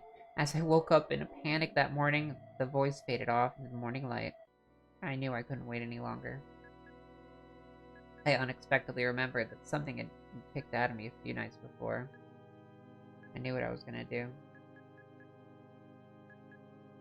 I remembered the axe I had bought from Nook. I had hidden it away under my bed for an emergency like this, and I prayed they hadn't found it. They hadn't. I was going to go chop down some trees, make a raft, and float over the rocky outer shore to Penny's camp, where I'd bust into her cabin and save her, and we'd float off into the sunset. I knew it seemed stupid and impossible, but I was tired of complicated plans and tired of failing. I was finally prepared to take action. I dared anyone to get in my way. I almost wished they would. The sun held high in the sky. I headed to the water and started hacking at the closest tree. Not only did it not attract the attention I thought it might, I hadn't seen any residents at all that day. A little eerie, to be honest. But I wouldn't be distracted. If they were off at a security meeting or some other bullshit, all the better. All my bravado vanished with a flicker on the horizon. A balloon. Seemed completely impossible, but there it was, hanging heavily in the sky. I had lost my slingshot and my depth perception was terribly poor, but I was prepared to fling all the stones on the island to get that one balloon to drop. It didn't take long before the package came down with a damp thud. I tore away at the wrapping paper to find the usual battered envelope. She had always written to me with a particular flowery stationery. This wasn't it. Dear Billy, I've been a bad girl. You probably think that I'm innocent, but I'm not. I'll tell you why. I screamed for 3 days, and they took out my tongue. I threw bottles to the sea, and they took my arm. But worst of all, I stole what was not mine, and I lied about it. So you see, I am not so innocent. I hope that you will make better choices, Billy. I've sent you my last gift. I don't need it anymore. What the fuck? My hands went instinctively to the box where I began to tug the lid. I stopped. Something was wrong with this box. It slumped to the side, and all the wrapping paper on the bottom looked moist, like a fast food bag holding a greasy hamburger. My gut screamed full force to leave the package where it lay. Walk away. In my head, I shrieked, "Don't open it. Don't open it!" And I clawed at my brain like fingernails on a chalkboard. I saw my hands reach towards the lid as though I had no control over my muscles. The lid fell to the side. Oh god. Oh, that's terrible. That's terrible. Okay. We're gonna finish it the next 5 chapters. Just 1 second. I just want to put my rice on. I'll be right back in a minute, guys. Hold on.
so joyous.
Sorry for the sound of my tea kettle.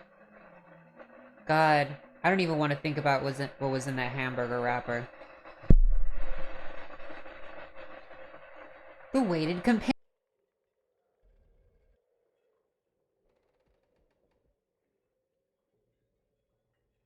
The cliffhanger mark, but we're gonna finish it up now.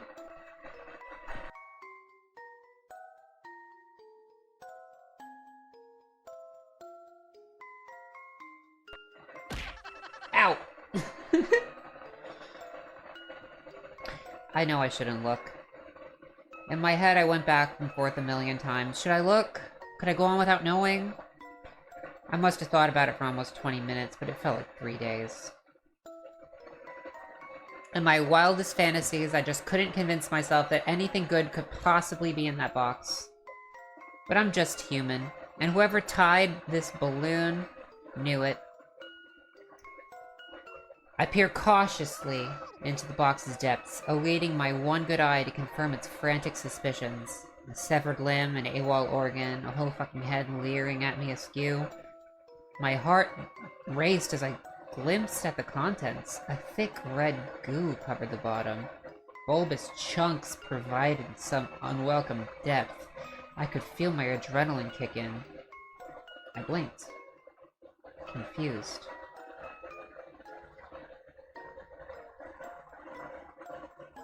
Good bad ending split? Oh god. This is the Pro Box version. Interesting. So that's cool. Some cracked glass? A black metal frame? Some power cord? If I didn't know better, I'd say someone to put a lava lamp in here. It had busted in the fall. It was a lava lamp. What? This was Penny's last gift? Wait a second. You have to weigh the balloon down to keep from flying off. Oh, on a hunch, I began to feel my way through the lamp sludge with my fingers wrapped around something unexpectedly heavy and smooth. It was a key. And it had Nook's symbol on it. The burden of the anticipated horror I'd been carrying lightened an ounce. Could Penny possibly still be out there, being held captive? Being tortured? Stop it. I had to focus. So this was how Penny got into the shop that night. I wonder how she managed to snag it. It'd only been about a week, but it seemed like a lifetime ago. That's what they're talking about, how she was a bad girl and stole something. She definitely didn't write the letter, obviously. Screw the raft, I was taking the express route. I don't even know how to build a raft. It really was Nook's key. It was in the middle of the day, but Nook had locked his shop tight, which was suspicious, because I still hadn't seen a single resident in town. I unlocked it and slid open with a familiar whoosh. Even with light shining through the windows, it was unsettling to be in Nook's store alone. My nerves were tingling at the very possibility that I was walking into a trap. More animal people gonna start swarming out of hidden panels to give me another beating? Something told me they wouldn't. Didn't add up. What was going on around here? It didn't take long to find the secret passage. The noise is my tea kettle, Mark. I'm sorry for the noise. It's boiling my tea. I can wait for it to stop if you want. Sorry. I don't have the best denoiser. I guess I could use a different one. I have a couple different denoiser plugins that I could use. It's just brewing me some more tea. I'm getting greedy.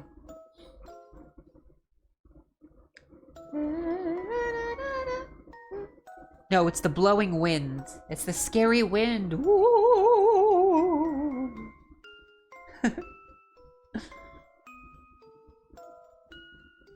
We found the secret passage, Mark. After a few minutes of wandering around, I had the thought to push the large green dollar sign on the cash register. A small trap door popped open on the floor in front of me. Predictable. A narrow ladder led into an ominous pitch abyss? Pitch black abyss, I guess. If it had been me instead of Penny that night, I would have promptly turned around and gone back to talking to my gyroids, but I wasn't the same Billy anymore. I didn't even care about escape anymore. Only thing I wanted was to see Penny, and if that was impossible, I shuddered. I was gonna see blood. Billy's gone bad. The noise stopped, right? It probably stopped. La, la, la, la, la. Sorry. I looked around the store and noticed that Nook had a camping lantern on sale today. 5-finger discount. I was lucky. Came preloaded. I flicked it on to its woefully inadequate brightest setting. I looked over the side of the opening in the murky darkness. It smelled like wet earth and rotting plants. The sun beating down outside. Surprising to be somewhere this cold. The tunnel was short and crude at best, with roots and earthworms dotting the earthen walls. My palms were clammy. I tightened the grip on my axe. I was gonna see how deep this rabbit hole went. I didn't get far. Oh god. Old fear gripped me, but it was quickly replaced with new determination. I was a new Billy. I guess this was a good time as any. It was just us. No hope of escape. He looked genuinely surprised to see me. I squared off with the son of a bitch. My arch nemesis, the cause of all my pain and suffering, axe trembling in my unsteady hands. I'll kill you, Nook. I'm not afraid of you anymore. He stood there, motionless. Stared me in the eyes. I could tell he was trying to make a decision. An immeasurable moment passed between us before he replied, shoulders visibly slumping. Do it. I won't stop you. I took a step forward, waiting for the other shoe to drop. It had to be a trick, but it was now or never. I took another step and swung with the untrained wrath of a furious 8-year-old fighting for his life. The unexpected heft of the axe carried me off balance into the tunnel wall, the blade falling short and biting onto Nook's leg. He dropped to the dirt motionless. Crimson gushed from the deep gash in his thigh, and my stomach did somersaults at sight of drawn blood. Fuck you. Fuck you. What the hell are you doing? Come on, boy. Get it over with. No! What did you do to Penny? Where is she? Nook raised his head heavily, sweat hanging from his brow. It was clearly in excruciating pain. He braved a wry grin, sadness hanging from the edge of his mouth. You've been a pain in the ass since you showed up, Billy. Forget Penny. Just get out of here. That key will work on the boat on the west end of the island. Please! He sighed heavily, the sigh of a man letting go whatever he had left. In the faint light of the drop lamp, I could make out his dilated raccoon eyes staring 1,000 miles away. His breathing had started to get heavy. We were building a resort. Half the crew quit because of those goddamn gyroids. We offered to pay double to anyone that would stay. It wasn't long before they started to turn into animals. Stop it! Just tell me where Penny is! Did she cross? Did you eat her? Shut up, Billy. Shut up or kill me. It's your choice. Tears were starting to well in my eyes. Tears that I thought had been lost permanently. There were over hundreds of us, helplessly turning into these abominations. When you cross, you lose your mind for a little while, Billy. Things got bad. I had to lock up KK because he was attacking people randomly. Calling it the Lord of the Flies would be an understatement. Several separate gangs formed and we did horrible things to each other for territory, but that was a long time ago. Over time, you'll start to regain your memories. You'll never forget what you've done. His eyes had become glossy. He suddenly stared right at me with a force that was almost tangible. I sent you those letters, Billy.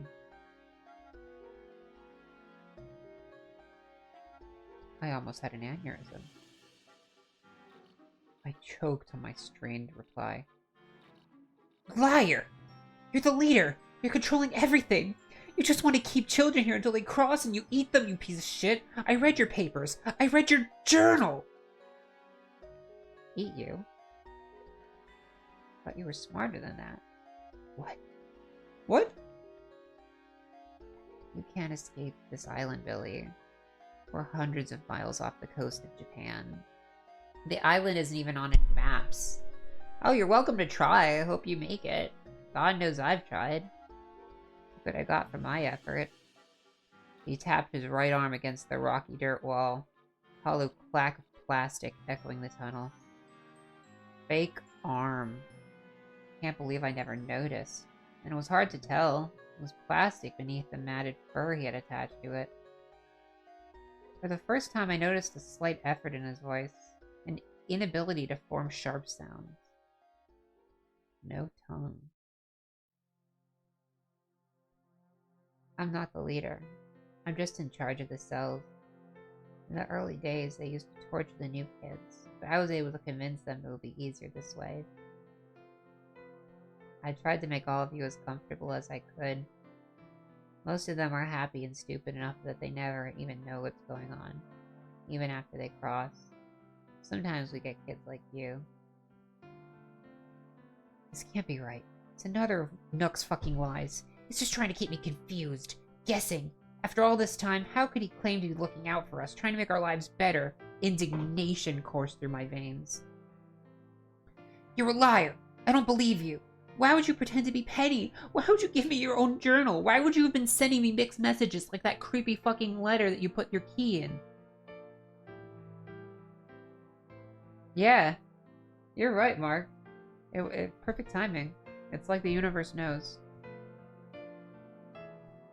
Look at me, Billy. Look at your face. This is what happens when you try to escape. They take something from you. Only thing I can give you is hope. Hope that there's something else out there. Can't you notice that I did nothing but encourage you to wait longer and longer? Try to scare you into doing nothing? Wouldn't let you take any action? I have to admit, I didn't predict you'd use the balloons to map the island. Never should have taken this long. You should have crossed by now. At least then maybe you could finally accept that you're stuck here. I sent you one last letter to try to scare you into letting it all go and giving up. I gave you my key on the off chance you decided to grow some balls. I wasn't lying. I don't need it anymore. To be honest, I didn't think I'd see you down here. I was starting to lose it. Something deep in my gut told me he wasn't lying. was bleeding out in front of my eyes, and he didn't care. He answered some questions that had been gnawing at the back of my mind that I had been trying to ignore. How could a little girl like Penny have broken into Nook's house and just happened to find his private papers and journals? Why would she run back to her own cell? How could she get away with putting together a package every day? Tears are streaming down my face. Then, there's no Penny? It was never real? Oh, she's real, alright. He must have seen the shock on my face. He averted his eyes and continued. Penny runs this freak show. I'm sorry, kid. I had to use her name on the letters because I couldn't risk someone else finding the messages by accident and tracking them back to me. Nobody would question a message from Penny. He managed a weak smile. I'm running out of limbs. No. Shit. Could have told you this. Come on, get out of here. Make a run for it. You're smarter than the rest of them. I think you'll have a real shot. No. It's not true, and I can prove it. About the end of your journal. How would you say that you need more children? Why did you say that rabbits are your favorite? The smile on his lips melted away, and he groaned and shivered, almost indistinguishably. He leaned back and rested his head against the tunnel wall. Listen, you're not supposed to know some things. I finally snapped.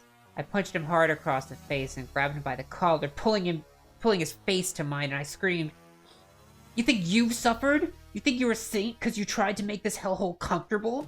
Fuck you, you goddamn coward. You think I got anything left to lose? Ha! Now tell me everything." He looked me in the eyes. The tension hung in the air like a baby grand piano. There was a metallic tinge floating in the misty tunnel you could almost taste. Penny is my wife. She was living with me on this dig site the whole time. She didn't cross over the same way the rest of us did. She never recovered. She lost her mind. Everyone is afraid of her. They do whatever she says. The thing is, she did to some of the other animals. She skinned some of them alive and wore their... He trailed off for a fraction of a second. I think her cancer messed with the crossing. She was terminal. The only reason I bought this place was because I wanted her to live... You know, we wanted to live the rest of her days in comfort on a tropical paradise. This was going to make us enough money to never have to worry about her medical bills again. It was all for her. She had a full team of round-the-clock doctors we paid to keep on the island. They all crossed too. Then something happened that surprised me more. And more than I thought was possible. Nook began to sob. This wasn't the Nook I knew. This wasn't the Nook I wanted dead. This was a broken man named Tom. Wow. Took over the house and took over the journal and the business. She came up with a plan to get new residents. She never did anything to me, but she's insane. She thinks she can replace the cancerous parts of her body with children aren't. She thinks we'll be together forever. With unexpected dexterity, a gleam flashed from underneath his clerk's apron. It was a knife. I covered my face with my arms, waiting for pain. When I finally looked, Tom's body was slumped over, his vacant eyes staring at me, begging forgiveness. Tom died unloved and alone in a dirty hole like an animal. What was I supposed to do now? I don't know how long I stood there in disbelief. 1,000 thoughts buzzed through my eyes. 1,000 thoughts buzzed through my battered mind like an angry swarm of bees. Memory of these horrid months of my life flashed like a slideshow behind my eyes. One in particular stood out. You might want to limit yourself to only cutting trees that are in the way. I think it's time to finally meet Penny. Huh. Trick question. I realized how alone I really was. In the beginning, there was still the hope I could connect with some other residents. Then I had the gyroids, as misguided as that was. At least I could pretend. Then Penny.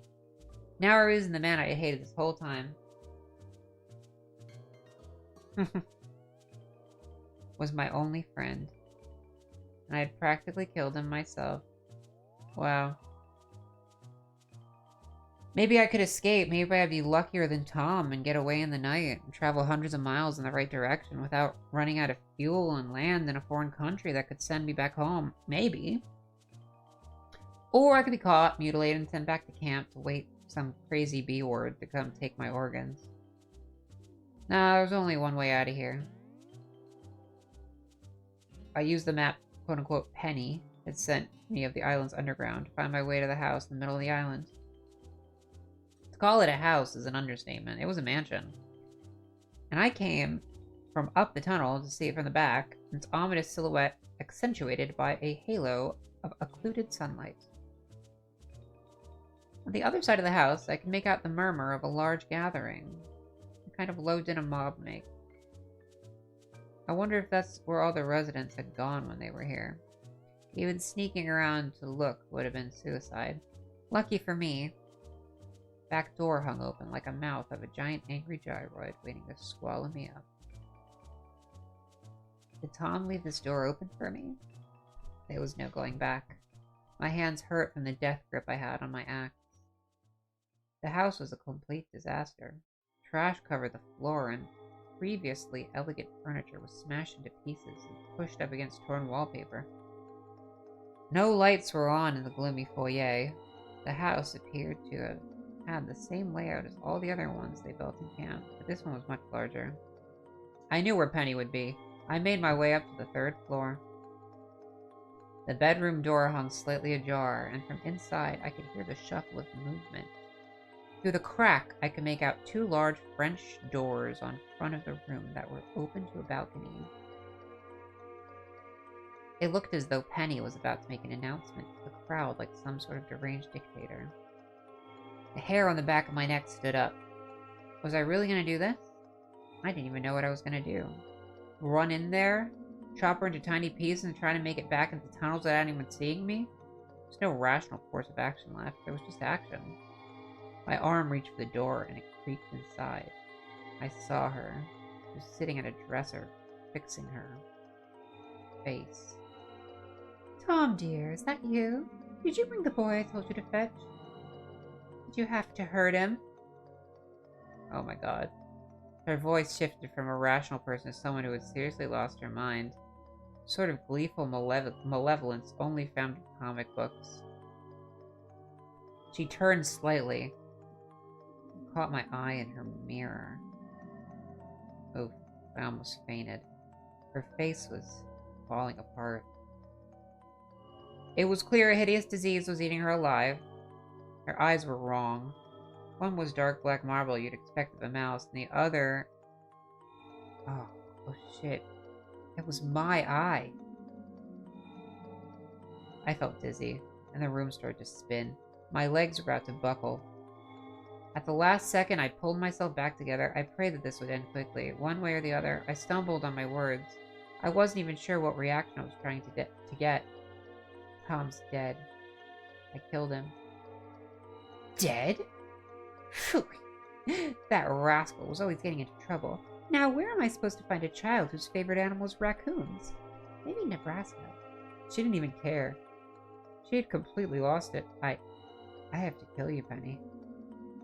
I brandished my axe as menacingly as dirty, malnutritioned child could muster. At this point, a shout went up from the crowd below. All eyes had turned to the drama playing out in the bedroom. Yes, dear, that's fine. A little bit. We can't keep the crowd waiting, can we?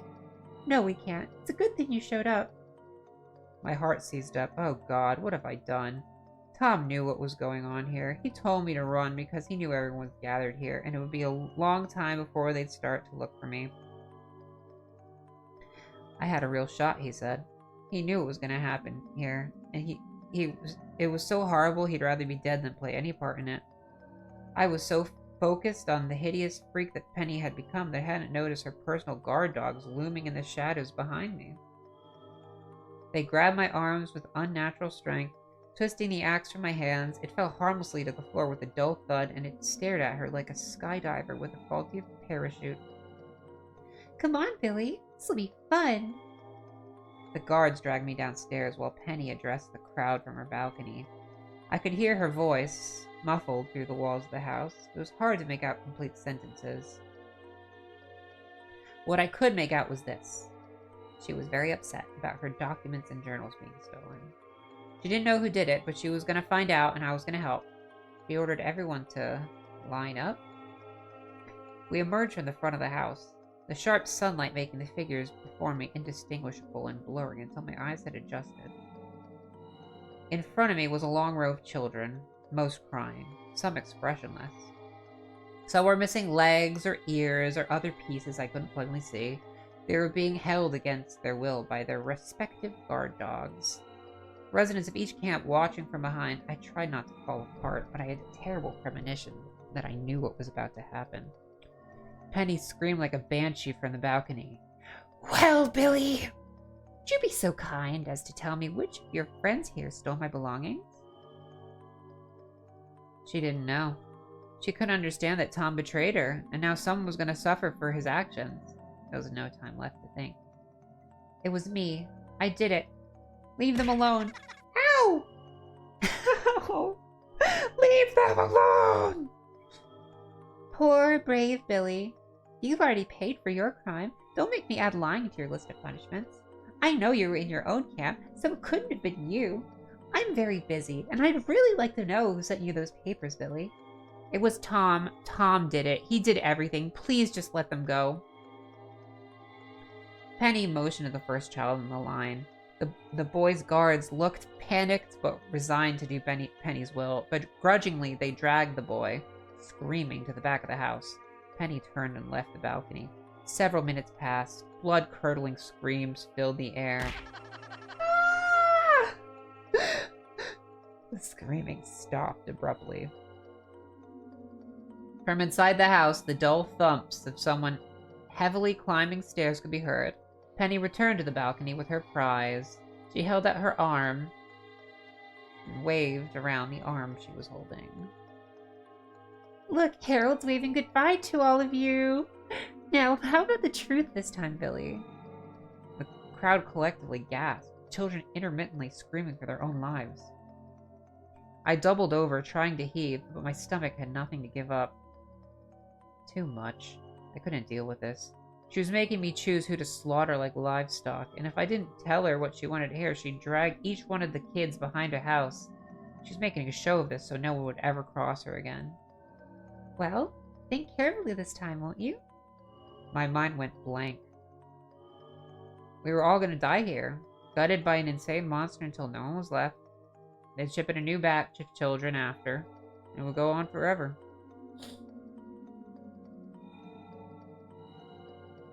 They have some music, but I'm not going to listen to it. All is well that ends. Part 12. For the first time, I didn't have any options. No hopeful plan or bed to hide in. Penny knew it wasn't me that took her papers. She didn't believe it was Nook. I don't even know who she thought did it. But if I guessed wrong, she'd keep killing me until I guessed right. Or there was no one left. I don't know if I could live with that. And then what would she do to me? Thoughts flew through my head like bullets, but were inevitably rejected like golf balls off a brick wall. I didn't know what to do. Seconds passed like eons. It was me. Shocked, I glanced over to see a gangly figure. A tall, relatively older boy had stepped forward. He was missing a leg from the knee down and moved slowly on a makeshift crutch. "What are you doing?" The sides of his head were flat, lacking the telltale silhouette of ears. He couldn't hear me.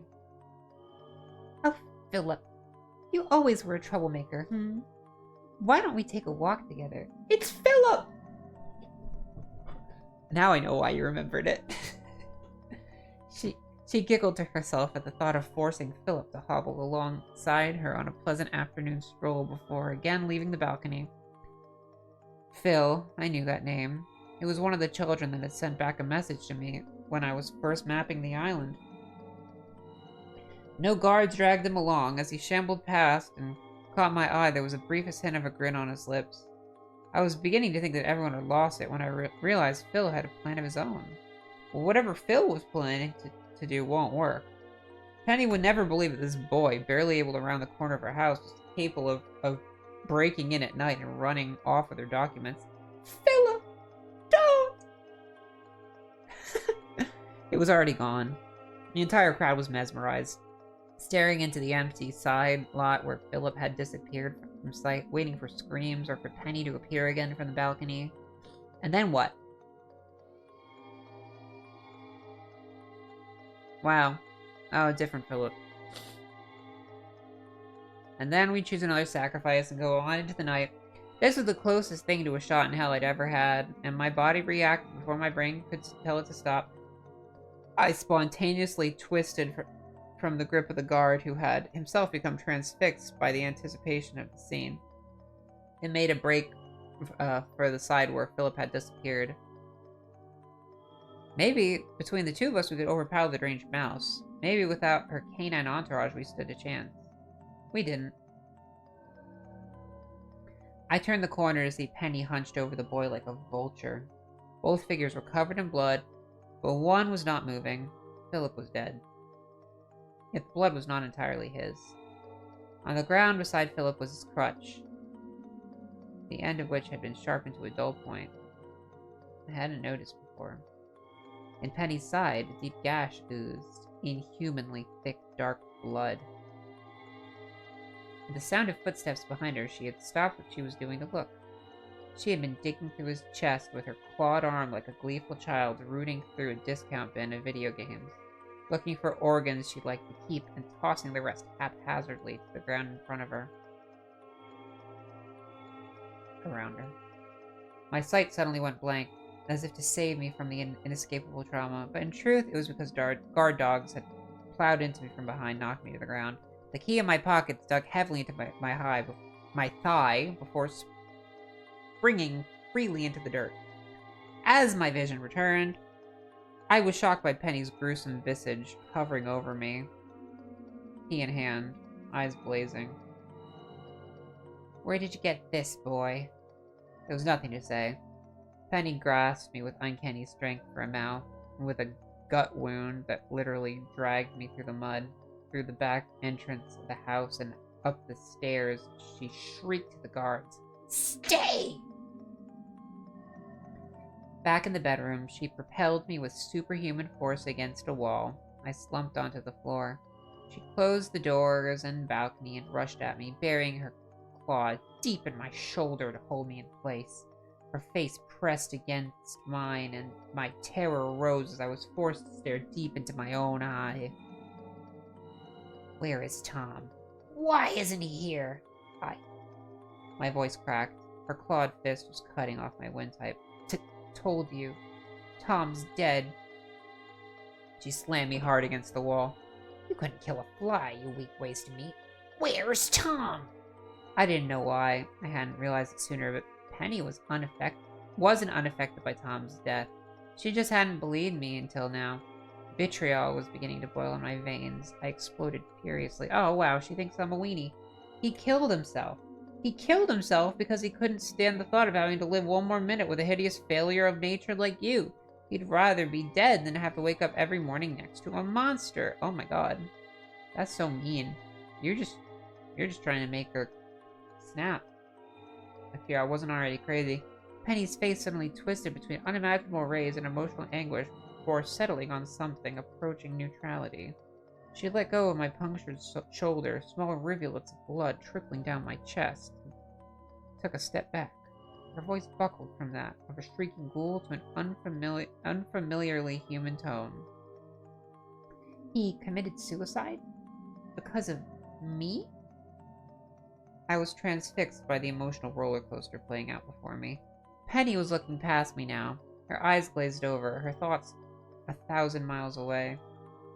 "Tom, we were supposed to be together. You said it would only be a few more days until they got here.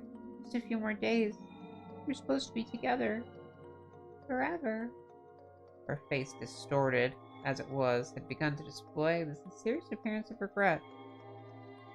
It was almost more disturbing than her wrath, which unexpectedly regained control as her gaze returned to me. A deranged grin overtook the corners of her mouth, unseen puppeteer had pulled it there. You know what I'm gonna do, Billy? I'm not gonna kill you. No, that wouldn't be fitting. I'm going to make you hurt forever. That's what Tom would want.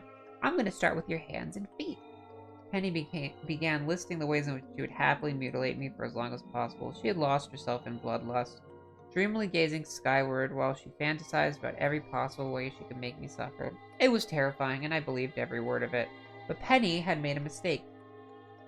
She was used to ruling with fear, and it had served her well for a long time.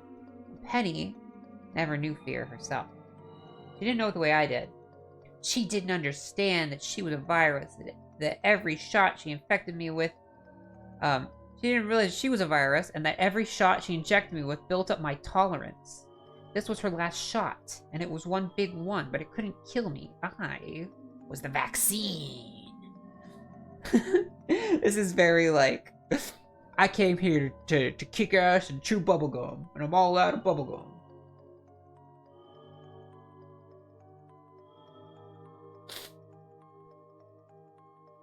My body had become a processing plant for adrenaline. As Penny continued to blather on about my torturous future, I slowly rose to my feet. My muscles were clenched so hard I ached. I finally did what I had been too afraid to do in the past, what Tom had been too afraid to do. Oh my god, we're gonna watch the video. He's gonna kick ass and chew bubblegum, guys. I guess we're downloading the flash file? Part 12 WMV?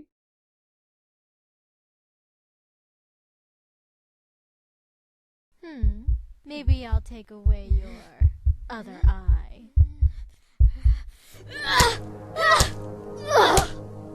Oh my god.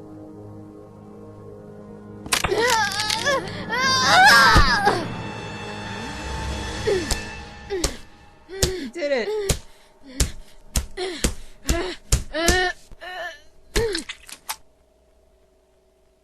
This is mine. Espero que no. Sí, de verdad, espero que no. Yo tengo antivirus. Está bien, yo tengo antivirus. No, pero, ¿escuchaste? El Billy es la vacuna. Entonces, si viene con virus, el Billy es la vacuna. Ok.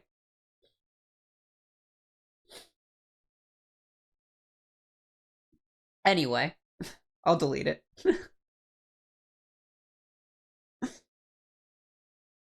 Todo está conectado.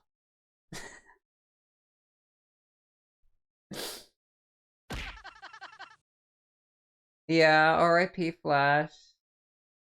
Oh, we have a little description, but it's fine.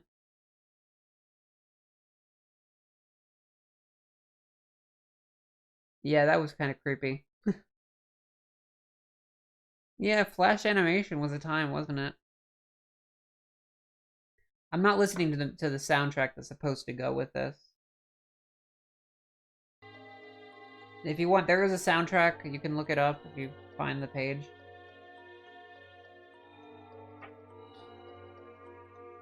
The crowd gathered in a circle around the scene, mouths agape. The air hung heavily around us, soundless except for my weighty breathing. Pain was starting to seep back into my limbs when another sound floated in on the breeze. A low hum that seemed to pulse from an indeterminable distance. Residents began to look towards the sky, confused by the barrage of strange events that were throwing their world into disarray. Suddenly a shout went up from the far end of the crowd. Helicopter! Oh my god! Slowly, a dark speck on the horizon came into view, moving rapidly towards us, until the trees around the house were disturbed by the hovering aircraft. I glanced nervously at the animal residents. Some had started to flee. Some stood in a terrified stupor. The guard next to me looked at the corpse, then at me, then at the chopper hanging in the sky as though he were trying to piece together what had just happened, and had just blown a fuse. I expected residents to start raining down upon me, avenging their leader, but the wrath never came. They just stood there blankly. As the helicopter touched on the large patch of grass in the mansion's front yard, on the helicopter's side was a symbol. A white field with a radiating red sun. Oh, is it a Japanese military? Yeah, it must be Japanese military to the rescue. Armed men hopped from the helicopter and formed a perimeter. A tall man in a suit waded through the bewildered crowd to where I was standing. I'm not sure how military works in Japan. Are there... It's very nice that they're saving the children. Maybe they're like a special Animal Crossing crimes unit. He offered my badge for inspection and asked with a slight accent, "Are you Tom?" And that's where my story ends. Look at that, the epilogue. If you're reading this journal, I suppose you're wondering what happened next. I'd feel remiss if I didn't transcribe it here, at least for my own peace of mind. I was taken into custody and returned to the US. The United States government asked me to record what happened on that island, and I wrote up this official document. It's taken years of professional psychiatric care to get to the point where I can even think about it without having a mental breakdown. I'm almost 30 years old now. And sitting here looking at this big picture, I can hardly believe any of it myself. I'm sure all of this will be filed under C for crazy never seen again, but it helps to see it written down. I still haven't returned home. It's been a long time, and by now I'm sure my mother has moved on. Maybe I would just shock and upset her. Maybe I'm afraid to go home, but I'll do it someday, soon, honest. I guess for posterity's sake, I should mention how they found us. It was much later than I learned a distress beacon had been sent from the mansion. I think Nook had told Penny that he was going to fly in more doctors to help her. She had killed most of the originals. Definitely reads like an official document. Yeah, definitely. Oh, I guess for posterity's sake, yeah, she killed most of the original doctors.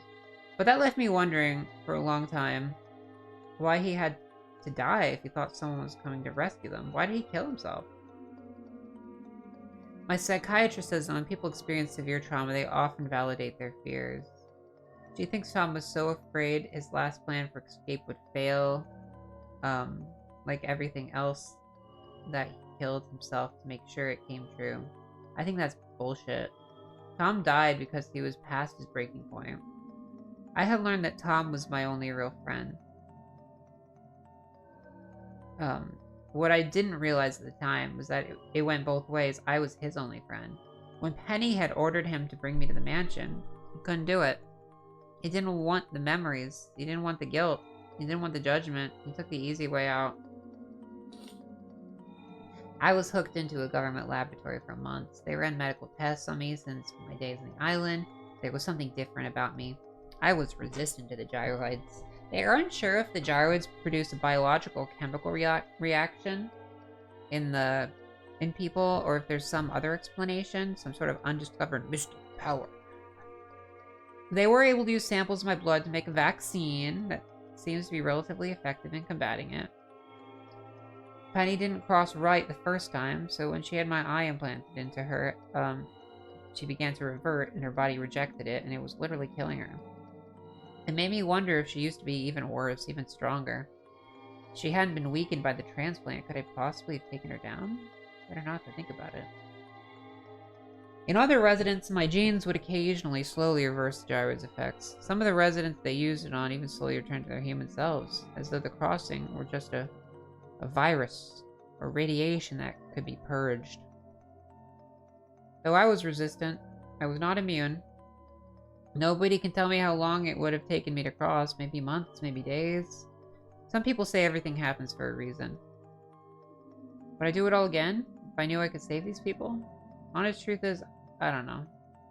The island has been condemned. The Japanese military, not knowing what to do with the dangerous gyroid statues, began to carry them out in small numbers to a particularly deep part of the ocean and sink them. I guess it's safer than keeping them in a lab or using them to develop weapons, but something occurred to me recently. Even though they would only dispose of small numbers of gyroids at a time, at the bottom of the ocean, they must be piling up in large amounts. I can't help but wondering if they turn human into animals. What do they turn animals into? Wow, scary. That was it. The end. There are other endings. I think maybe we'll read the anti-box ending another time. I don't think I really have time for that, but that was an amazing story. What do you think the gyroids turn animals into? If humans cross into animals. What a good story. I'm not gonna read the other ending. It's been quite a story. Not gonna drink any more tea either. Brilliant, brilliant work. And as promised, thank you again for the story, Mark. You can look it up if it's called that was the terrible secret of Animal Crossing. The terrible secret of Animal Crossing.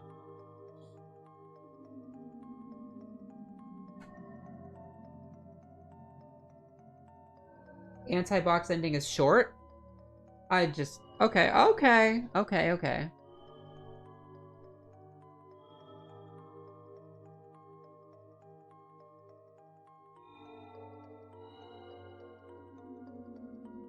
Okay, the anti-box ending.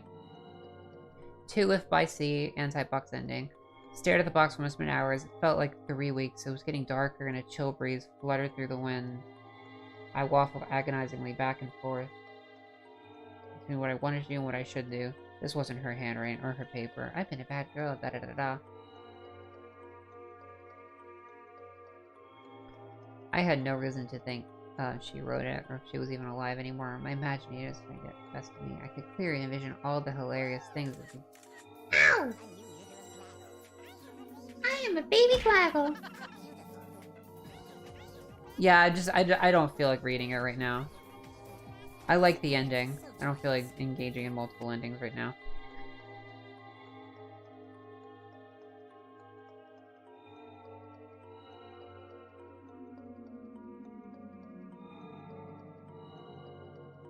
Listening in English.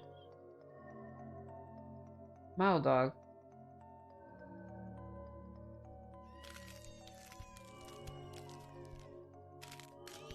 I could just read the Wikipedia on the Smile Dog. Or the Creepypastapedia.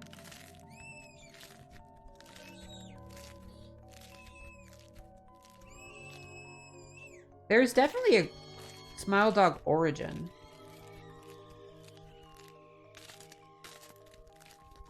No AI.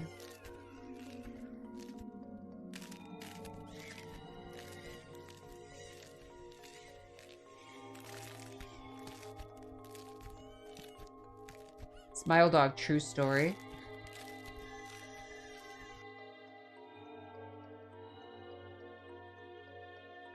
It's just a picture.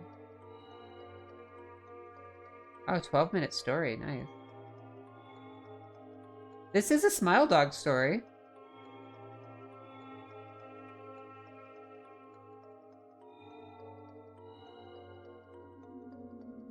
Okay. Thank you for the story, Mark. Good night, good night.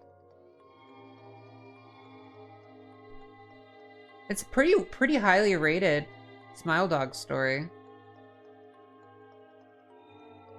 Just for reference, this is the Smile Dog. Very scary dog. Very famous. Famous scary dog. If any of you are not familiar. He smiles. Are you guys scared? Okay. Good night, Scrant. Good night. Buenas noches. Gracias, muchas gracias por pasar tiempo conmigo. Cuídate mucho. In that case, ciao ciao. In that case, I'm gonna read the Wikipedia because I don't feel like reading a whole story. Ay, me alegro, me alegro. Happy Halloween. Happy Halloween. Little info about the Smile Dog, guys.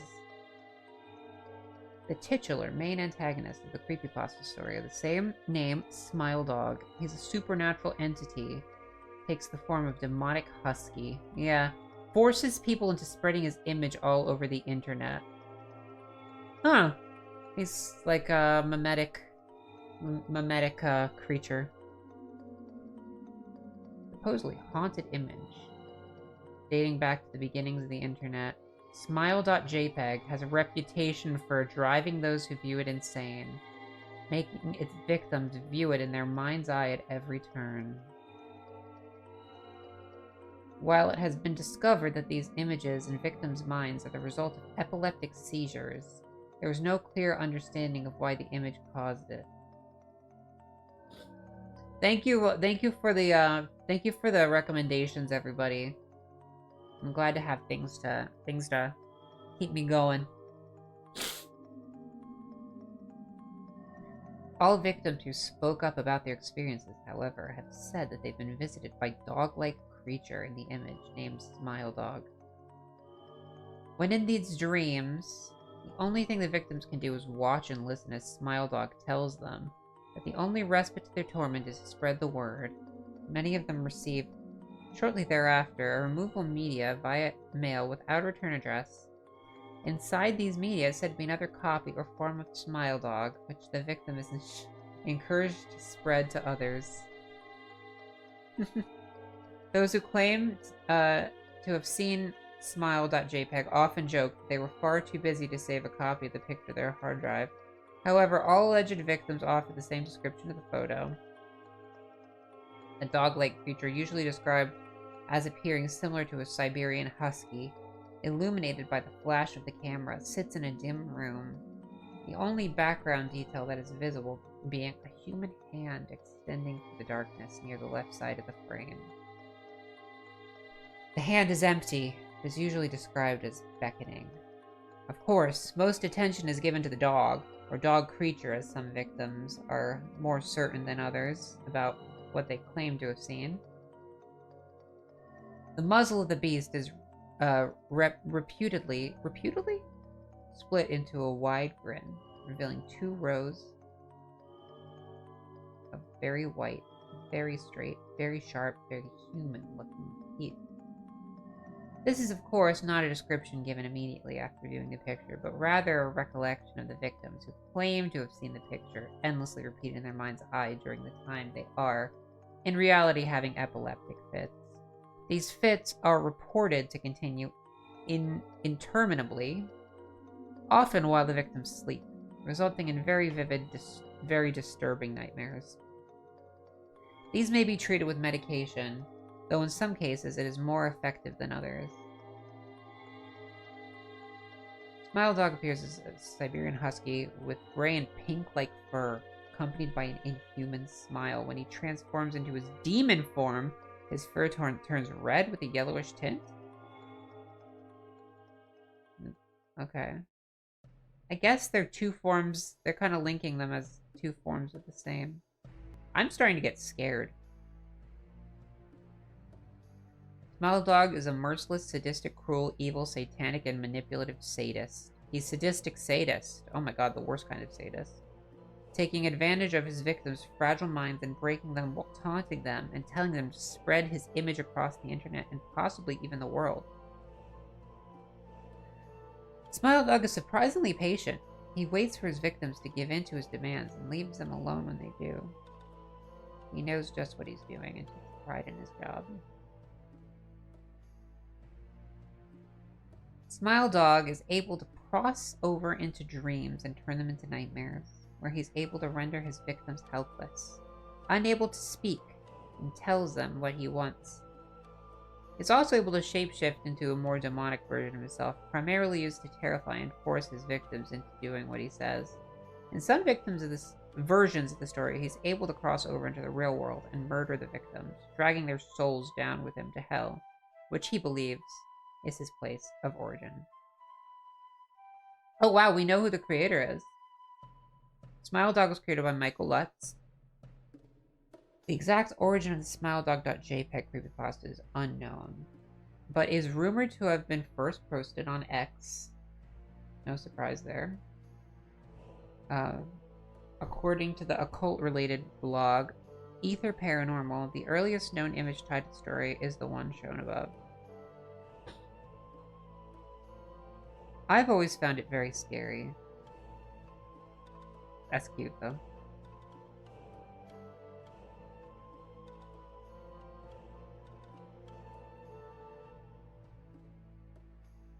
I think that's scary. I think it's scary. Okay, no more scary stories or I'm gonna get scared. We put on some less scary music, I'm scared.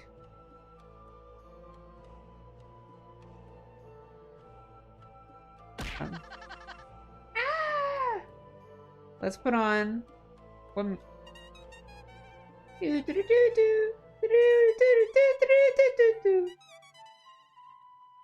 Indeed. Let's put on something less scary. Let's put on... I should have like a gamer playlist. You're seeing all my playlists. Yeah, let's just put on my gamer playlist because I'm getting scared. Oh, that's better. Oh. Tojiko-san, how's your evening going? Well?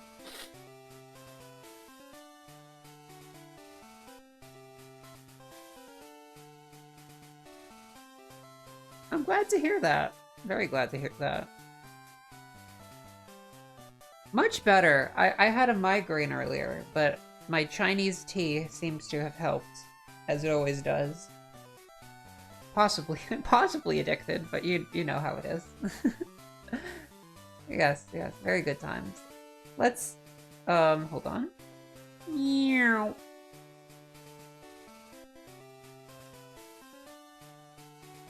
Let's see about playing a game of some sort, because I am a gamer. The stories were scary. The Animal Crossing story was really well written. I also really liked the kind of optimism and positivity from the Infinite IKEA story that we did earlier. Smile Dog was scary.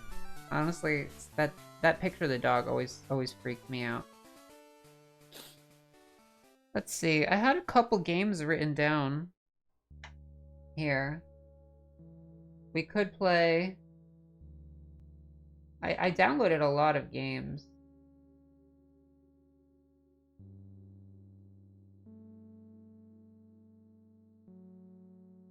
I wonder which one we should play. Let's play, should we play something scary or should we play something less scary? Maybe we'll play something less scary. Yes, I think that's a good idea. I'm gonna turn off the screen cap here.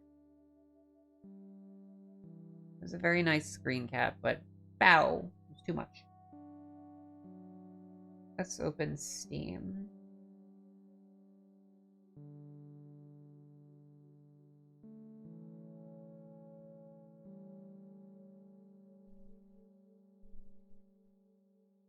Let's play the Netscape demo. That might be not super scary. Because I'm starting to get scared. Did I download the Netscape? I hope I did. Oh, I did. Okay, I'm gonna turn off the music here. I love that song, though.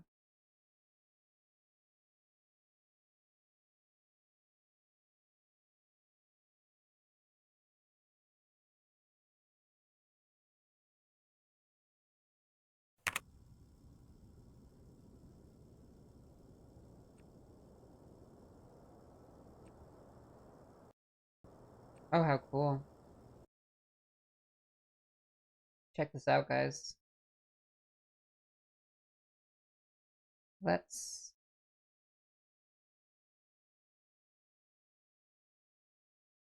Is it gonna show up? Hopefully the Steam capture just picks it up. Probably a bit loud. Does not appear to be working. So we'll use this. And there it is. And I think I will have to lower the volume.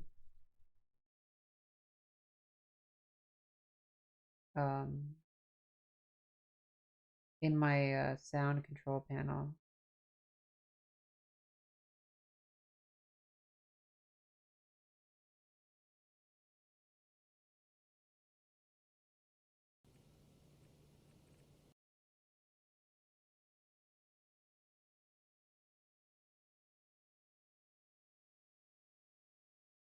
That was scary, those stories.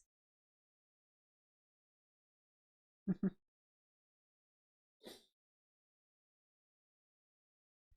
do, do, do.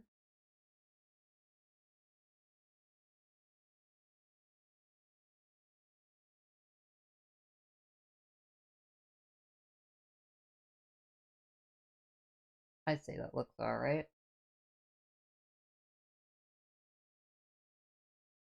Do, do, do, do, do, do, do, do, do. Are you ready for this, Tojiko-san?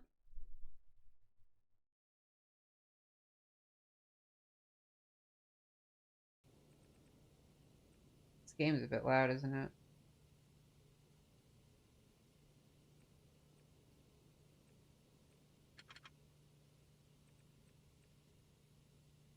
Can I...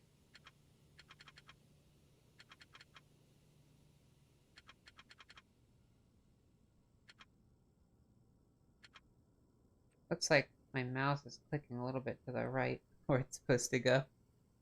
How's the audio? I feel like it might be a bit... Is it too loud? It's a bit loud, isn't it?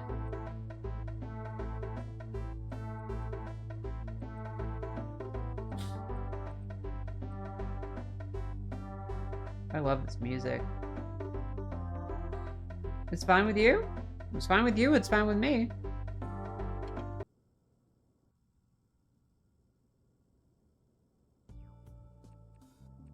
Ooh. Tell me this isn't a mood. Thanks for the game recommendation, Tojiko-san. I appreciate everybody's recommendations. You guys all have great taste.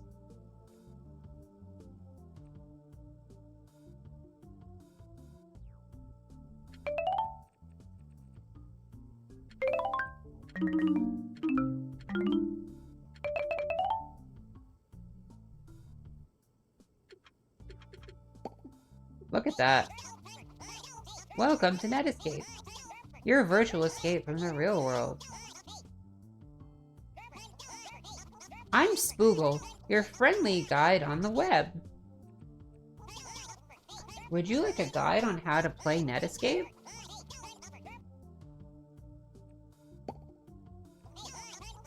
Capture those memories. Press the screenshot button to save snapshots of your adventure.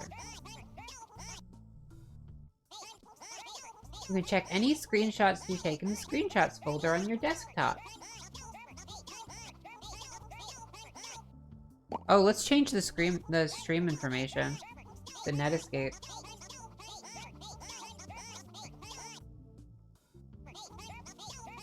From there, you can view all the screenshots you've taken and relive your favorite Netscape moments. So they want me to take screenshots. Alright, have fun. I'll be around to give tips as you explore our thriving and vibrant online community.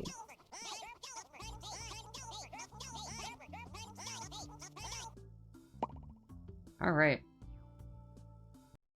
It's a bit loud for me. I want to turn it down a smidge. Okay, Horza. Good night. Thank you again. Thank you again for hanging out. I'll talk to you tomorrow. Hopefully we'll be able to play cards with I should hopefully be able to be home in time, but you know, confusing time. I'm gonna change my stream info.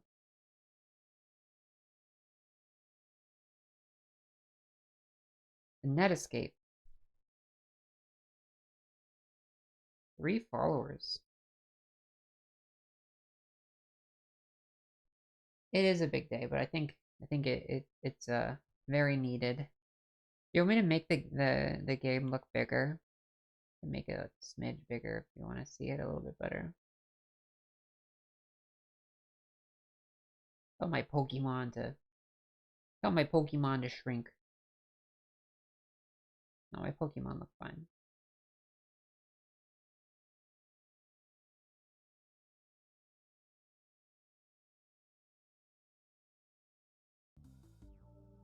Good night.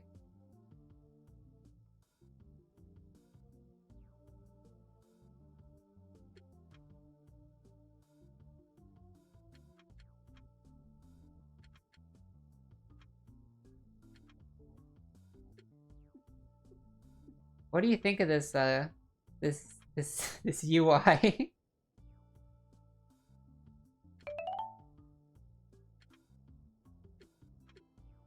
We have a lot of different ways to react to things. This is so bizarre. Yeah, so many smiley faces. This is such a strange game.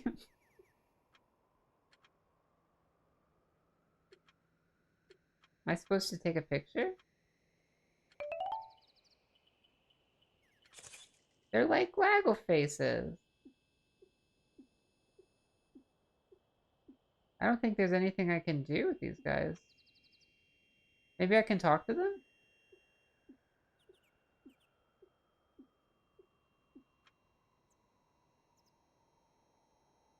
Can I say hi?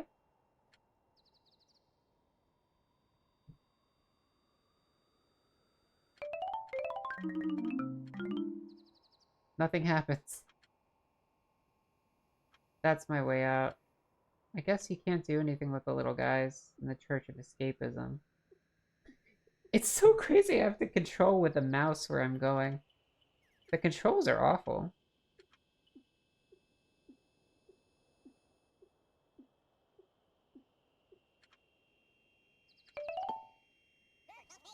Remember,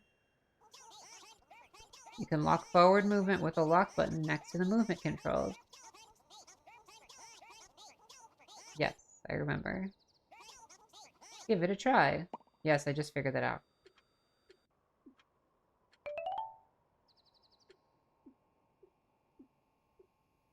Where are we?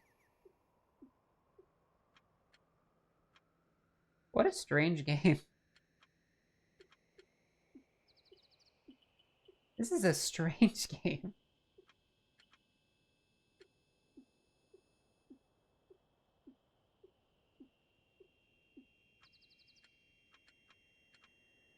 We're in a graveyard. Oh, scary.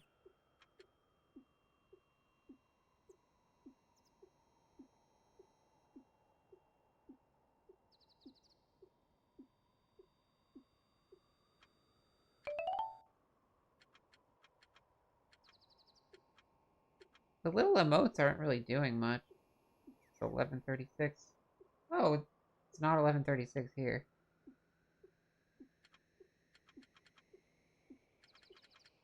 Oh, I like that you can lock forward while you're...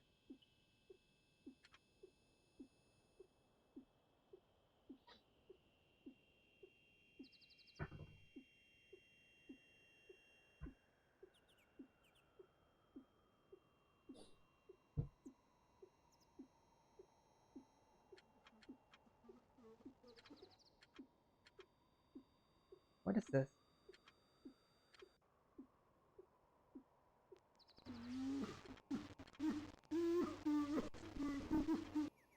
What is this?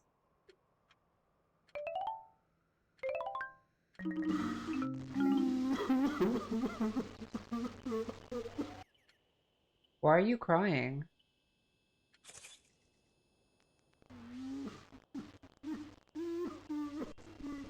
Why is he crying? Scary.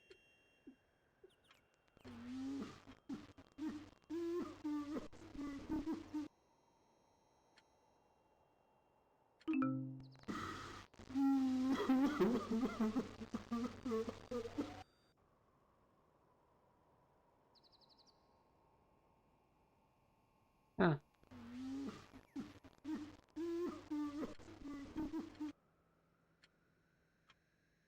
What happens if I walk into him? Nothing.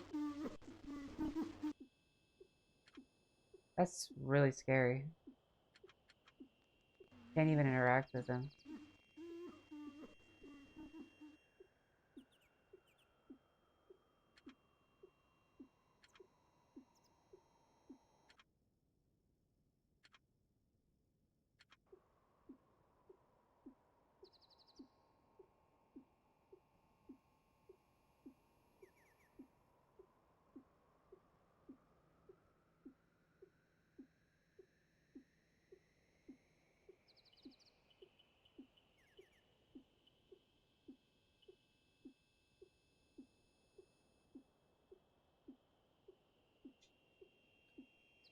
Don't really feel like there's much to do.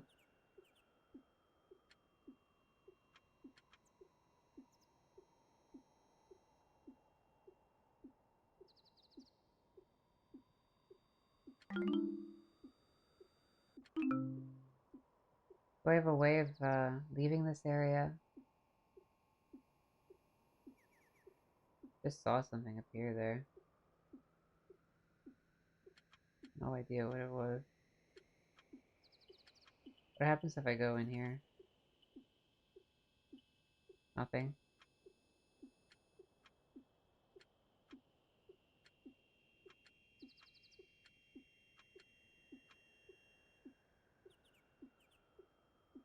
I don't recall what the way out was. I need to escape.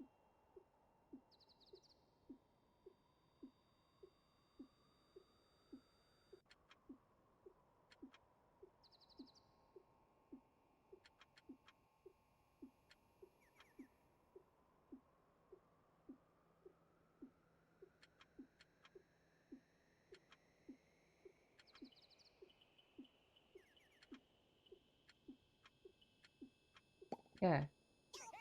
Remember? Yeah, I remember. Don't worry, I remember.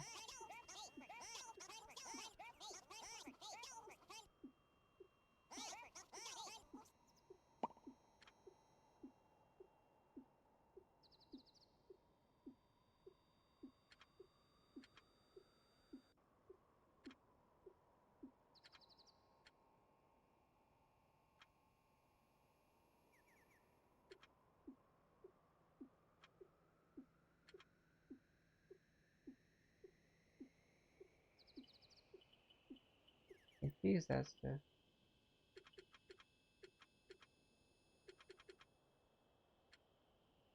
I supposed to take a picture of this? No, I downloaded it. Weird. I think that's the mechanic I'm supposed to do. Very interesting.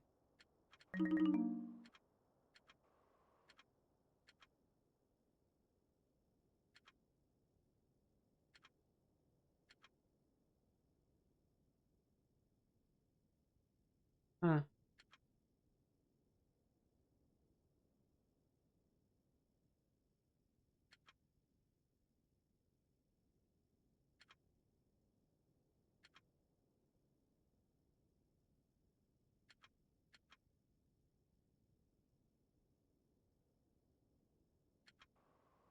How do I get out of here?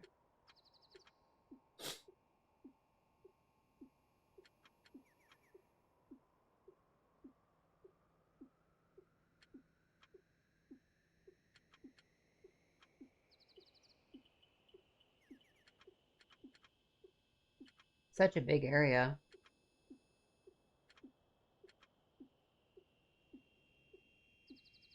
Thought it would transport me or something.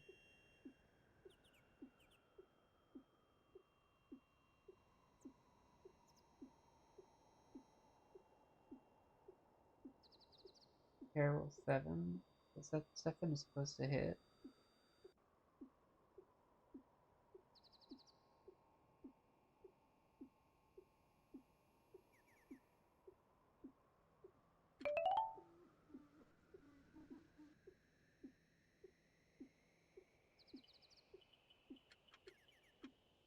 Gotta be a way out of here.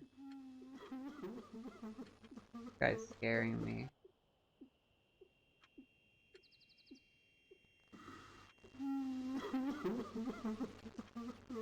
Just saw something red.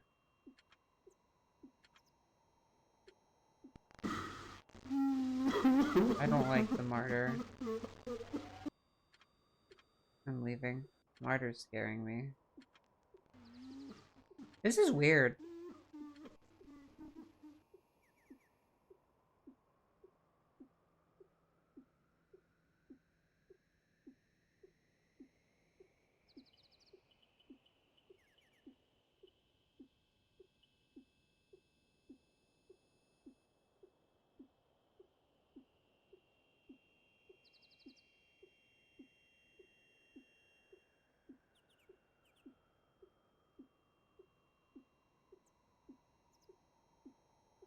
I'm hitting the sides of the map.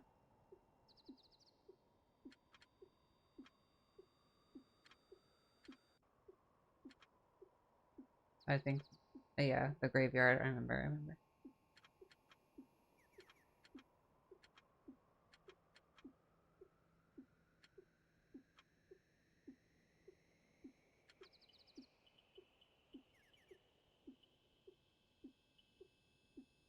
They don't let you, like, there's no easy way to get back to the hub world. You have to kind of find your way back after you take the picture.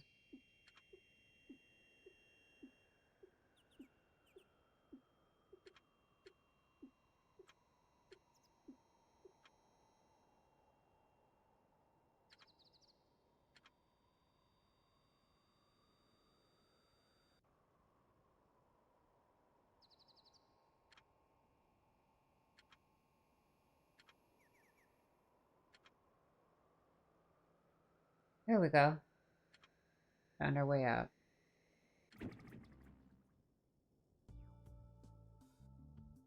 Pretty cool.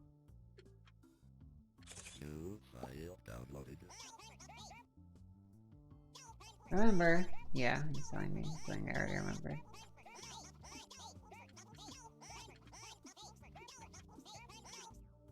Okay, so that was Church of Escapism, and this is Terminal Life City.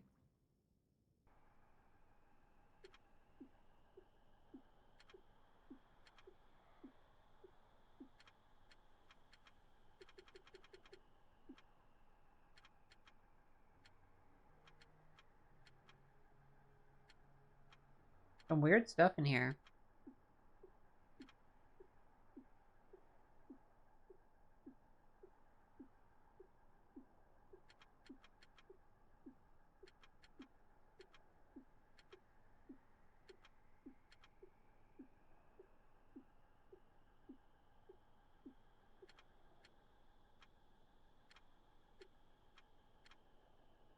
New file downloaded.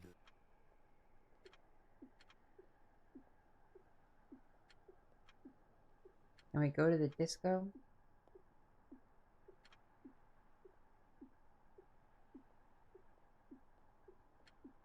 Nope.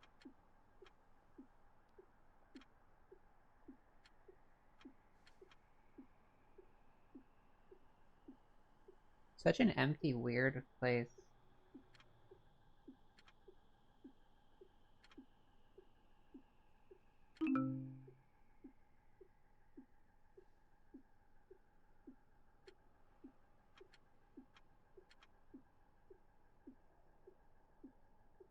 And my dad's sleeping upstairs. I can hear him snoring.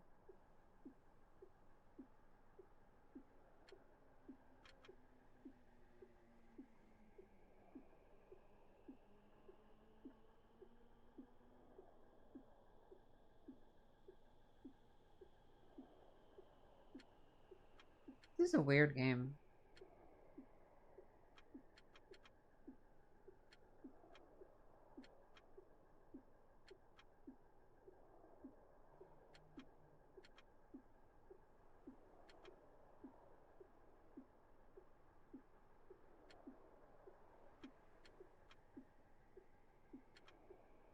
I hear something strange.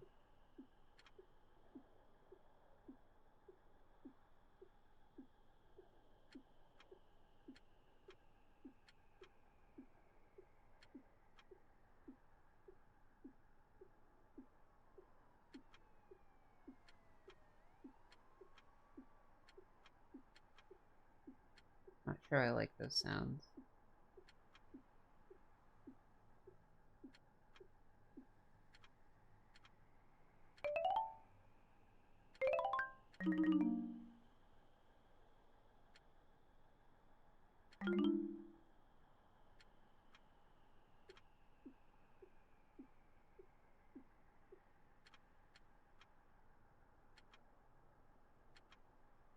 You're back.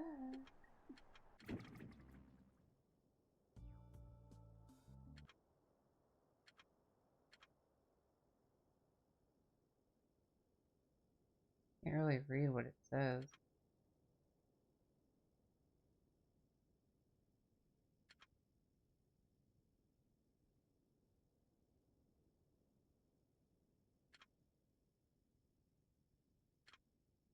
I'm getting these files when I take screenshots of the things they want me to take screenshots of in the game.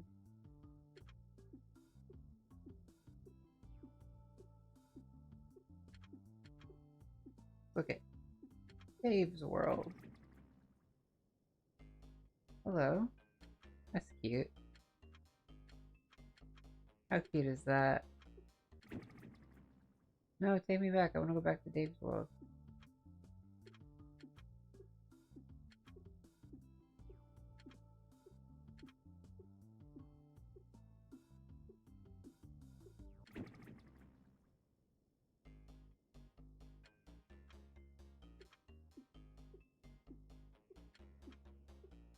Kitty.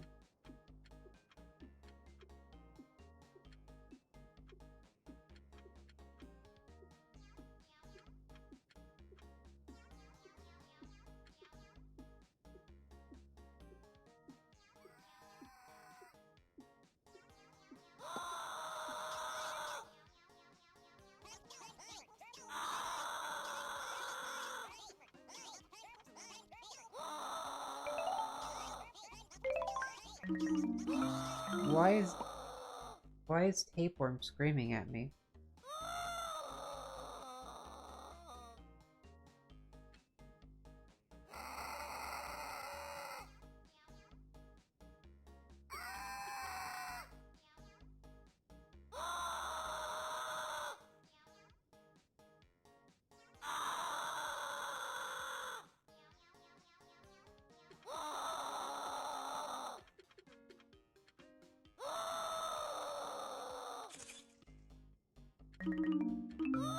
This is so scary.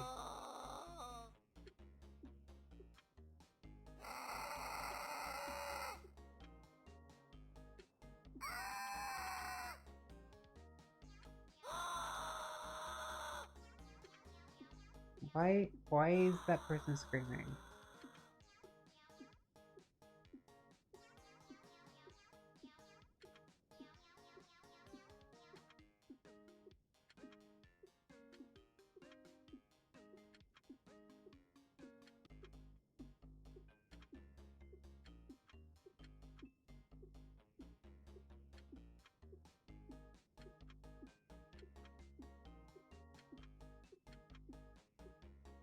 I'm almost glad that they don't answer.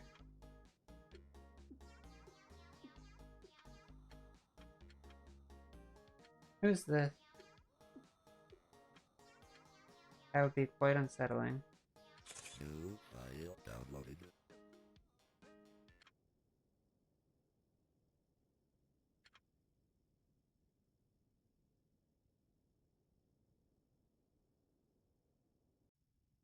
Can't read what this says. Oh god, some doctors doing weird experiments.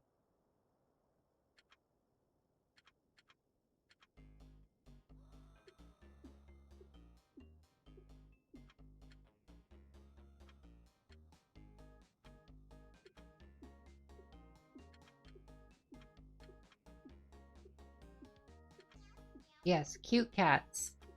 And there's somebody screaming in pain over here.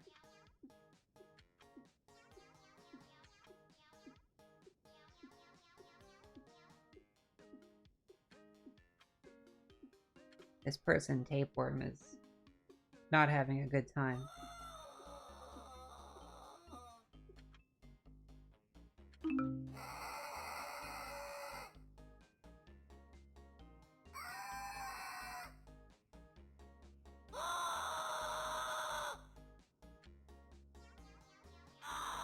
scary. They don't answer. I tried talking to them in chat, and they don't answer.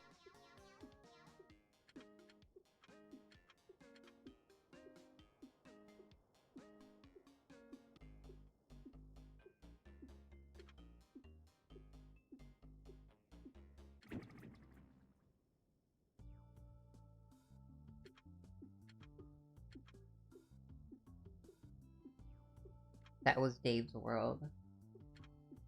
No, it's it's good. I'm honestly just so curious as to what's even going on. This game is so strange.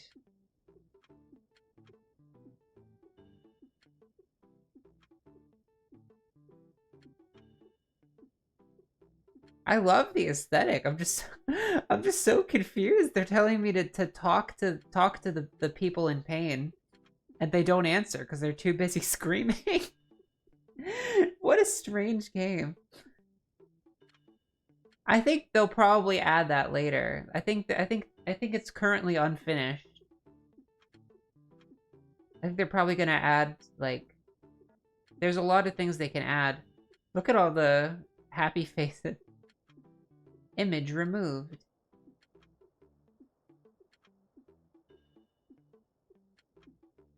Silly Bill. Hi, Silly Bill. Hurts?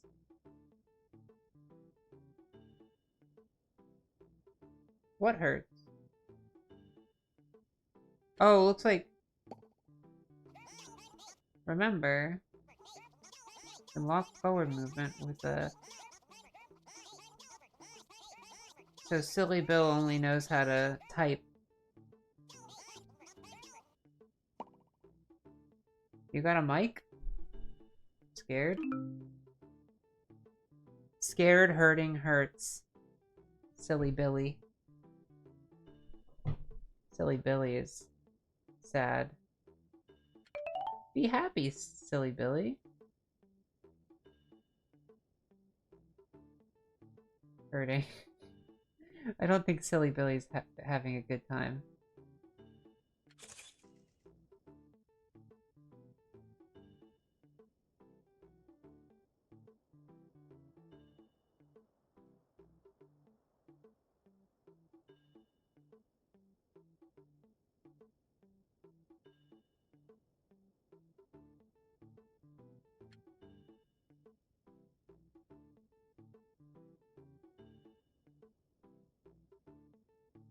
No, Silly Billy doesn't talk. Only says the same thing over and over again.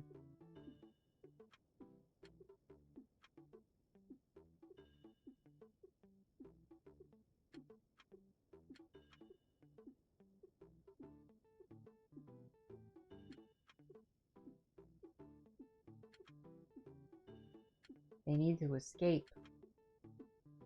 Escape from the net. I like the little fast food joint. But it does not appear that there is anything for me to find. Anything to glean.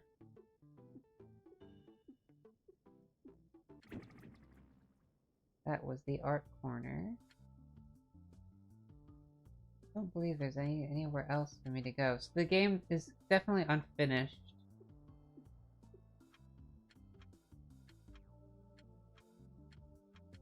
But it's... I'm wondering where they're gonna go with this. Don't have anything on the PC. Just these screenshots. Tapeworm screamed at me. That image.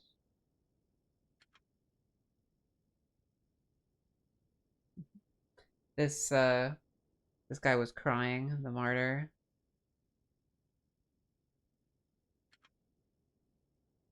Yeah, I'm not sure. I'm wondering if there's anything I can do outside of the game.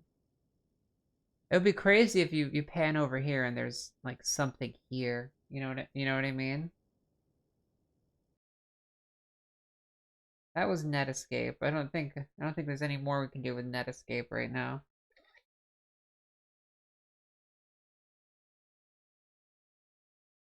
Let's hold on. Figure something else out. Netscape had a very interesting aesthetic, but I'm wondering where they're gonna go with it. Because it could go. I mean, I just want to know what's gonna happen.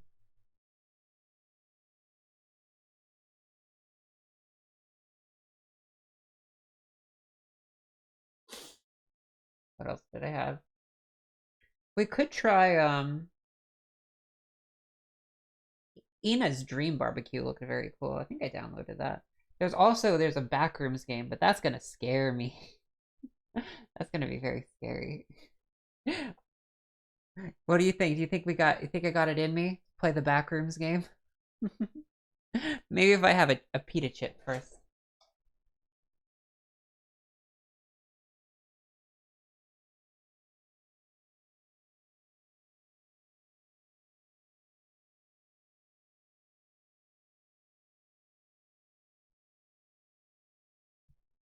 Thank you, Tojiko-san. Thank you. Thank you. That helps. That helps so much. Yes, with the happy glaggles. Yes, yes. Okay. Turn that on. Turn that off.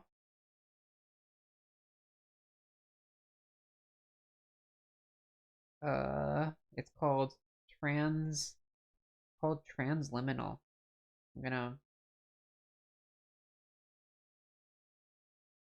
change my title.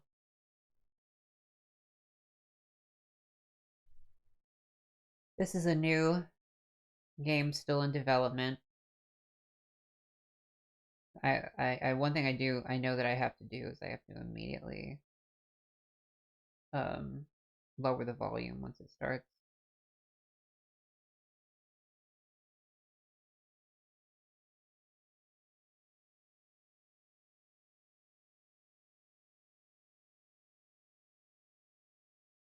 Should be loading. There we go.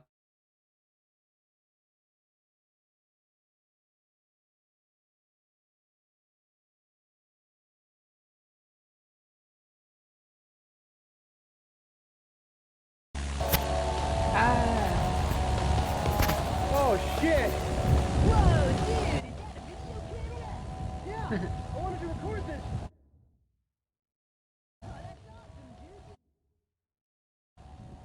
It's so loud. I changed my mind. I know my therapist said this would work, but I can't. I just can't. Okay.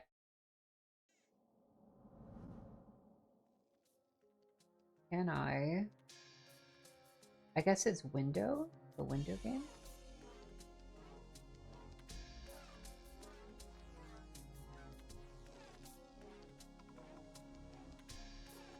There we go. How's the volume?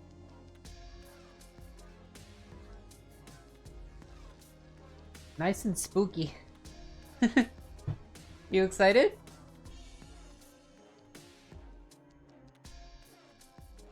I'm excited. Okay.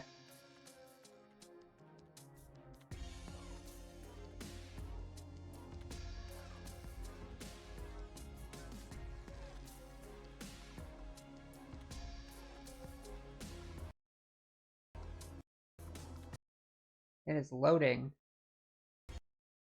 It crashed. Let's try this again. It crashed.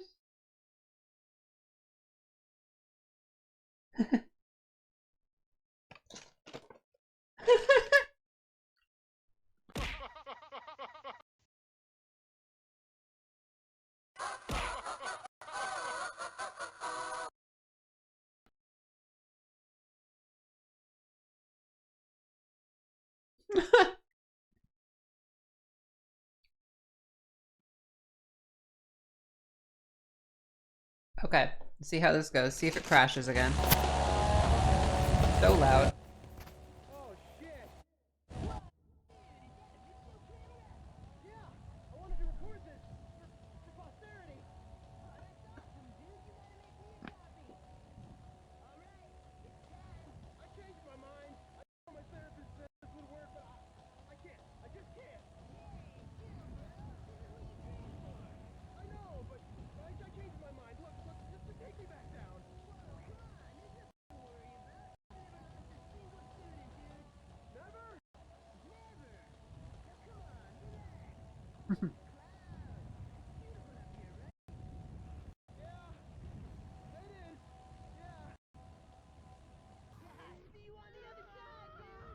See you on the other side.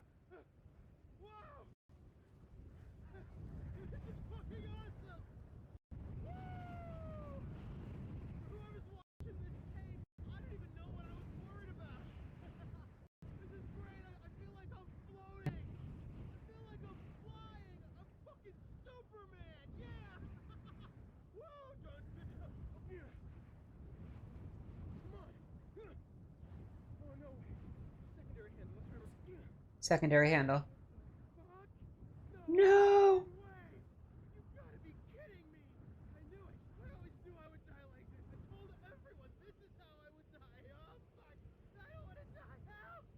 You always knew.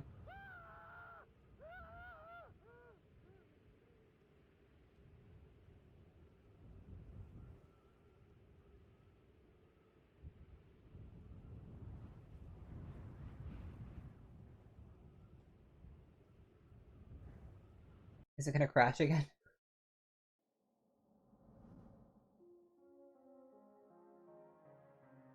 Okay, let's try again.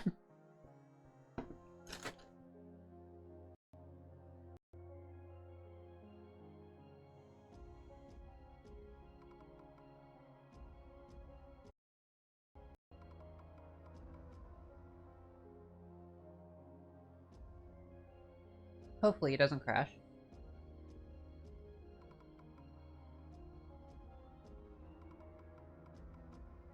Loading, loading, loading.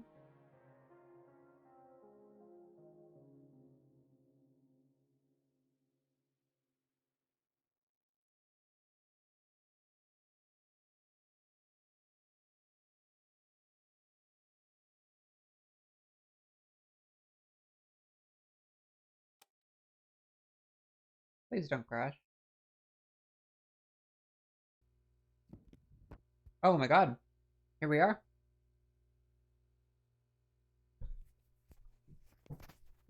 Wait a minute, I was falling and I can't remember.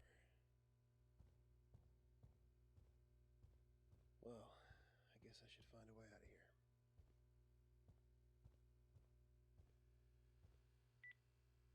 Can I?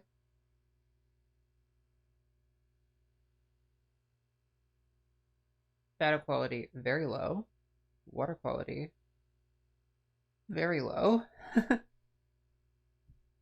Graphics, performance.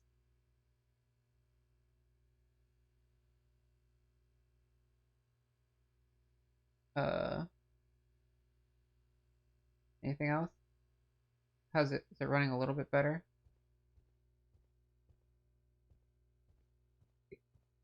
The default settings were break my computer settings.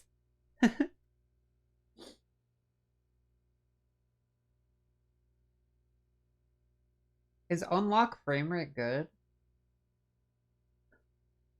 It looks scary already. What about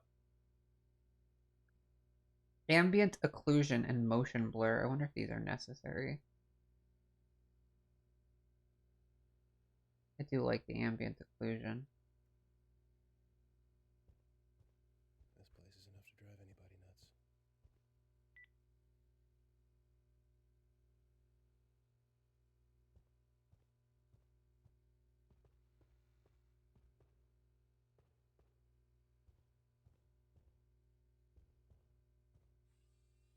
Wow.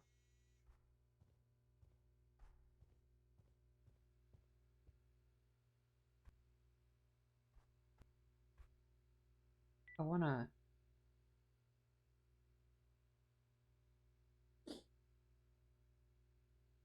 Bloom, ambient occlusion, animated light maps.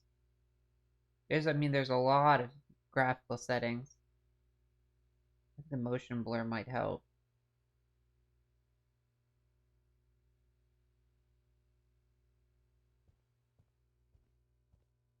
Okay. How's it running? It runs very interestingly. Oh god, we have to find food. a survival horror game. Scary.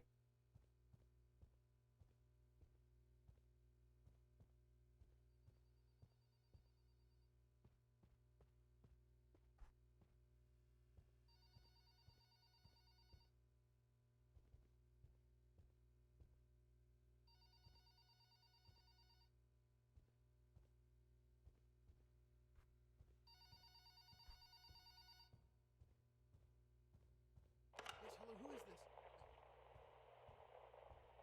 Connection established at node 0 beta B1. Secondary neural activity will be monitored to assess acclimation. Please establish a minimum of 7 pings so we can triangulate your dimensional coordinates.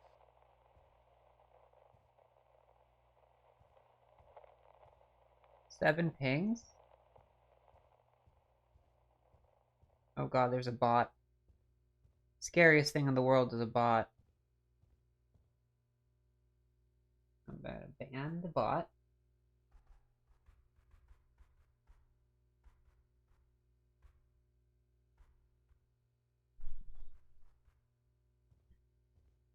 So we have to establish several pings. From what I know about... Meow! From what I know about the back rooms, we should be able to no-clip into the next level. There are entities in level 1.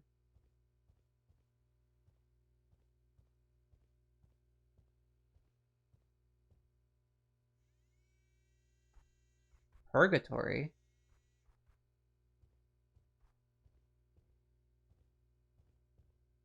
Looks like we should go there.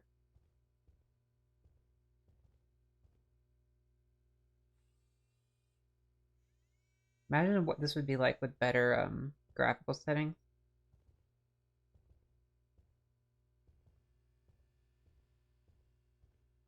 You could really get lost in here. You don't say.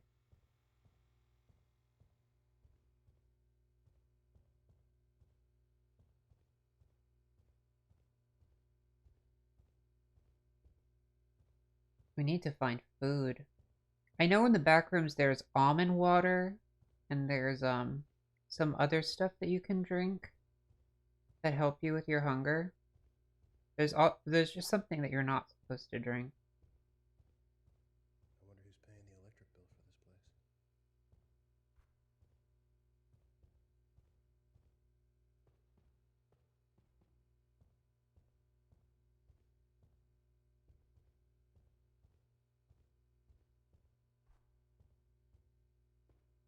I think we have to call some phones? What does the eyeball mean? Come on, feet.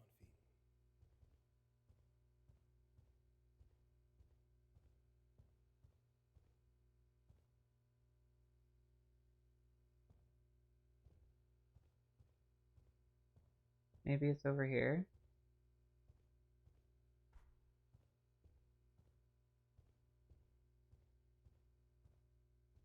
Just goes on forever.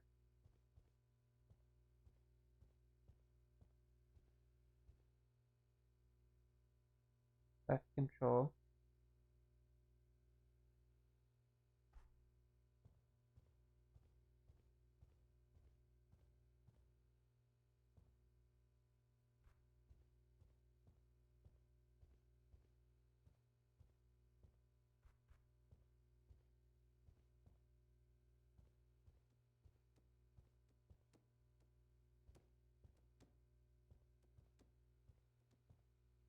Something's dripping from the ceiling.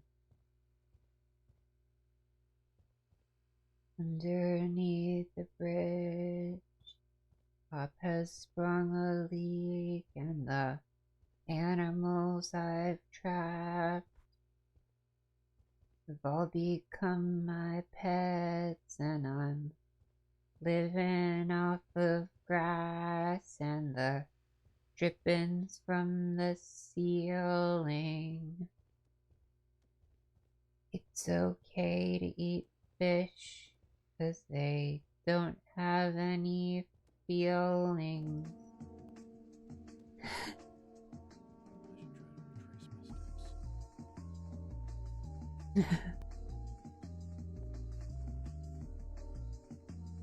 Yeah.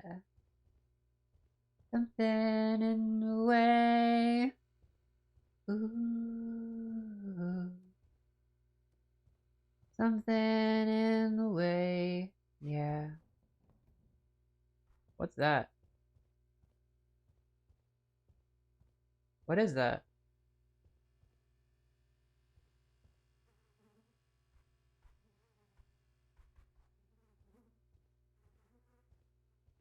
That shadow does not look very inviting.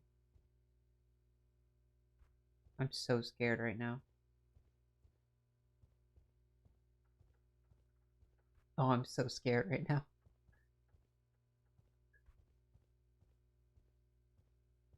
What am I,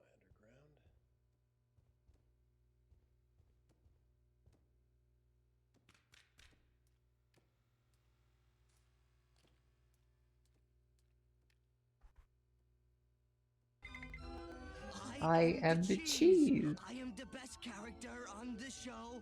I am better than both the salami and the bologna combined. I am the cheese.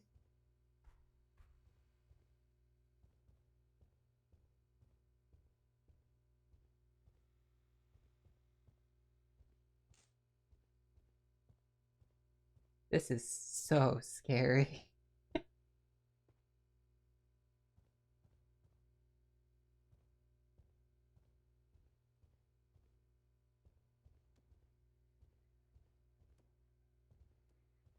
Oh, there's an entity. I just saw an entity.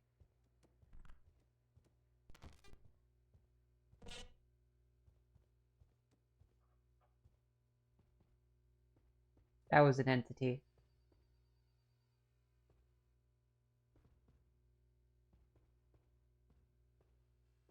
I'm not gonna make it through this. I'm gonna get killed.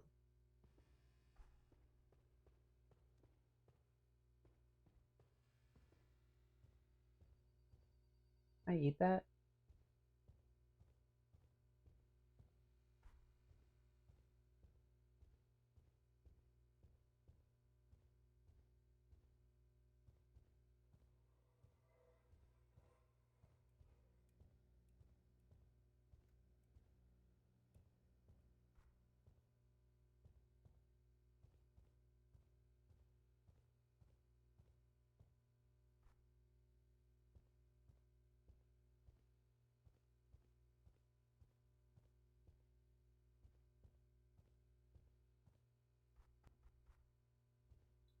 There was a phone in that area with the entity.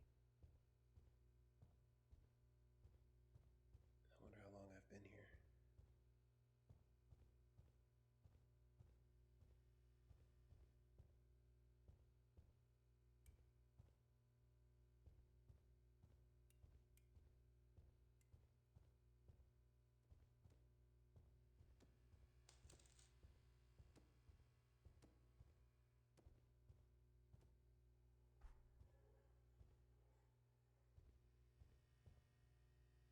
I'm really scared.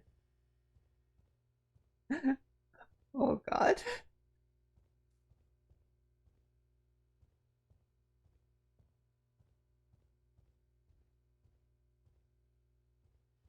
I would not be one of the brave ones to survive the backrooms, Tojiko-san.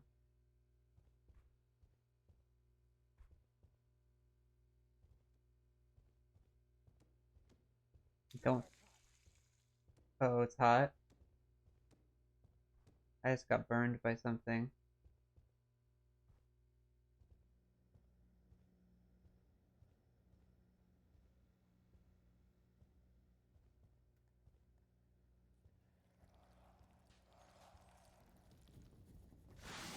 Oh god. I just got attacked. Is that it? Am I dead? My game gonna crash? Am I dead? What? I swear.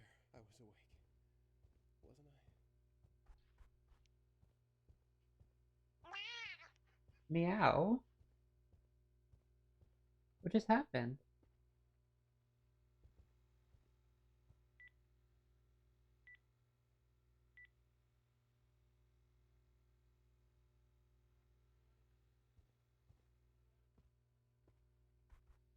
Oh, there's... Look at it. What is that? What is that? Is that a smiler? Oh god, here it comes. That's a smiler. Oh, GG. GG, we're dead. Identity? That was... Just a bad dream? Okay, apparently they don't kill you when they get you. They just hurt you. What is it's called Identity is the name of that creature? Ow! It got me, Tojiko-san. Whew.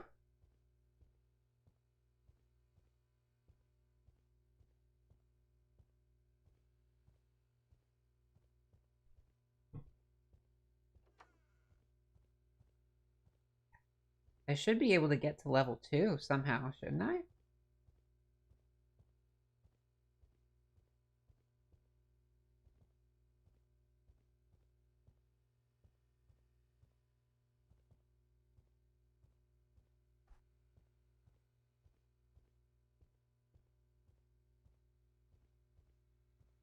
I wonder how many levels they have.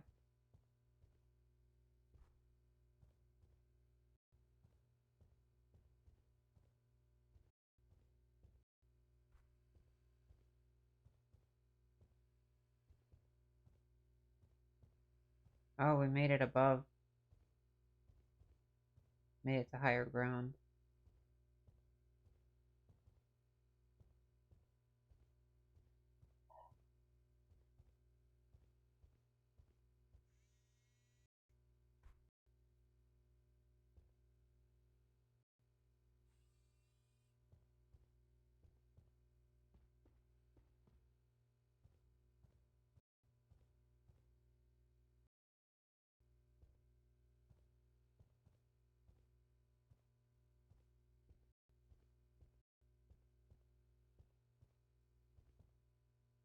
Every girl deserves to go a little insane once in a while.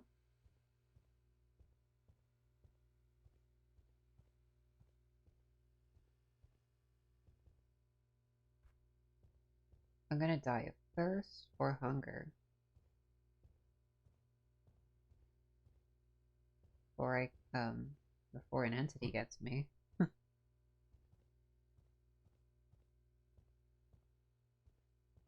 What's in here?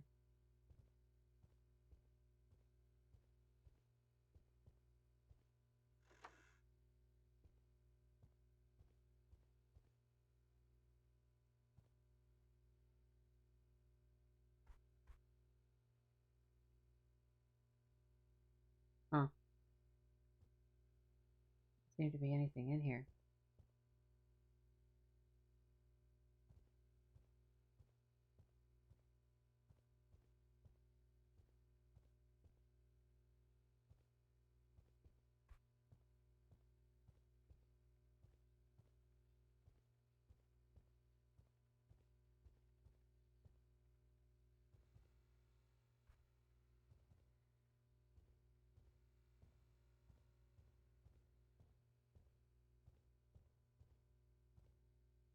Kind of weird.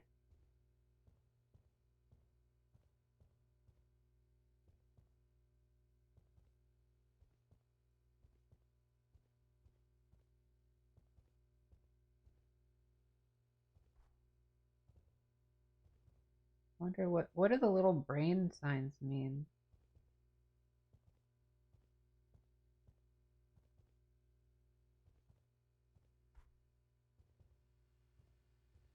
I wonder why they make you turn out lights. I wonder if that's for finding your way.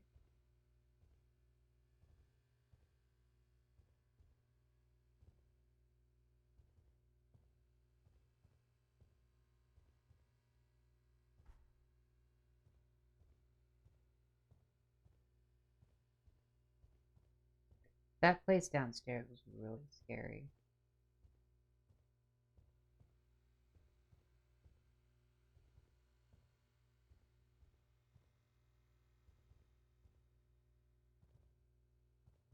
I almost was noping out of this game.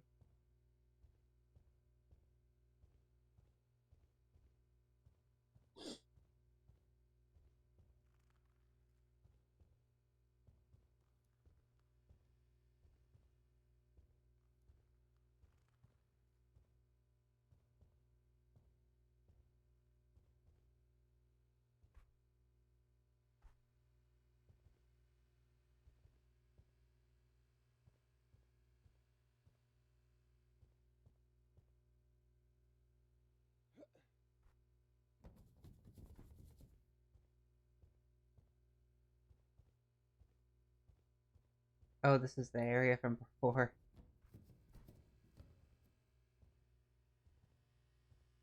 Can't do it with just my bare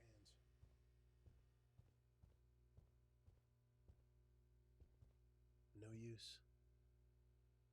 He's got a nice voice.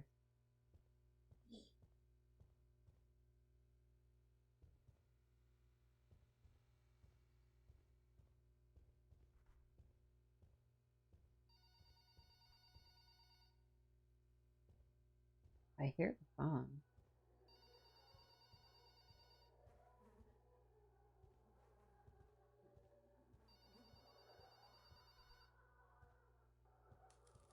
Is that a smiler?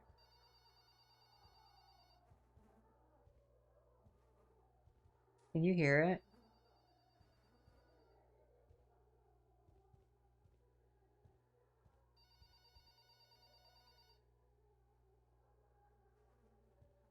Wish I had a flashlight.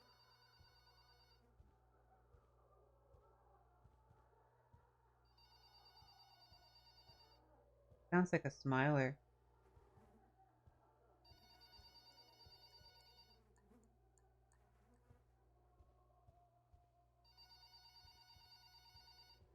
Hello? Is anyone there?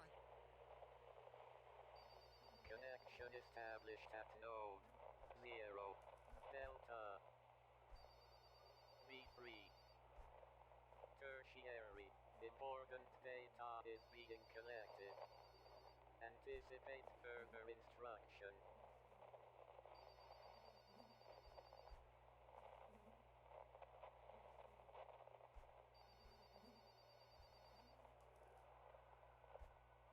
That laughing is scary.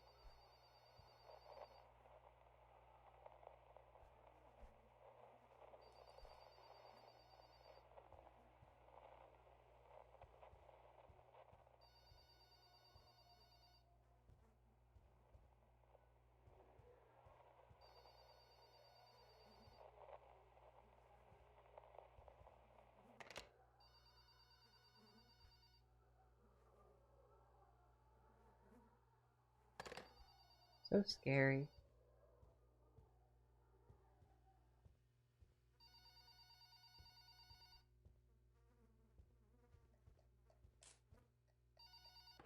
Yes. Hello? Can you hear me? Signal detected at node 0 Delta V3. Quaternary, your situation is being analyzed. Please act natural. Please act natural.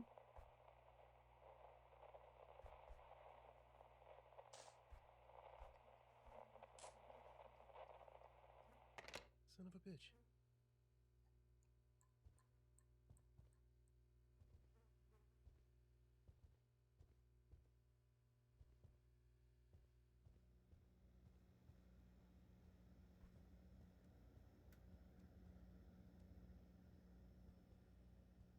I think I found Netscape less. Netscape was not as scary as this. This is really, really scaring me. The things I do for Halloween. The trick is to be scarier. If a scary ghost comes to you, the trick is to be scarier than the scary ghost. That way the ghost will be scared and go away.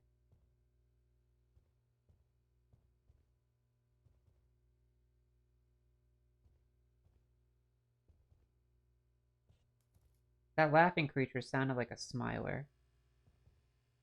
Don't want to go over there. Oh. No, no, no. That's a creature. That's an entity.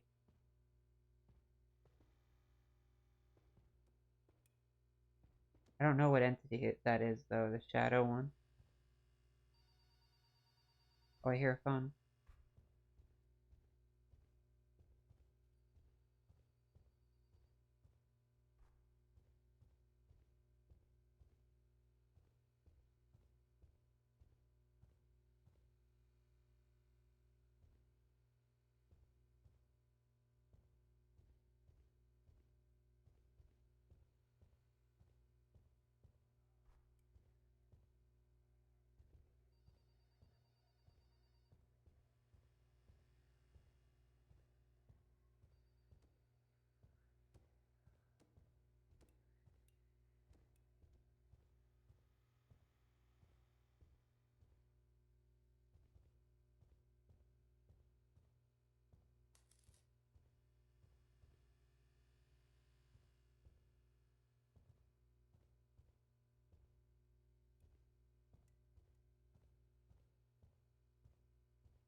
Gotta be a way to get out of here.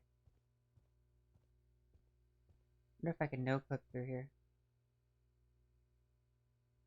No.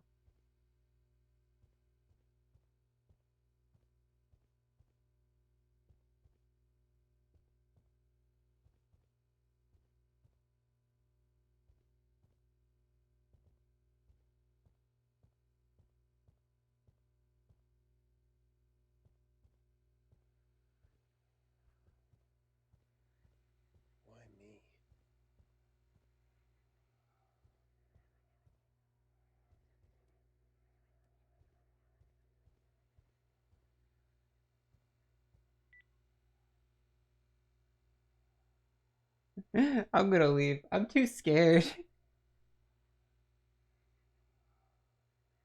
That's a scary game. I want somebody else to play it. I'm too scared.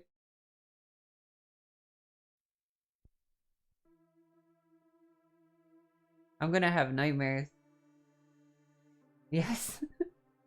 Next game.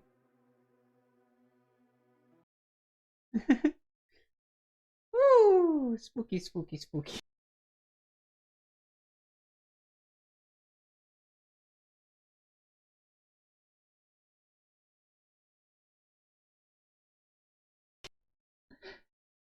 That blood money looked interesting. I remember you recommended I try that game Blood Money. I feel like we should try that. Or you recommended the sequel, but we should start with Blood Money. Meow.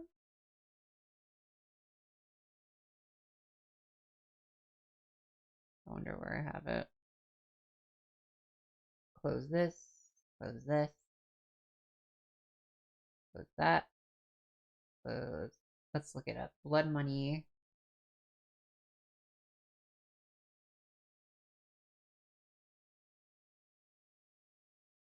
Is this scary? Do I make it full screen? I have to make it full screen. Make it quieter. How do I make it quieter? Is there a way? Do I have to drag it? So loud.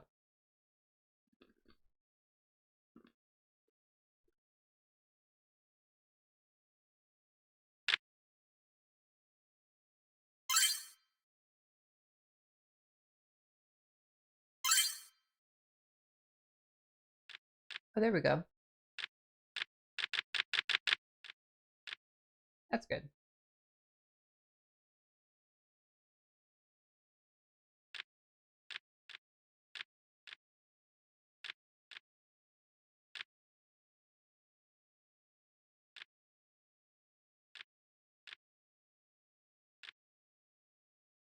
Now, how do I get out?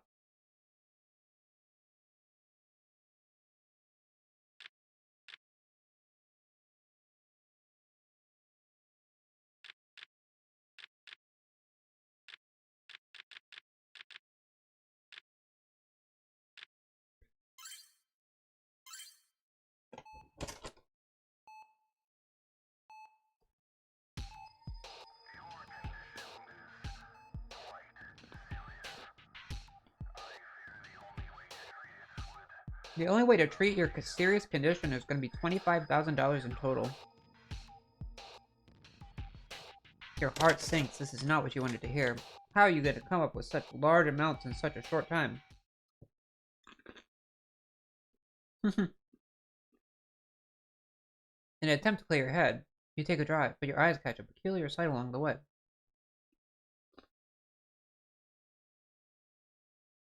It's a quaint stall set up on the side of the road by a quaint, friendly-looking man. Intrigued, you pull over and head to the stall. Hey there! My name is ᗷᗩᗩᗩᗩཏᛕ, and welcome to my booth! Each time you click me, I'll give you $1. Sounds like a sweet deal, doesn't it? Let's change the stream title. Have you ever played this, Tojiko-san?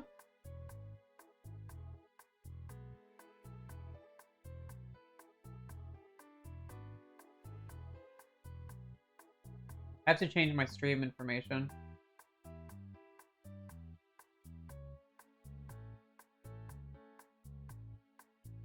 Is that it? No, not that.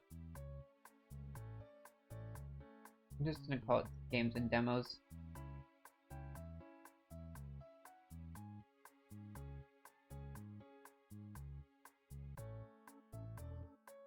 Okay, can I update?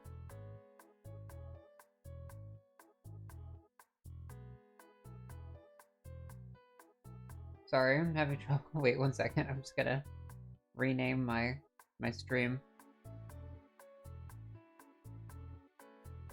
Want to change the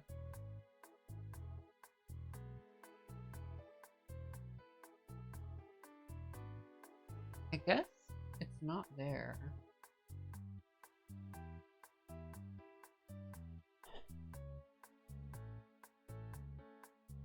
It's called Blood Money.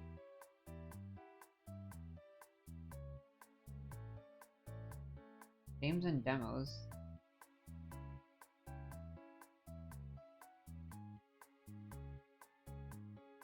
But it's not letting me change my stream information. Oh no, there it is. Having a glitch. Some kind of graphical glitch, I guess. There we go.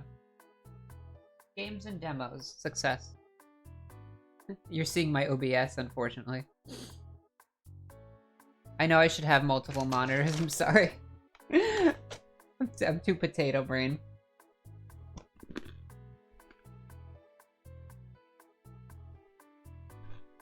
Here's a little tip before we start. I always say clicks are like tiny magic spells. The more you believe in them, the more they'll do for you. Just keep clicking and see what happens. Okay.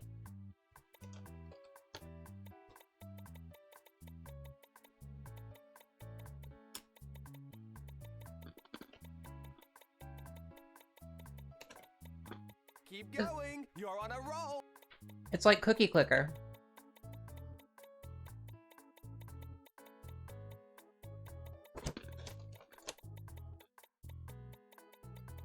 Every click is a step closer to greatness. Oh, hey, look. You see the shop button up there? When it starts glowing yellow, that means there's a cool new item to buy. Go check it out, buddy.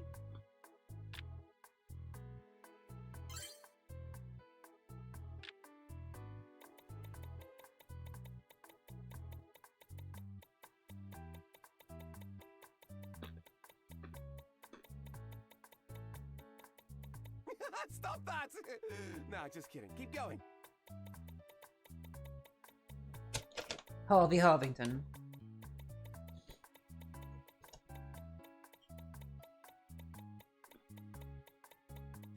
That tickles!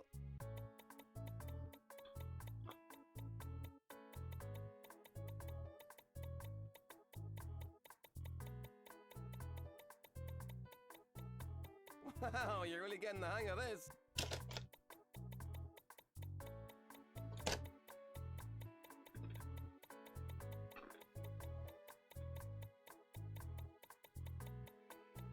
Oh, you're making my day with these clicks. He seems to like it.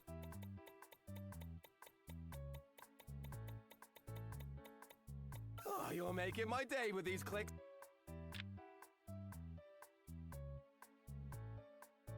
A feather? What does a feather do? Needle. Oh, hey, you got a needle. Let's see how this goes.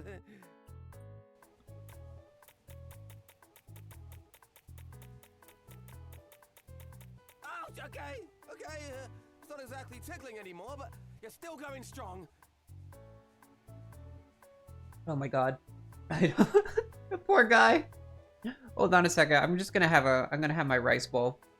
I'm gonna get a bowl of rice, and I'm gonna put some chili oil on top of the rice. I'm just gonna have a bowl of rice, if you don't mind. And I'm gonna keep clicking Harvey Harvington. Oh god, poor Harvey. I don't think he likes it. He doesn't like it anymore.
I don't think he likes the clicking anymore.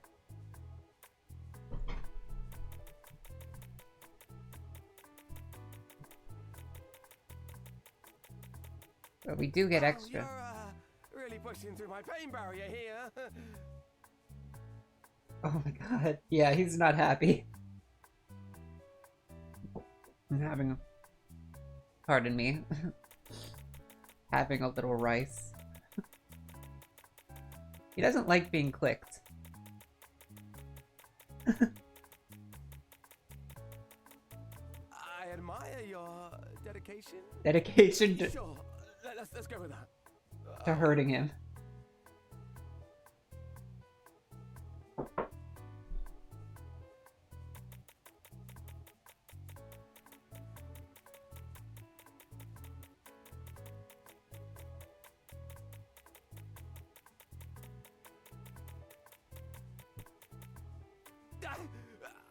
Just remember, I'm in here too. But keep clicking. You're doing great, I think. How much till I get? Oh god, it's 1,500 to get the hammer. Oh my god. I don't want to hurt him.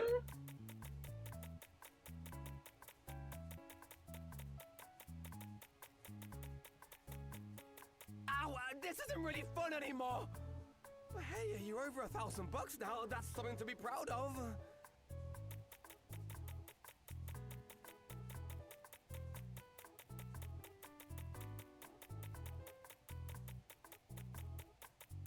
I'm just saying, maybe we should take a break and try something else? Like, I don't know, a pillow fight or something less pointy?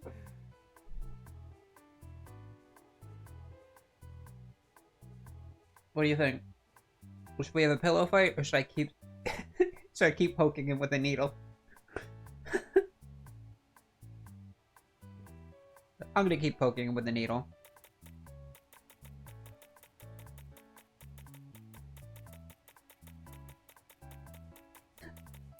I mean,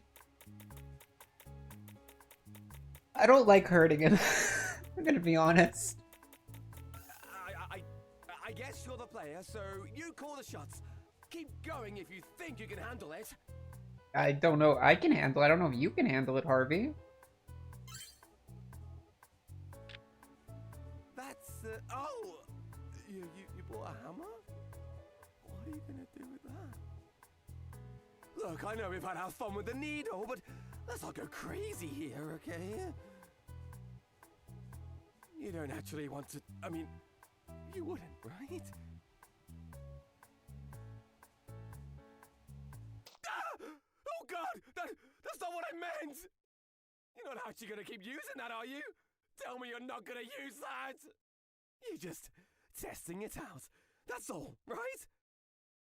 He's so cute. I don't want to hurt him.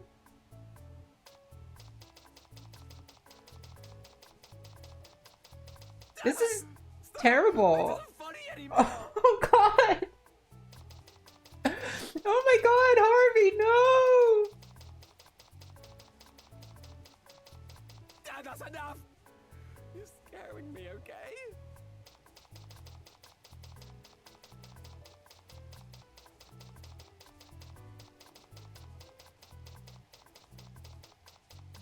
The silly music in the background is what does it. Please, I'm begging you stop. This isn't a game anymore.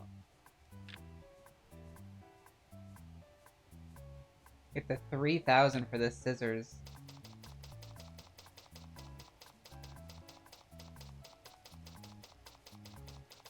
I don't like hurting Harvey.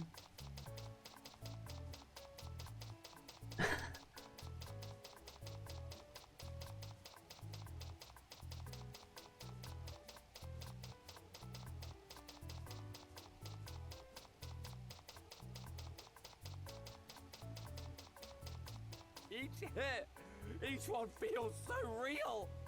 What's happening to me?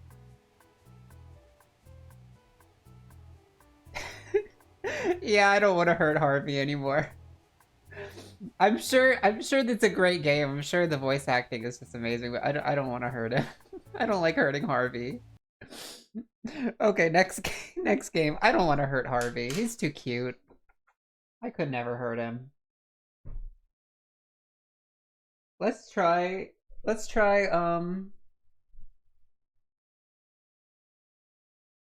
did I download 1 second? Let's try. If you want to see what happens to Harvey, you can get the game. I want to see what this game is like. I'm not familiar. I've never read the Ina comic. I haven't really watched the Ina videos, but it definitely does seem like my style. So take a look at Ina. Turn off the screen cap. So sorry. So sorry. So sorry. Ina's Dream BBQ. There we go. Oh, this game's got followers.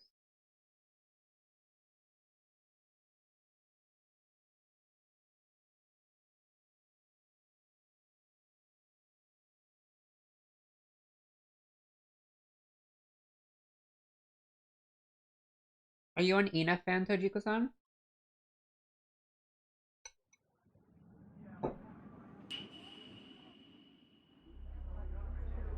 I feel like you and Ina would get along.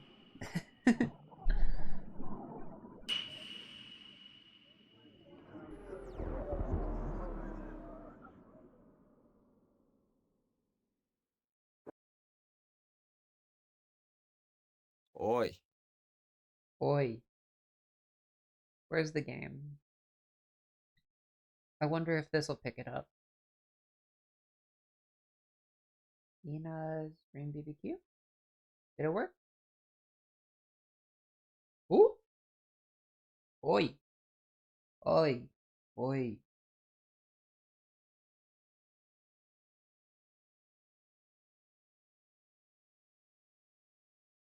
Looks like we got the game. 何してるんだ。何してるんだ。さあ来い。その目を労働に向ける時が来た。日本語を喋れる。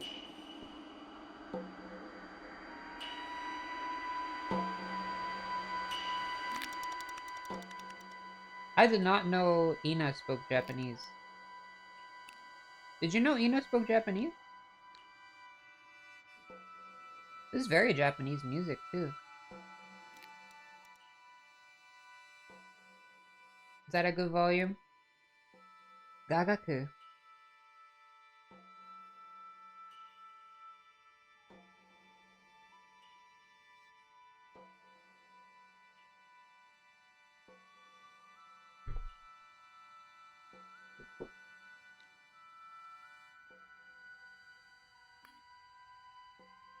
Arigato.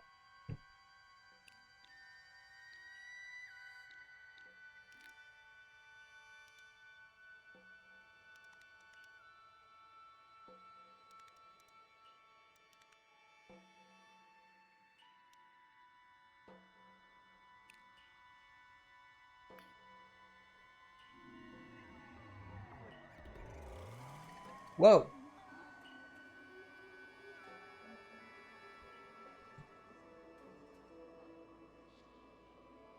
We are in Ina's world now.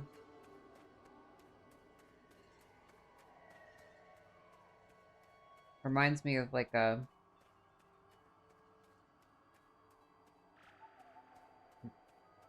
dramatic film or something. What's that? Is that God?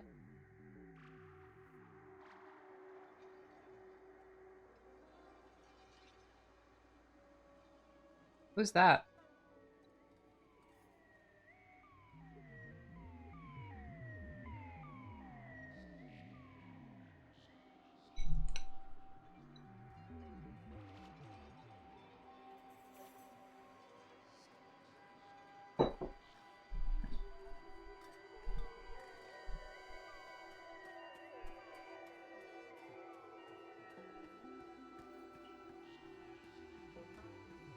I do like the Gagaku.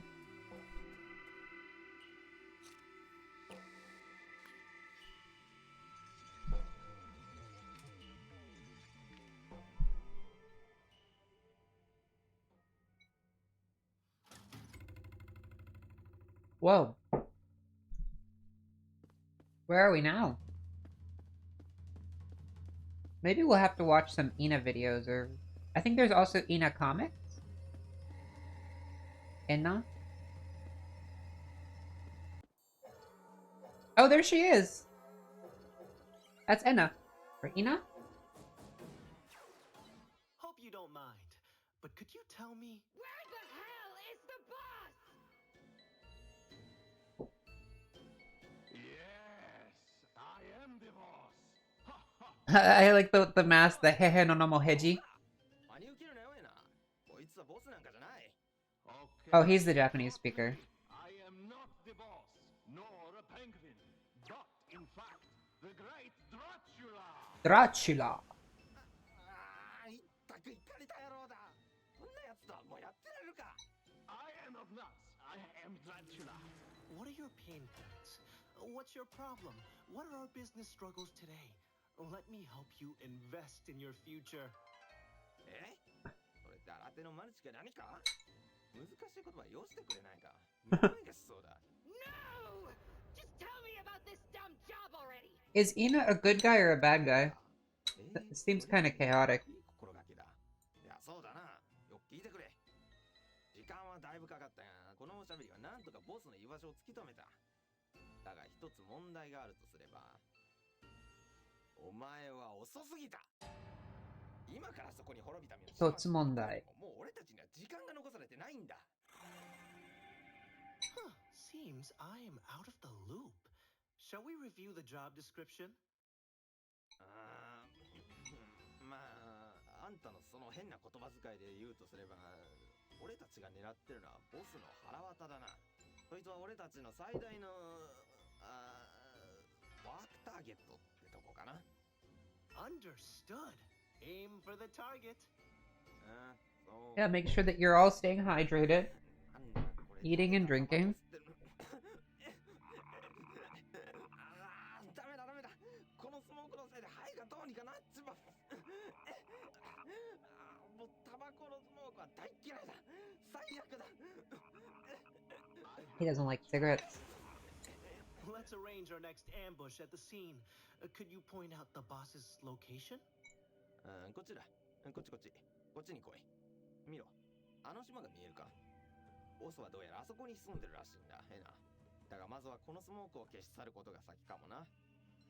で、取引成立か？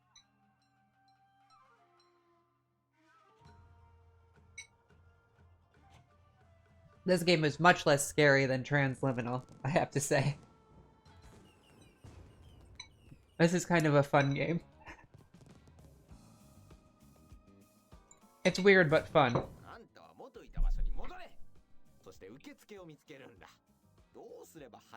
I don't like all the business talk in it though. Makes me feel like I'm at work. Categorically doable.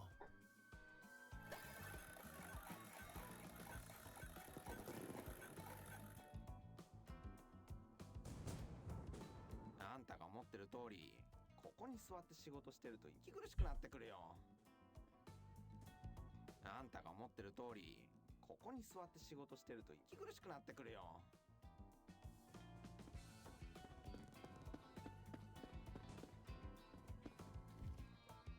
What? Oh, I think I died.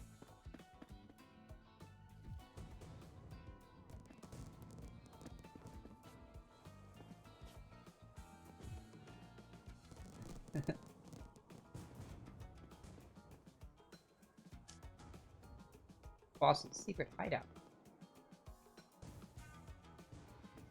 I know, cigarette smoke. This is such an interesting game.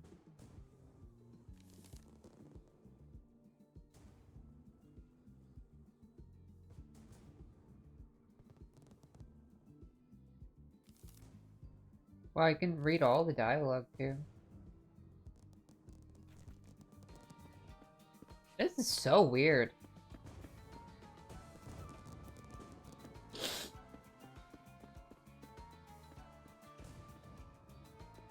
You must be the entity that figured out where our target was. Is that verifiably true? What? Did you call me a stinky penguin? No, but I know a guy who could get you one. I can hear your thoughts. Stop!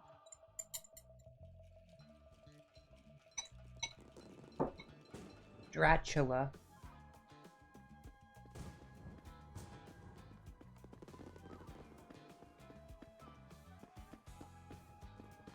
Oh, this is where we came from. This is so cool, though. Reminds me of Yume Nikki. Oh. Kind of looks like, what's it called? The Snake Woman mask from No Theater.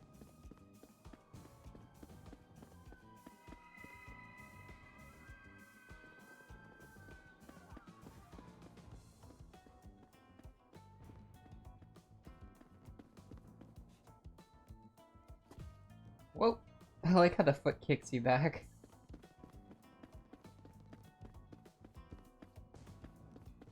That's so weird.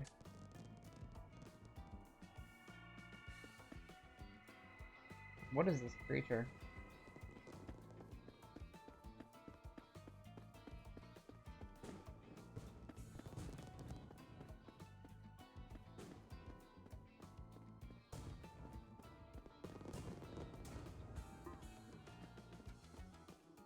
I wonder if I'm supposed to leave this area.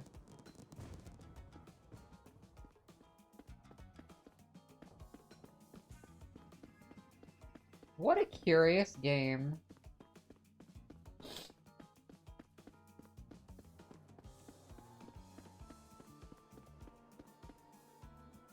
Did I catch you at an okay time? Encore vous? Allez-vous-en! Vous sentez la pauvreté. Allez manger des plats surgelés, sale limace à col rose. I'm afraid that the smoke here is polluting our lungs. Let's cut the crap! Yes! We'll get rid of it for us so I can deal with the man in charge! Ina is strange. J'espère que vous racontez des conneries de prolétaires. Vous arrivez trop tard. Le boss n'est même pas encore né. D'ailleurs, They all speak different languages. It's just such sensory overload. misérable mendiante pouilleuse démunie sans un sou et fauchée comme les blés. Well, who else is involved in the decision making? Ah, c'est reparti avec les questions, c'est ça? Vous m'avez l'air très problématique. Are you poor with words or what? Let's talk, you chief assistant! Pauvre? Bas de gamme? Moi? Worry not. You are still a child of God. Vous jouez avec le feu, mademoiselle. Bon, écoutez, les genies sont les seuls à pouvoir arrêter le smoke. Tout ce qui se cache derrière les portes de cet endroit chante leur gloire. Et n'essayez même pas... Ina having the two voices is a very interesting trait.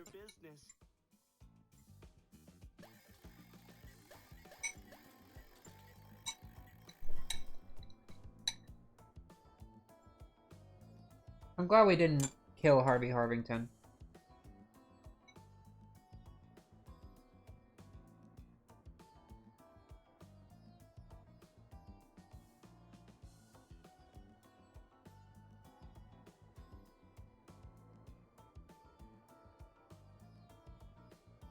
Fried chili and oil, or any kind of Szechuan spice, is drinking water afterwards.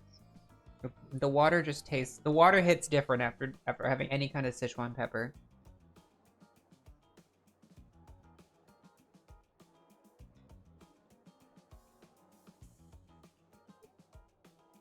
Yeah, it just makes water taste so good.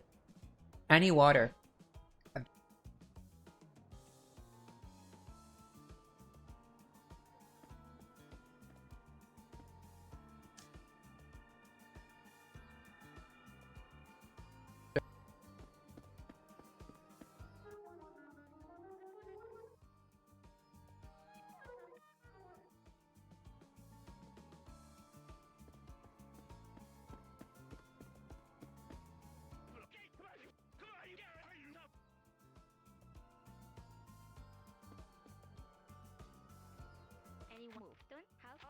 folks.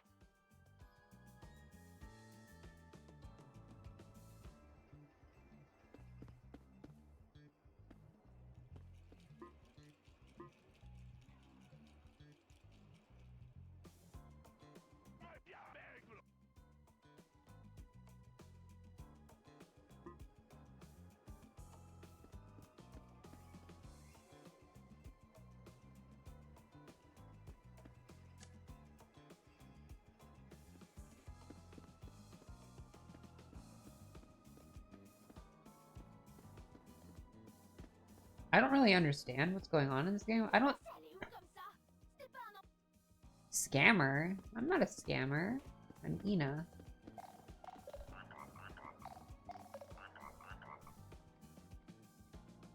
What? あんたの会話をつけてたよ。忌々しいジーニーとドアについて聞いてたんだがね。もしあんたが探しに行くっていうんなら、俺は一緒には行けないみたいだ。いや、このスモークのせいで足が痛くってな。だからジーニーを見つけるのはあんた次第ってことになる。また連絡するよ。Ping me in some moment. Heel heel frog. That's a Spanish thing. Heel heel tail of a frog. This game just draws from so many different vibes all at once.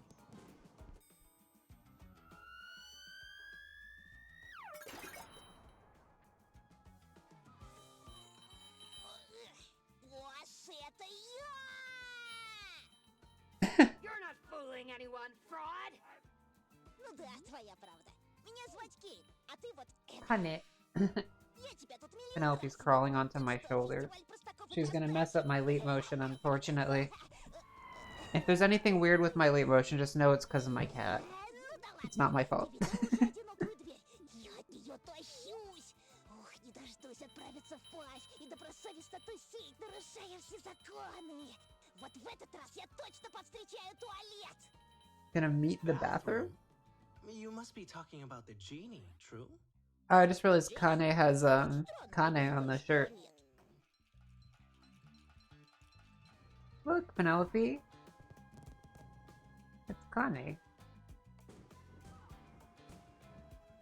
This game's kind of fun. There's something fun about it.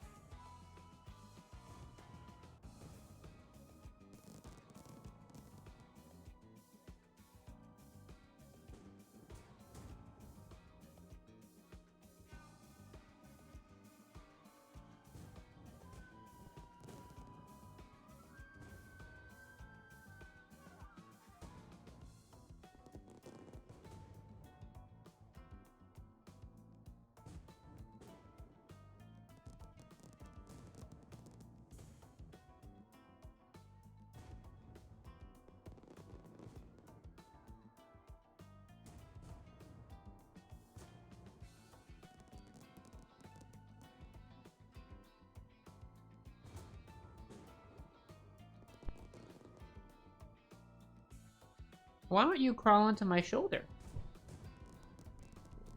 There you go, Penelope. Climb onto my shoulder like a parrot, Penelope. You love that.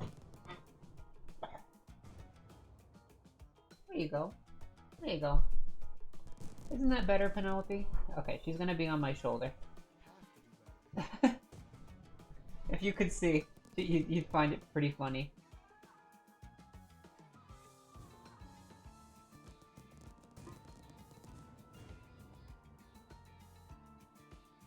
I have a cat on my shoulders as I'm playing this game. All is right in the world. Her tail keeps whipping the microphone, though. I don't know about that.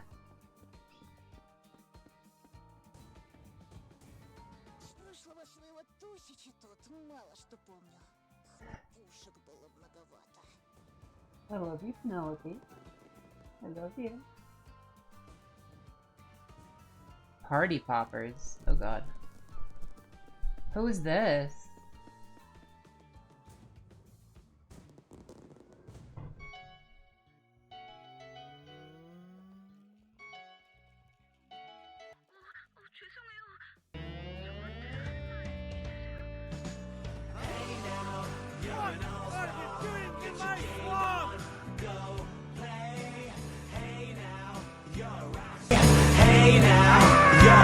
star. Get the show on. Get No! It's too loud! only shooting stars. So sorry. I am so sorry. Ooh, okay, sorry. I was switching sources. Thank you for the raid, Void. Ow. Ah, good times, good times. Voidy, thank you so much for the raid. How's your day been going? How's your... I hope, hi, Zarin. Hi, Zarin. I hope you're all having a fantastic night. Did you finally beat Silent Hill? I have a cat. My cat is on my back right now. I don't know if you can hear me. Oh, there she goes. Okay. I can return to being a normal human being. She's decided to... She's made an executive decision to leave my back. Oh my goodness. Oh my goodness. Everybody, I'm Barrett. I'm so blessed to have a Voidy bring folks over here. So thank you. Voidy, if you need to do anything right now, please feel free, because I'm just gonna be playing this kind of trippy game.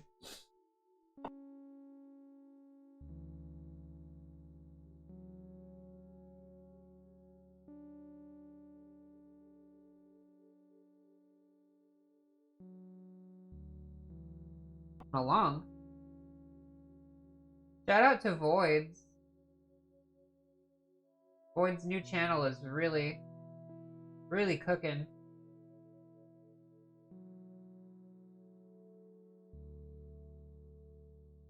Make sure that you all follow us and subscribe and everything to this new channel of Voids. Sorry for the blasting your ear. I just I recalibrated my my streams. Do we not have? I think I have to refresh the source here.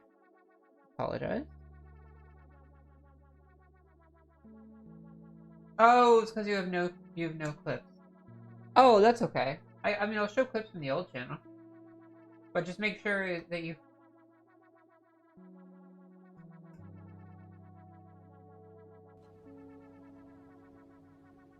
I love meat and I'm a vegetarian.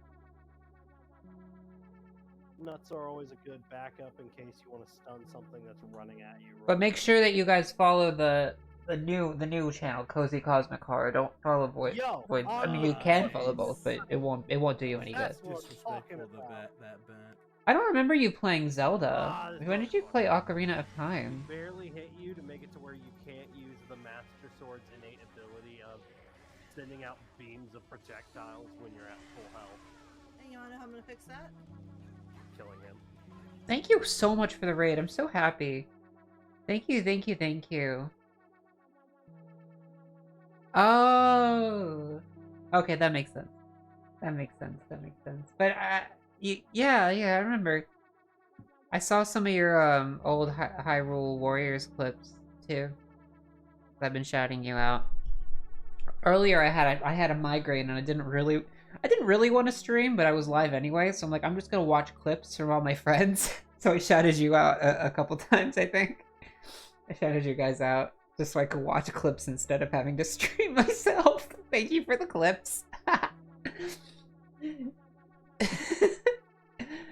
I've played through so many games today, but a couple of them were really scary. I played this Backrooms game called Transliminal. I played this game where it's like a cookie clicker, but you're clicking on this cute little pink-haired guy, but you wind up like unlocking ways to hurt him. So I didn't want to keep playing that because I didn't enjoy hurting him. I've played so many games today, and now we're playing an Ina game. I don't know if you're an Ina fan. I don't really know Ina very well, but it's definitely kind of cleaning my mind of any fear that I was having. I'm just glad my migraines. If you, Voidy, if you need to dip to eat food or do whatever you need to do, just know I'm very very grateful to have you in here and really really honored to have a raid from my bestest buddy. That's really great. I'm sorry I didn't realize you were streaming. I haven't really been on top of my shit today. And Zarin, I hope you're doing well. Oh, you're interested. Okay. So I have no idea what's going on. We're trying to stop some... I don't know. To be honest, I have no idea. So she speaks Korean. The lady downstairs spoke French. The businessman speaks Japanese. They're all speaking different languages. I have no idea what's going on. You look like a fellow entrepreneur. Let me shake your hand and collect your genius germs. 죄송해요. 제 업무표에 따르면 악수는 제가 하는 일에 포함되어 있지 않습니다. You're sick, Zarin? Zarin? Feel better. 시음식을 준비할 수 있는 누군가를 찾기 위해 저를 고용하였습니다. 혹시 그런 사람을 아신다면 가능한 빨리 그 사람의 혈액 샘플을 저한테 팩스로 보내주세요. Transliminal was scary. Scary.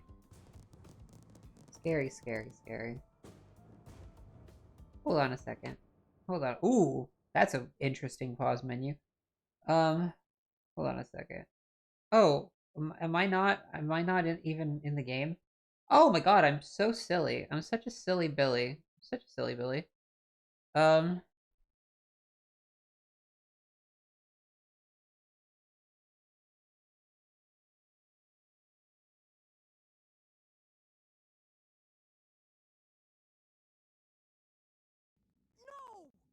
Nice. You were nearly successful in terminating my life support subroutine. And you beat him with the sword slash. It appears it will take longer than anticipated for Eden to reach its optimal altitude. Oh! If you can terminate me before then, you will be able to stop it. Assuming you are capable. He's like, I'm still ahead, so I could still do things. What? Please tell me there isn't another phase.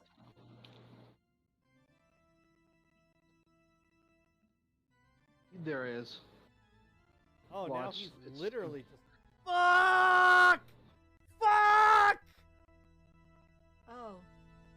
Oh man. He said he was ready for you. There's another phase! He can have as many phases as he wants. You got this. Are you ready? I don't like the way you said that.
Just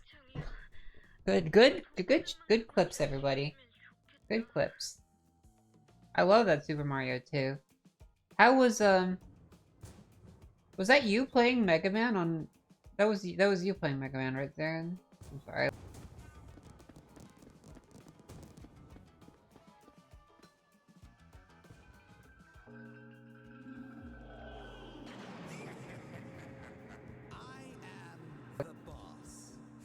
No, I thought the cat was the boss. Of what? Hogwash? Anna. Unpopular everywhere, aren't you? I have studied Anna for a long, long time. Say, are you I have no idea what's going on, but guys. Don't take it personally. No. Common mistake, but sad mistake. Your favorites are Legends and Zero. Are inside crowd door, begging for autographs, for fame. No Piero the Genie equals no town. Crowd door, is it? Sounds like we've got a busyness there, huh? I am confident. You are unwelcome at the door. Piero the Genie is an entity with deviant tastes, just like me. I'm so confused.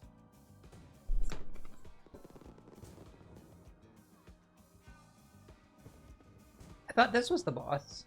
Мне звук нравится, потому что и дверям он, кажись, нравится. Вроде никому не мешает. Oh, the cat's Russian? Не забудь отдать уважение дверям! No! Wait, no. I like the cat.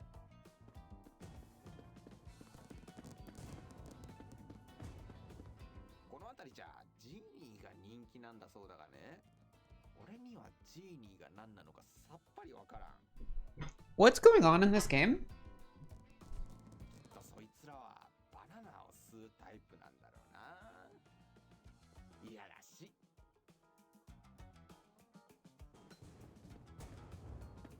Does it make sense in any other language?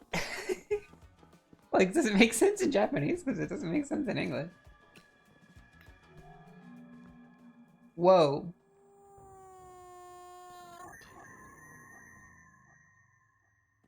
Where am I? Got an urge to go to the bathroom.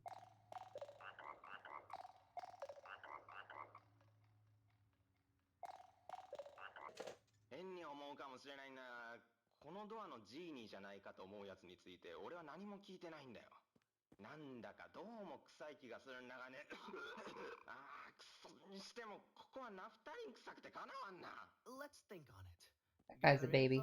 And ask questions. I will provide us with a factual truth about this G. え？バスルーム？あんた急に何言ってんだ？まあいいや、別にいたらいいんじゃないか。ただし仕事をサボるためにそこに留まったりはするなよ。その手口を俺はよく知ってる。This would be a good game. This is a good game to distract yourself from your troubles, I think.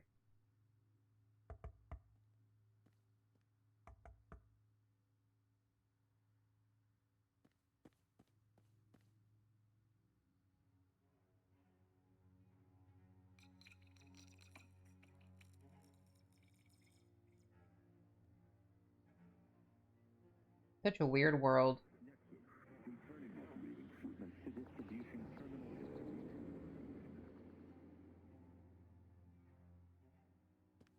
The world is so confusing.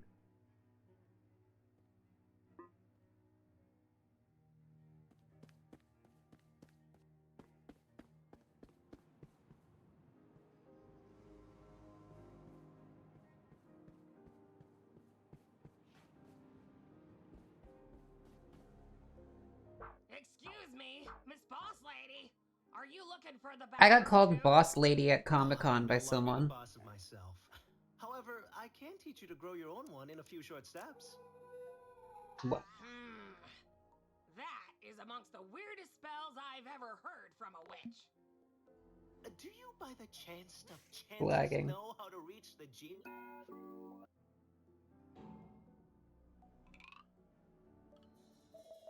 She said bathroom. Shh. Let me talk. She said bathroom. Let's not make any compromises. I must get rid of this smoke to reach the boss. And it looks like this bathroom could be the key to our business's success. Actually, one of us went looking for the bathroom and promptly got lost. This is exactly why we should have gone to the purge event. We could have tried going to the bathroom from there. We should go home. I am allergic to persons. I got that reference. Hey!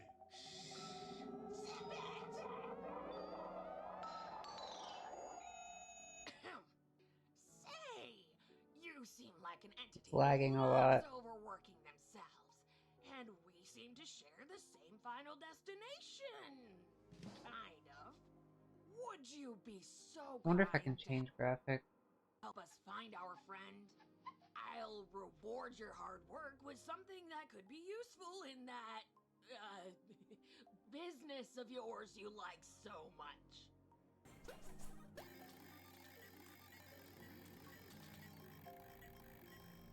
Horrible choice. So one of Ina's faces is like very businessy, I guess, and the other one is very bossy.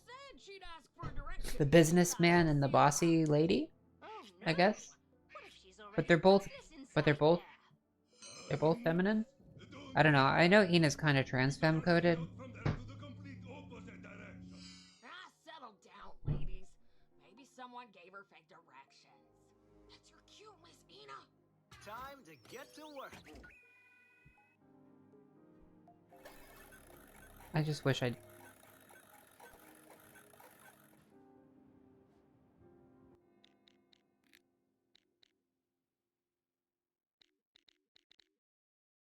Video. Vertical sync. May cause input latency.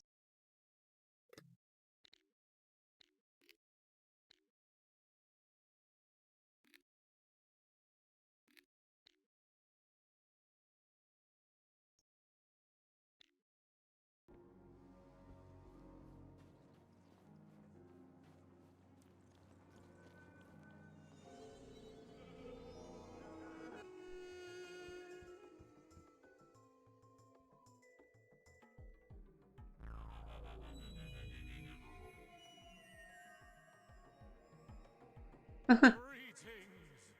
I shall be happy to explain everything to you. One person can be in two places at once. Although, the magician does not have to be in two places at once. Am I supposed to understand what's going on?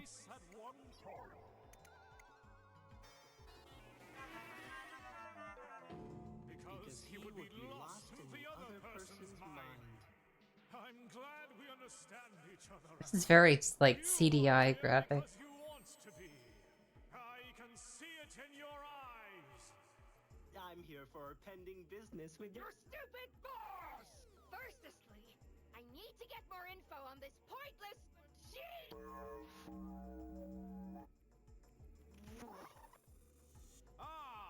The bathroom. But of course, you are looking for it. That old witch is looking for it. Everyone these days is in search of the bathroom.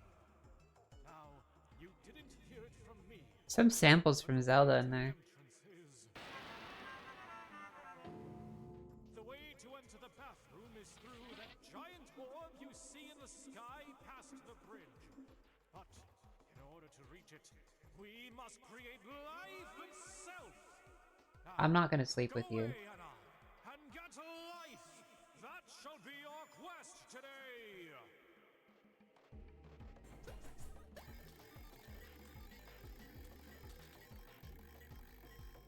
Let me do some research and get back to you. That's what I'm saying. That's weird.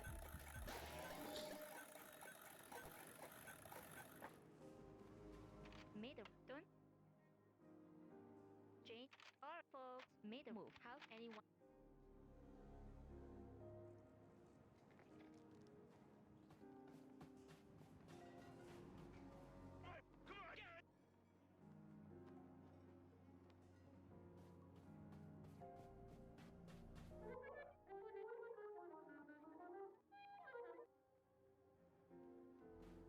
The bosses need your essence of blood.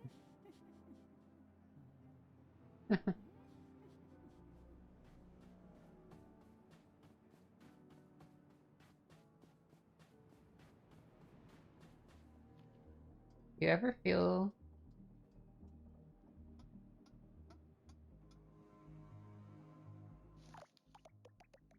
Oh no, non un altro.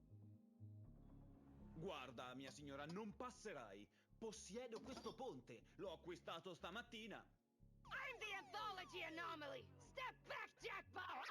Ehi, ascolta qui, cortigiana onesta. Ho appena vissuto il giorno peggiore della mia vita. Va bene? Ho combattuto 3 volte. No, 4. No, 5 volte. Mi sono lasciato con la mia ragazza. Ho ucciso mio fratello. E ora... press E to revive? Mi scuso, mia signora. Le cose non sono state le stesse per me da quando quella strega urlante ha attraversato il mio ponte. Hey, pal! My sympathy is gonna cost you for every condolence. Aspetta. Condoglianze? Mia signora pensa che mi piaccia tutto questo? Essere un accumulatore professionista non è uno scherzo. Hai qualche idea di quanto sia stressante questo lavoro? Ad esempio, hai mai fissato qualcosa così intensamente per 10 minuti all'improvviso? Diventa il tuo regalo preferito? Yeah. Mi è successo al dannato Oh god, is that a body? Era così vergognoso. Ok, guarda. Vedi quell'edificio distrutto e vedi quel gentiluomo là dentro? Quel giovane ha tenuto d'occhio le mie proprietà per tutto il tempo. Vuole sicuramente rubare le mie proprietà. Ma non è questo il punto. Voglio che smetta di guardarmi. Se trovi un modo per coprirgli gli occhi o qualcosa del genere, io farò... No, potrei darti la mia gratitudine. Qualunque cosa, non lo so.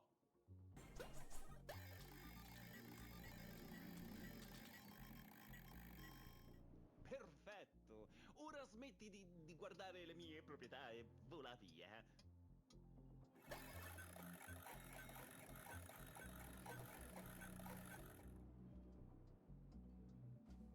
Esci dalla mia prospettiva. Oh, it won't let me go.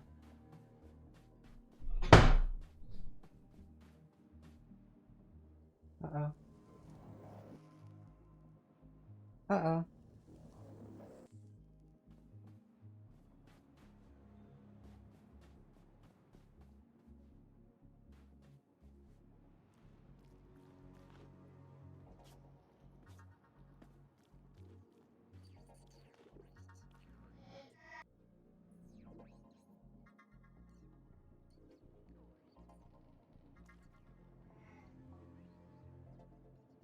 And death itself.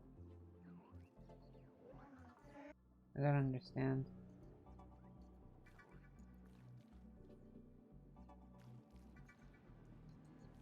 Neither do I. But I don't understand anything in this game.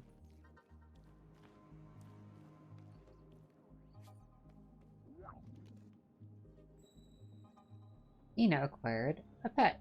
Babies, pets, tonight's dinner. I just realized it's like a man.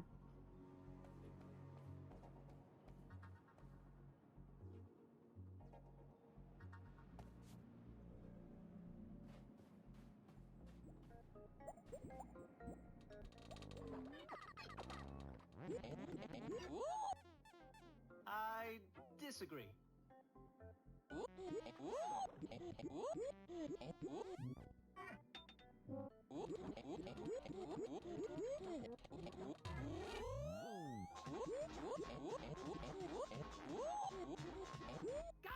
Guys, wait! I'm not doing what you say I'm doing! I'm not doing anything!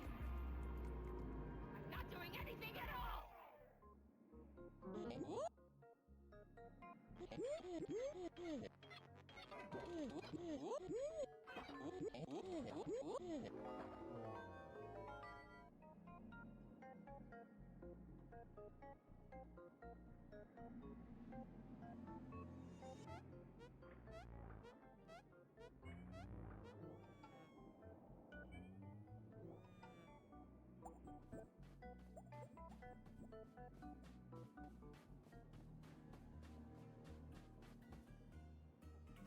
offer you a divestment opportunity?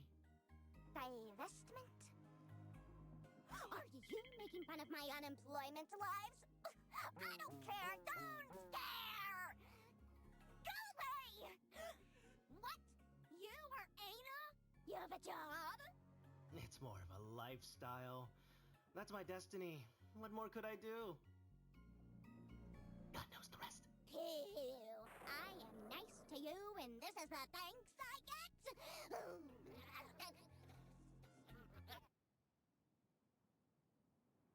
Rude entities like you get punished for the sins of others.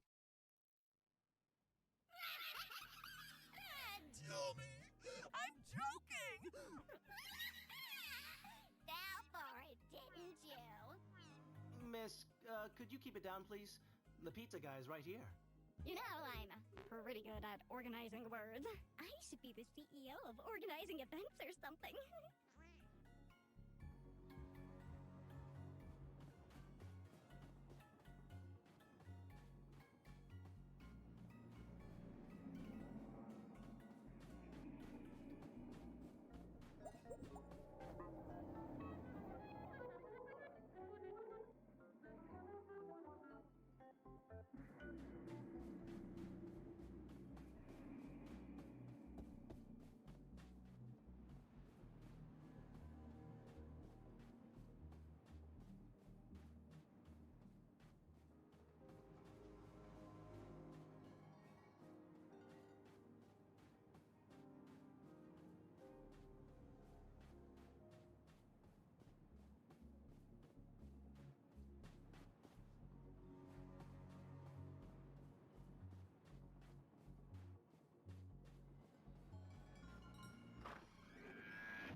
Oh no, what a barbarity. Who could dare?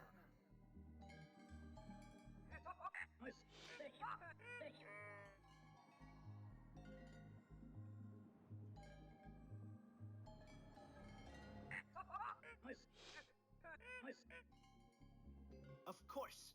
Delighted to help a business fellow.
Wait, I want to go back.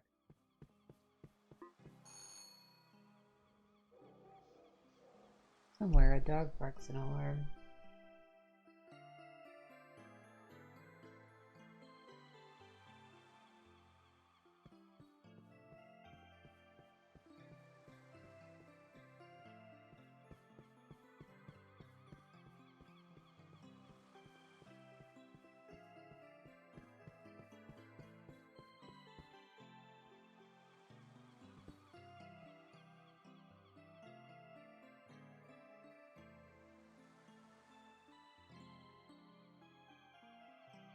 Just a little aesthetic filler, huh? Wonder how much of that there is in this game.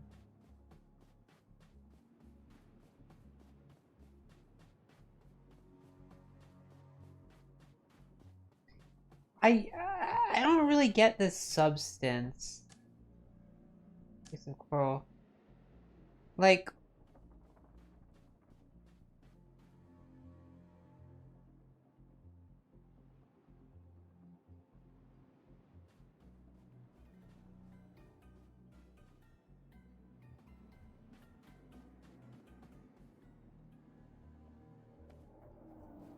not being able to understand anyone, everybody being so confusing. I feel like there's nothing to grab hold of, and I kind of feel like the real world is too much like that already. But maybe I'm thinking too much.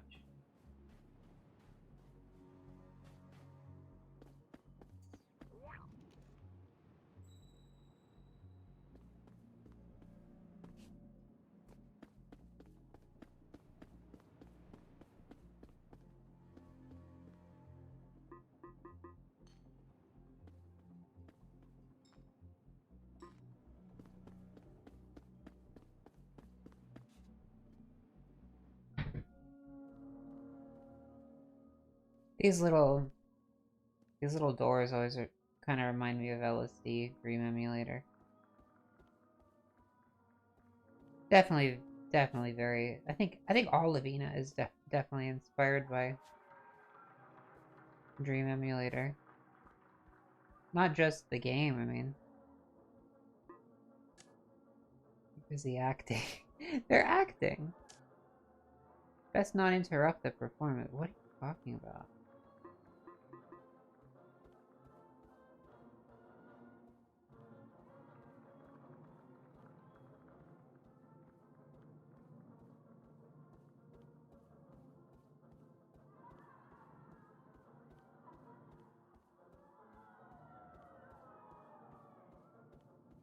Is this the way I came?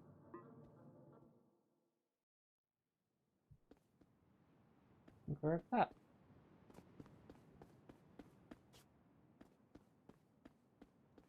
Is this the full game or is this just a demo?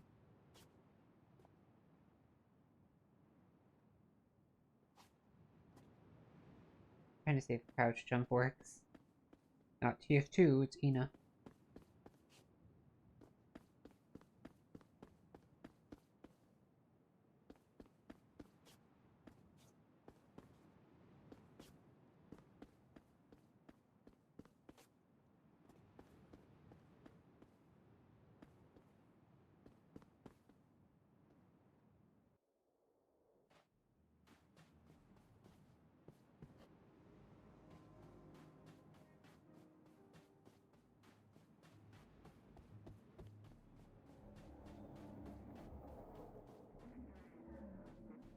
I think your progression in this game would be kind of dependent on your ability to keep track of, to make sense of this really confusing world. Like, there are, like, quests, they're telling you to do things, but, like, I'm losing my mind halfway through. Can I go in there?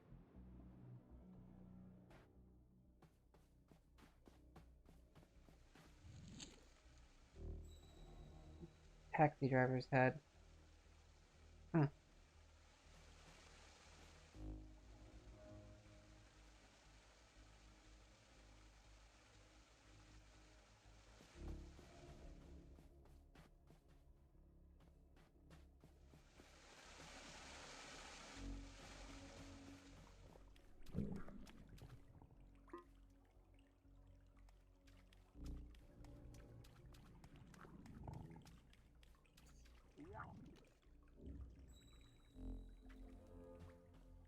is so weird.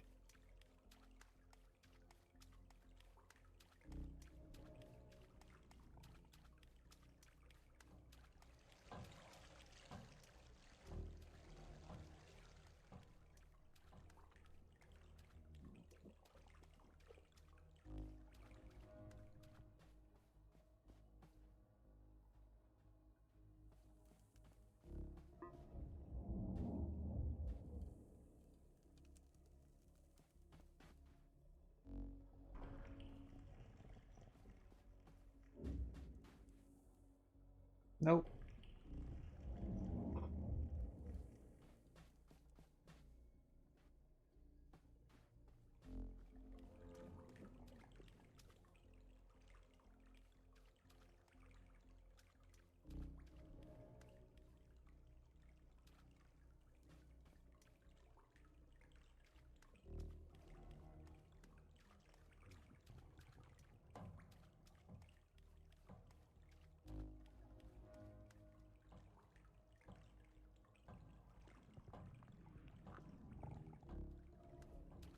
This is so weird.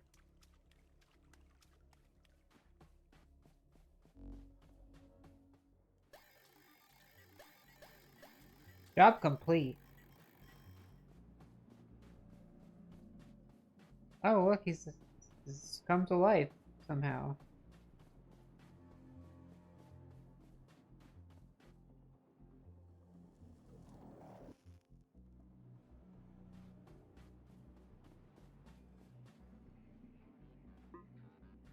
Hiya. What do you suckers do for a living?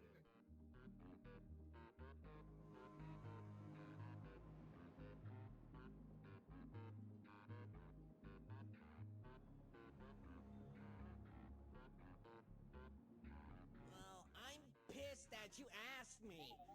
This magical grandma was just running around shrieking her head off, looking for directions to the bathroom instead of coming to ask me directly.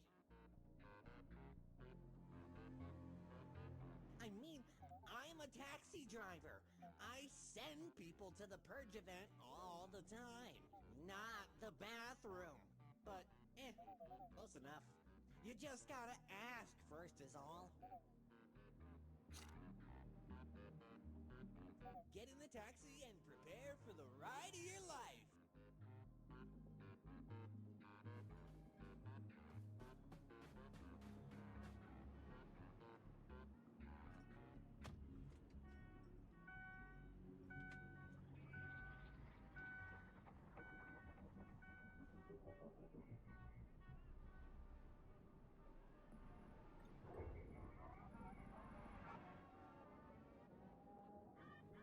Have an awful day, Nina. It's not my name.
Illegal bird event.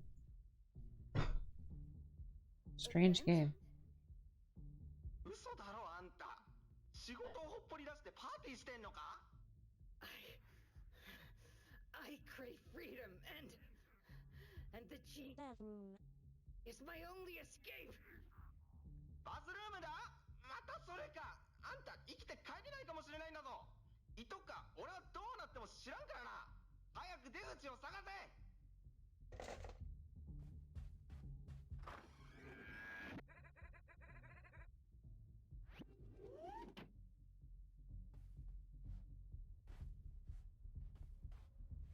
House folks. Or made a move. Don't change or move.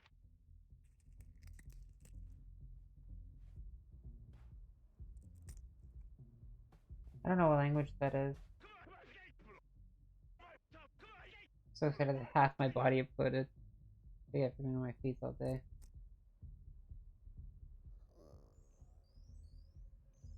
Hey, the coal. That's blood. Ah, I see. It will cost you an arm or a leg to pass.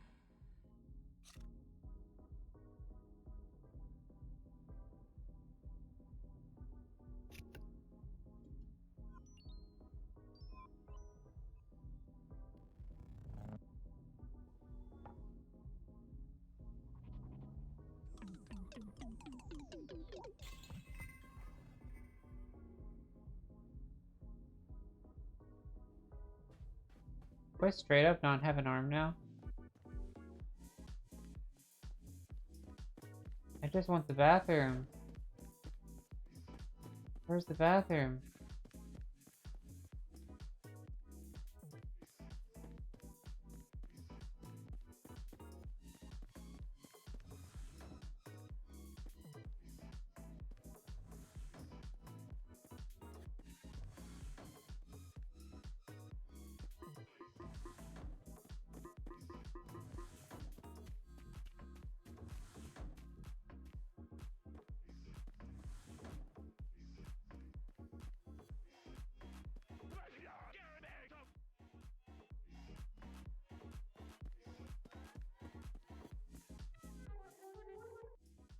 Part of the game where you run to your death?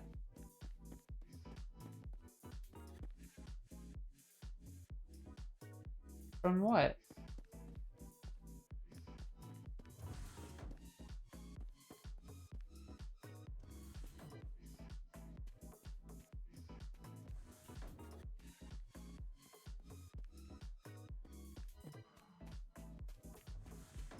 These guys are all chill.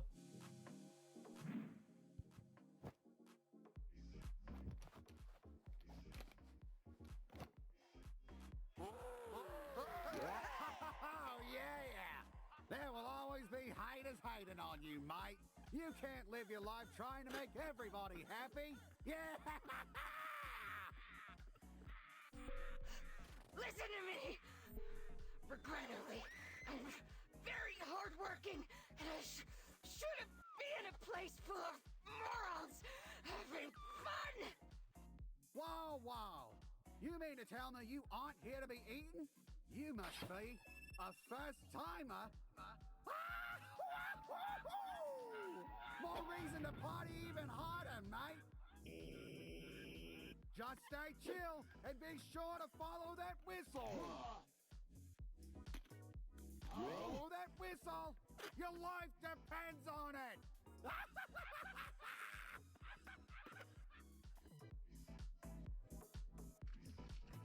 What whistle?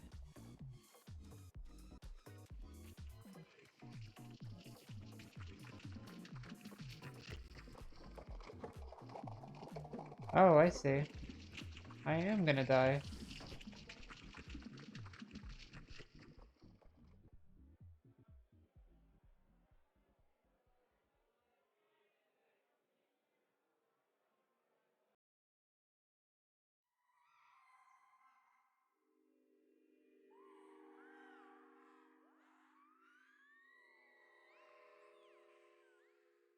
That whistle sounds hungry.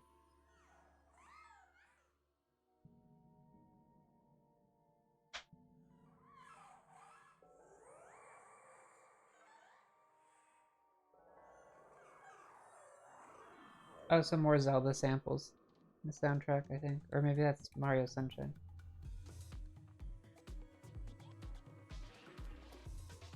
Oh god. I'm a creature! I'm a creature! The doors are so weird.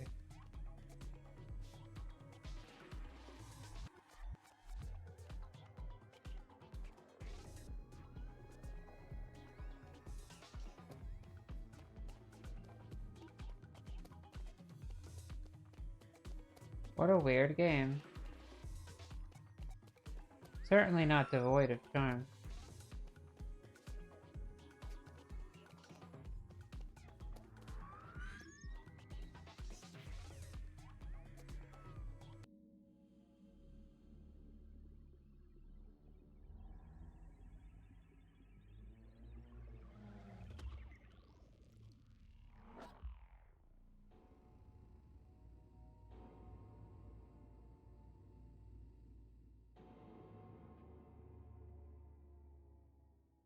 Am I ever gonna get my arm back?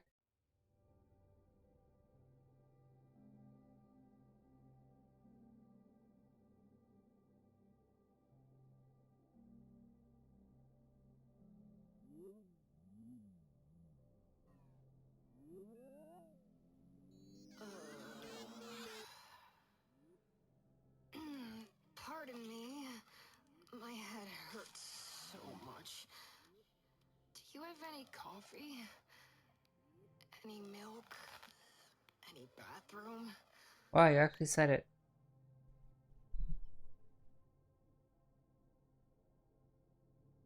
Ina's quest. Oh, it's a bathroom! A giant bathroom. Ugh. It's not enough for this many bodies. I hate myself.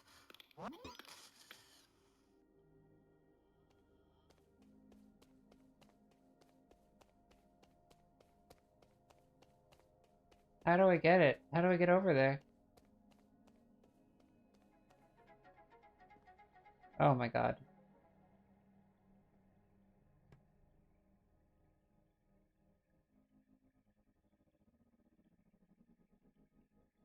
Oh my god. Oh my god, I'm bugging.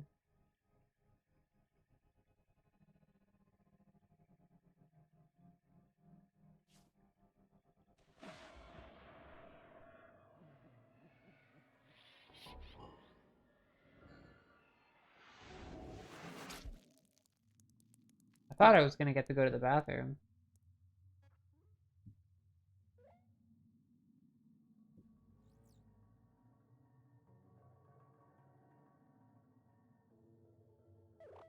No bathroom? This is just definitely like that one area in Dream Emulator.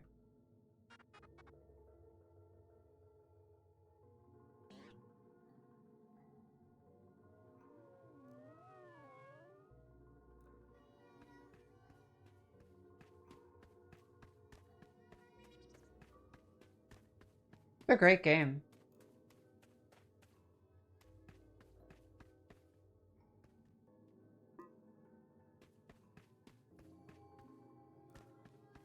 I thought I was gonna get to go to the bathroom. Yeah, this is right out of Dream Emulator. This is definitely very heavily inspired.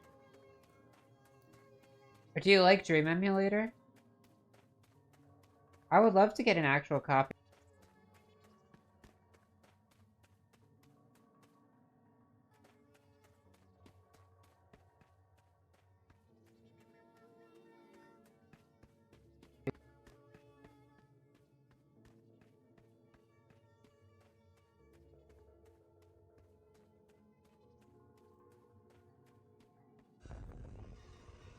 You may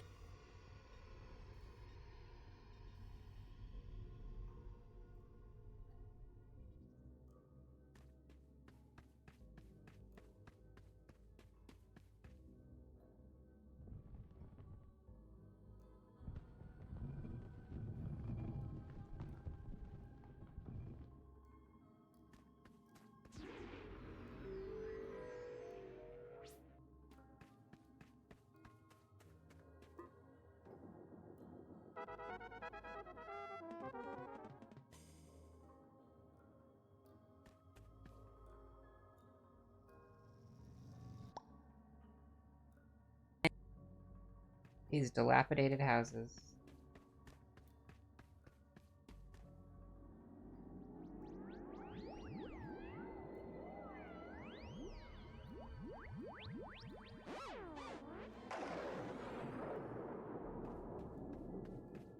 What a feast for the senses. Clips through the wall.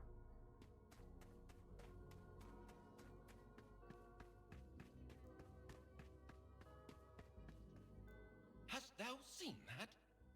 Entities fighting each other for thy attention, creating a path to the correct hut for the sinful souls whom arrive to this unfortunate place.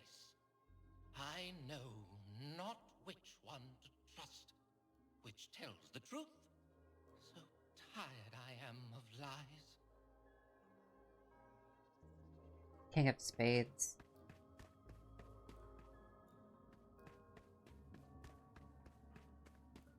One of these huts is the place I have to go.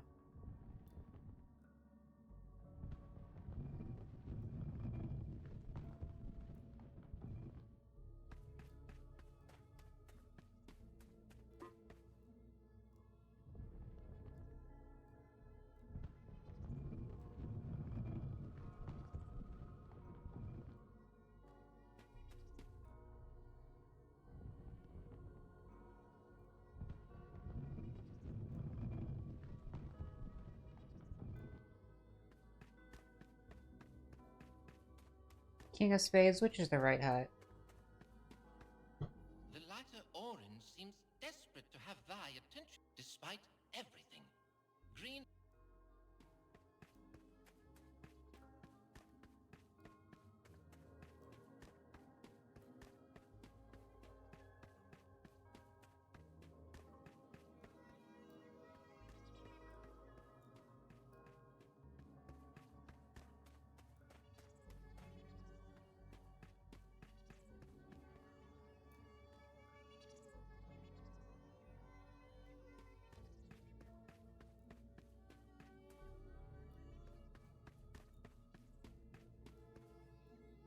I guess I'll follow the green guys.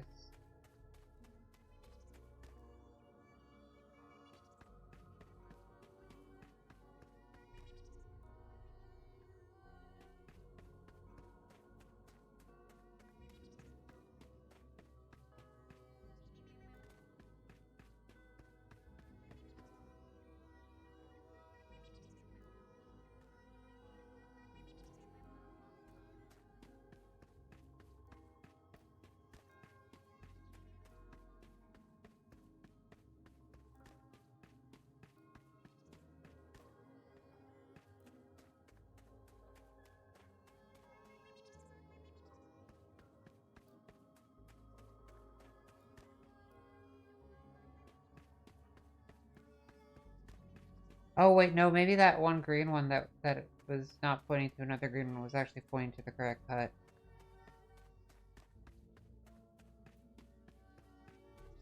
I think that means that this is the hut.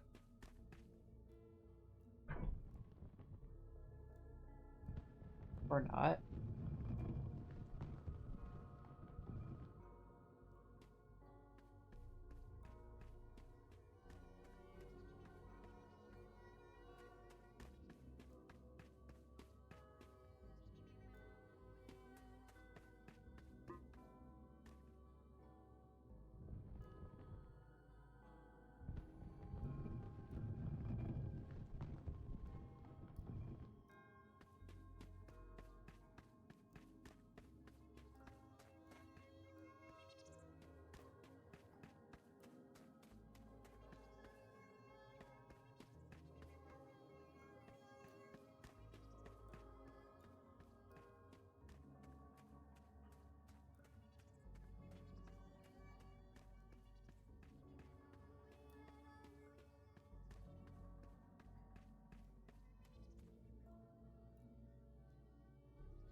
Dear Genie, or to whoever it may concern,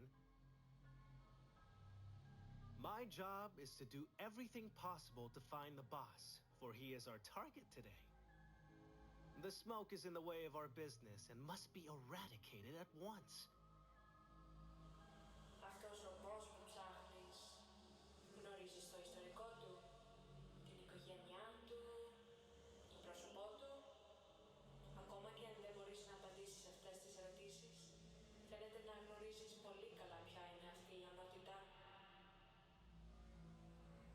Παρά αυτή τη σιγουριά, το ότι εσύ και εγώ συζητάμε σε αυτό το μέρος λέει πολλά για την ανικανότητά σου να ολοκληρώσεις ένα τέτοιο έργο. Δυστυχώς, δεν υπάρχει πολύ παραπάνω που μπορώ να κάνω για σένα αυτή τη στιγμή. Επιλέγω να σου υπενθυμίσω ότι το μέρος που βρισκόμαστε είναι πολύ μακριά από την πραγματική φυσική σου μορφή. Μόνο μπορώ να σε κρατήσω από το να επιστρέψεις εκεί.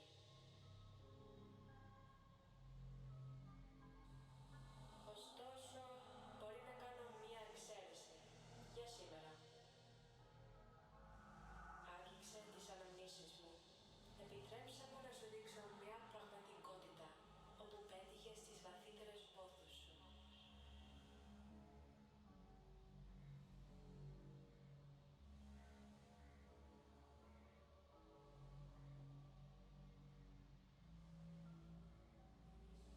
Θυμήσου ένα. Το μόνο που χρειάζεται είναι το σωστό μέρος και το σωστό φαγητό.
The issue with the bathroom has been resolved. Our business with the boss is our next priority. He will be down the drain in no time. 何に降りるって笑えないぞ。適当なこと言ってごまかそうたってそうはいかないからな。あんたの仕事は何だっけ？いい加減に一気に仕事を片付けるのに集中するぞ。もう二度とバスルームの話をするなよ。 Agreed. Toilets are death traps. ああ、そうだ、言い忘れてた。あんたらが何をしたのか知らんが、その効果は確かに現れてるよ。あの嫌なスモークがだいぶ消えたんだ。ご苦労さんだったな、エナ。おかげで随分仕事が楽になったよ。だがひょっとするとまた別の窮地に立たされてるかもしれないぞ、エナ。ああ、まずい。こいつはピンチが繰り返されるぞ。Ah, predicaments, huh? I'm good at those. いいか、今あんたがいるところのドアが閉まろうとしてるらしい。そこに閉じ込められるかもしれないってことがわからないか。 Well, it's time to be that one drop inside that ocean full of opportunities. Am I right? ああ、そうかそうか。あんたにはセールスの技とやらがあるんだったな。じゃああんた本当にやれるんだな。だが行ってきなさい。やれることは何でもやって戻ってくるんだ。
nice surprise.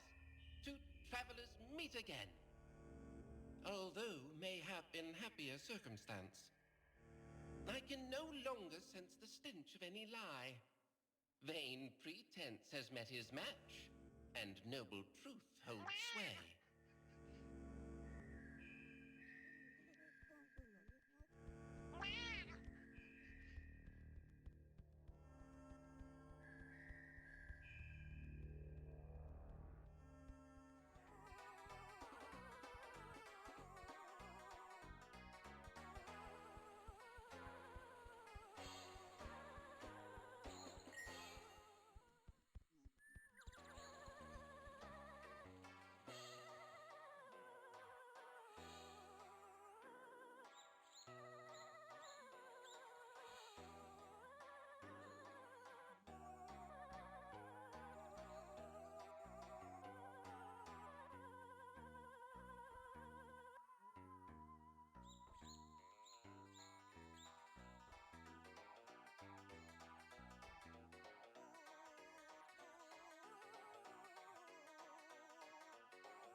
Check, check. How long have I been muted? My goodness. Thank you for letting me know, Tojiko-san. I think I went a while. I must have gone a while on mute.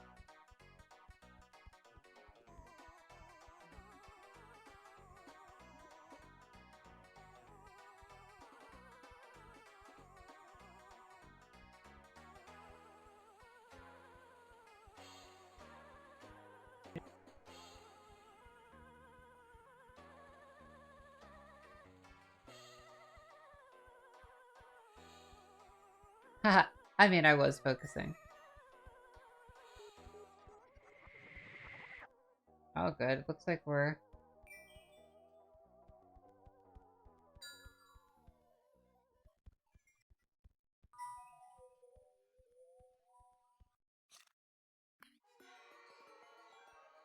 The door is now closed. Uh-oh. I'm gonna become fully crystallized.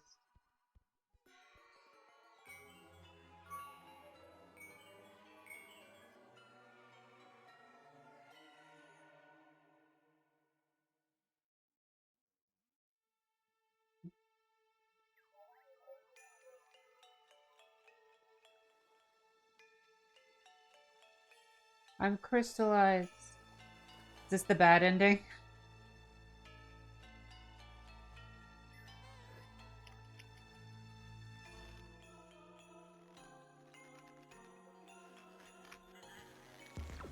Uh-oh.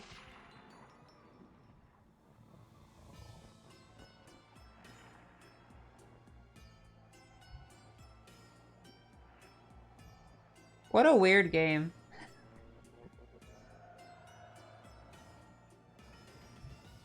I was saying, the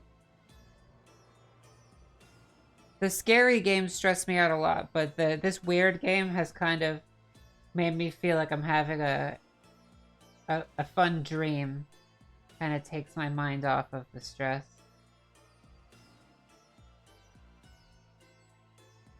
End of Chapter 1. The Lonely Door, directed by Joel Guerra. What a strange game. So there must be more to this game. There's Meanie, Ina. There's Salesperson and Meanie are the two Inas, the two faces of Ina. I got that right, that one of the Inas was a salesperson.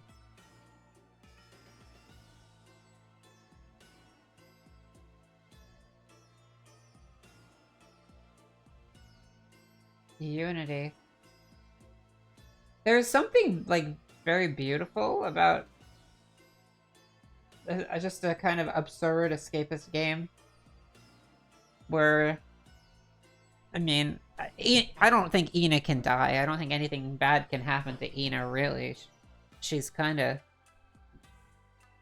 a force of nature. So I felt safer. I didn't feel like I was gonna get killed. And the absurdity of it all just kind of makes everything feel trivial. Which, sometimes it's a good attitude, like nothing really matters. The world is crazy and nothing really matters, so. I like that about this game. I like this game. This was a good choice, Tojiko-san. So thank you for the recommendation. I would love to learn more about Ina.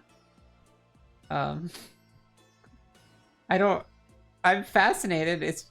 She's just very strange. She's impossible to understand.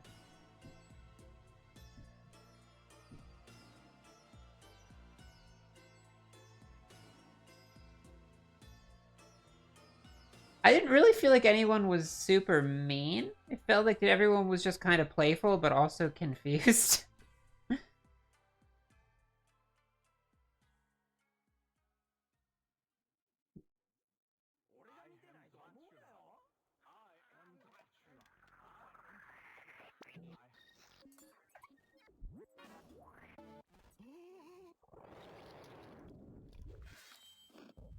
There I am. How did I make it back?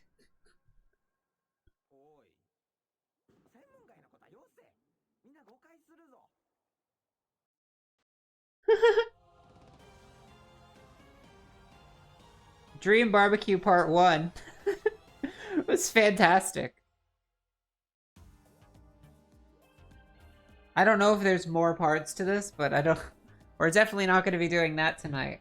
What a great game. So try Ina's Dream Barbecue if you ever just, you know, want to take your mind off things. Definitely has my recommendation. I'm enjoying the vibe. This has been a fun day. I was very sick earlier, but you know, I'm glad that I pushed through it because this was a very memorable occasion. Just vibing out to the music for a minute. What did we play today? We played a ton of games. I read some stories. I read Creepypasta. I read the Infinite IKEA story. I read the Animal Crossing story. Animal Crossing story was very scary but good. The IKEA story, I think, made me feel optimistic. I wasn't expecting to see that kind of like humanistic optimism when I reading Creepypasta. And then some of the games that I played, Net Escape was so bizarre. Ina was so bizarre. There's so much interesting, like, absurd, playful, quirky, strange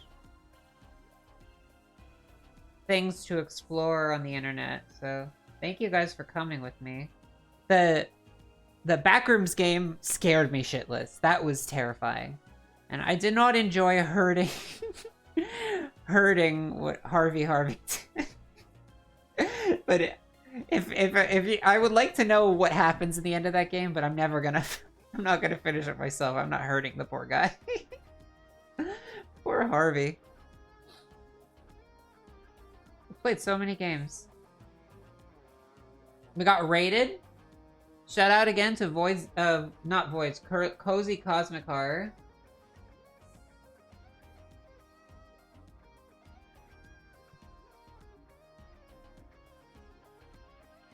And shout out to Tojiko-san for hanging with me the whole time and recommending so many of these games. And shout out to Horza just because I love Horza.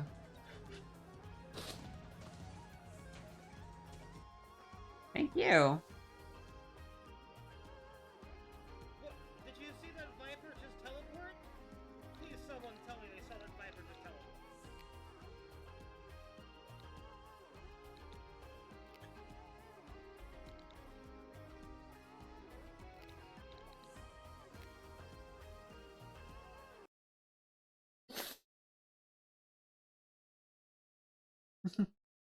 Good times, everybody.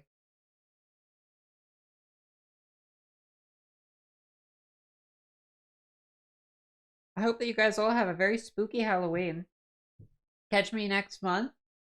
I hope to finally beat the Elite Four and maybe get to some of my favorite cozy games. Thank you. No, thank you again, Tojuka-san. I really appreciated you being here. We'll be returning hopefully to a regular schedule, so you should be able to catch me every Sunday. I'm probably going to be getting more time off in the future. I'm going to be getting Saturdays off, so I'm hoping to maybe do DJ stuff on Saturdays, but you know, don't want to count my chicken. I will see. I'm not sure. Then definitely, I'm not 100% sure it's going to be Saturdays that I'm getting off, but I plan to be more productive as a streamer. So I plan to be putting out more content. So I'm excited for that. See you Sunday. See you next Sunday. Be good to yourself. Drink water. Happy Halloween. Eat all the candy you can eat. And yeah, see you next month. Remember that there is nobody in the world like you. You are so unique. And we are all unique. But I'm so glad to be living in a world that has you in it, specifically. Because the world's better because you're in it. Be good to yourself. I love you. Talk to you soon. Bye-bye. Whoever we're raiding, be nice. I'm gonna raid somebody, so just be nice to them. Be nice to them. Send them some love. You're very loving, and I don't have to tell you guys what to do. you guys are loving people.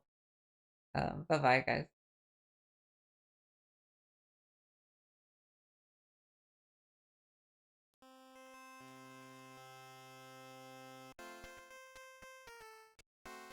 Bye. Bye. Bye. Bye. Thank you. Thank you. Bye. Thank you.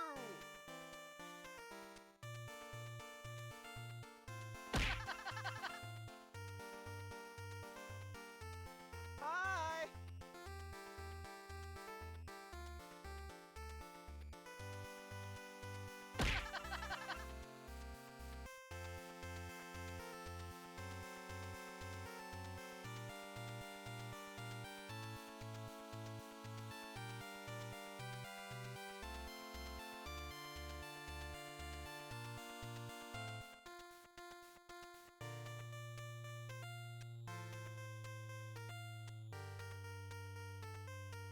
Bum, bum, bum.